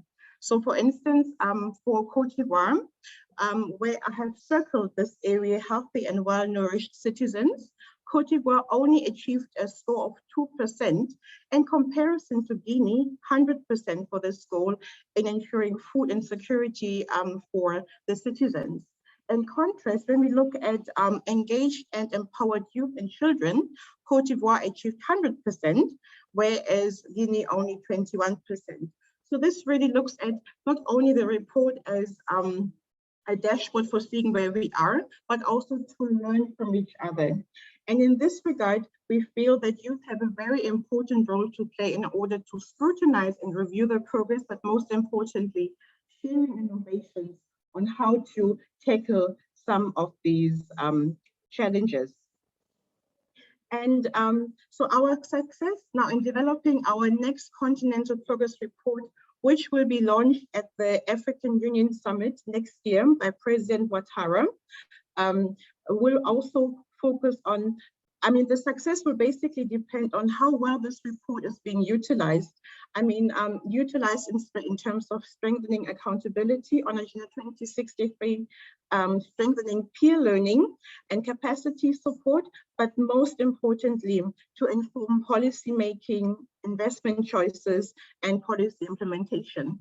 So our previous sessions have really looked at the policy cycle, and I really found these were excellent presentations on how the youth can have a very active role in terms of occupying, but most importantly, leading the policy development and implementation space. So what we are going to do for the next Continental Progress Report, we are also going to look at innovations and best practices. Innovations in terms of planning, domesticating, and implementing Agenda 2063. So in practical terms, what can be done in order to reduce unemployment? What can be done in order to ensure inclusive development? What can be done to strengthen our health systems? What can be done in terms of women's empowerment? So very practical best practices and innovative ways of achieving this. So the next progress report will feature these best practices, and we really hope that through platforms like this, we can also document and identify these best practices from the youth, so that we can use the African Union system for sharing, disseminating, replicating, and upscaling those innovations within local contexts. So what do I mean? I mean by that, for instance, if there is a youth NGO or a youth group in Nigeria working on a specific issue or problem, that and they found a way of how to deal with that problem, that this can also be shared with Tanzania. And this is where the African Union has a very important place to play in terms of sharing innovations and replicating innovations and building capacity for doing so. So I don't want to take too much on the policy making space because this has already been done by my the previous presenter. I just wanted to highlight that for the African Union, when it comes to policy making, a people-centered and system-led public policy approach is very important. And we spoke about the ecosystem earlier, and we spoke about that these policies have to be led by people, by the African youth. But what I just also wanted to highlight that when we make policies, decisions that are being taken by governments, by institutions, they have repercussion effects. You need to look at them within a system. So I like to use the example of COVID-19. So when COVID-19 occurred last year, first it was perceived as just a health issue. But when COVID-19 actually led to lockdowns, led to policy restrictions by government, it had ripple effect on other systems. Ripple effects in terms of unemployment, accelerating school dropouts. So there are many, many ripple effects that a policy can have on the ecosystem. And this is just something that I wanted to highlight because the African Union uses a holistic approach by taking into consideration the different sectors that are being affected by policy making. So how does it now work when it comes to innovation? And if we look again at the public policy cycle that was presented earlier, so you have a very important role to play from the agenda setting, the analysis of existing policies in terms of finding the evidence, the research, the prototyping, developing a policy, consulting with stakeholders and adopting the policy. But in terms of innovations, we really need to look at the research and prototyping. This means we need to look at evidence. What is available that works, that doesn't work so well, and what has been tested. And this is why documenting best practices and policies is so important because we need to have the evidence in order to influence policymakers, in order to make decisions in the way we know that this could lead to a positive outcome, to a positive change. I don't want to really go into the policy space, how this works in practice, because I think we have seen many, many really good examples of how innovations and policy influencing can work very well in practice. So I'm not going to highlight that too much because we have heard many success stories, and I look forward to hearing the innovations that will be presented by the NGOs. So I just want to now highlight, what do I mean by best practices and innovations? So when we look at the term best practice, it might be a bit misleading. You can also call it a good practice, you can call it a methodology, and you can call it an innovation or a solution that has worked. But what is important, as I said, it needs to look at what has worked in the past and what could be replicated by others in a similar context, or could be adapted, assimilated by other stakeholders. So when we identify what is working well, a solution that is working well, we have specific principles to follow. A good practice must be effective. It must be efficient in terms of resources that we put in. It must be ethical. So we have very clear guidelines on ethics in the African Union, what can be done and what should not be done. And it must be relevant. It must be something that speaks to a current situation that is really current and relevant. It must be tested. So somehow we need to know that there's a methodology behind it that is working and that can prove this best practice is working. And very importantly, it can be replicated. But I don't mean just replication. You can do the same best practice in, let's say, Guinea, and you can do the same practice in Mauritius. I'm not saying that because it is very important. So when we replicate an innovation, it must work within a specific local context.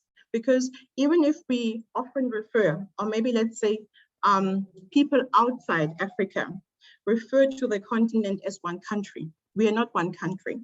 We are a continent of 55 member states. We are a very diverse continent. So what works well in Algeria does not necessarily have to work well in South Africa. So replication means really it's about adapting, assimilating this good practice within a local context. So as I mentioned, we have now embarked on documenting best practices, and this is a process being led by the African Union member states. So all member states will be identifying solutions that are working very well within their specific context, and this will be documented and presented at the next African Union Heads of State Summit by the African Union Commission and the African Union Development Agency. And our objective is, as I mentioned before, that we can identify solutions that work well, we can build capacity within member states to share these solutions and possibly upscale within local context so that we facilitate peer learning and support towards achieving the Africa we want, which is our tagline for Agenda 2063.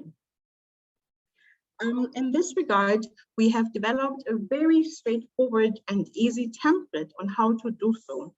And I'm sure when we listen to on how to work on policy recommendations, best practices and innovations, what we propose follows the same structure.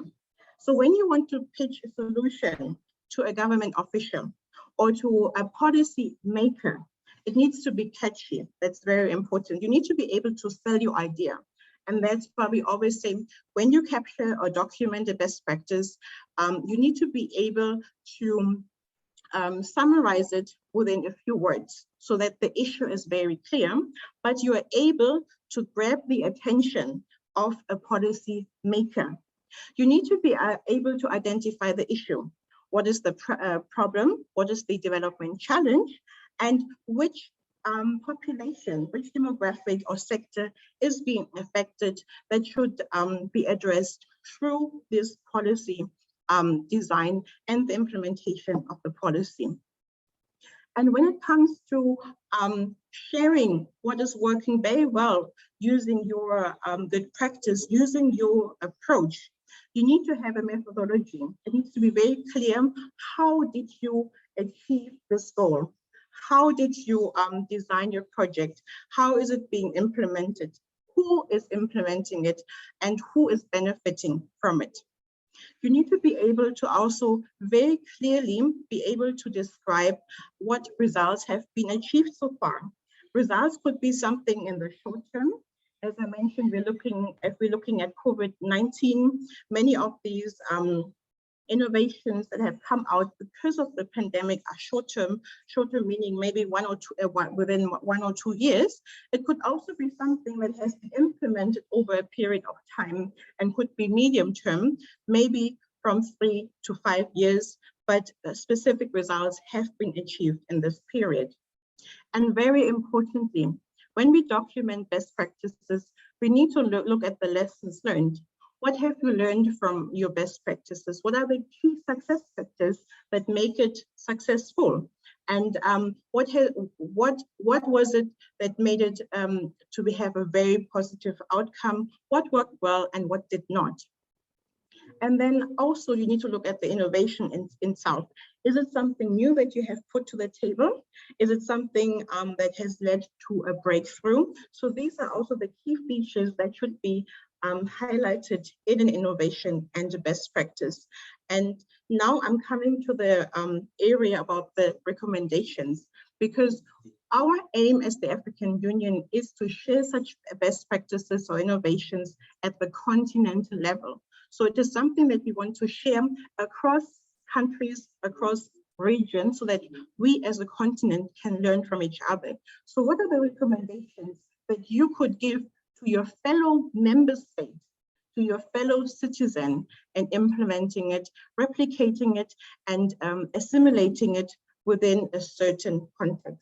And lastly, it is also about sharing who is the custodian of it, how can we get in touch? So this was a very brief outline on how the African Union documents such good practices, but what is important that You are able to pitch your innovation to policymakers, and very importantly, if you grab the attention, how do you engage?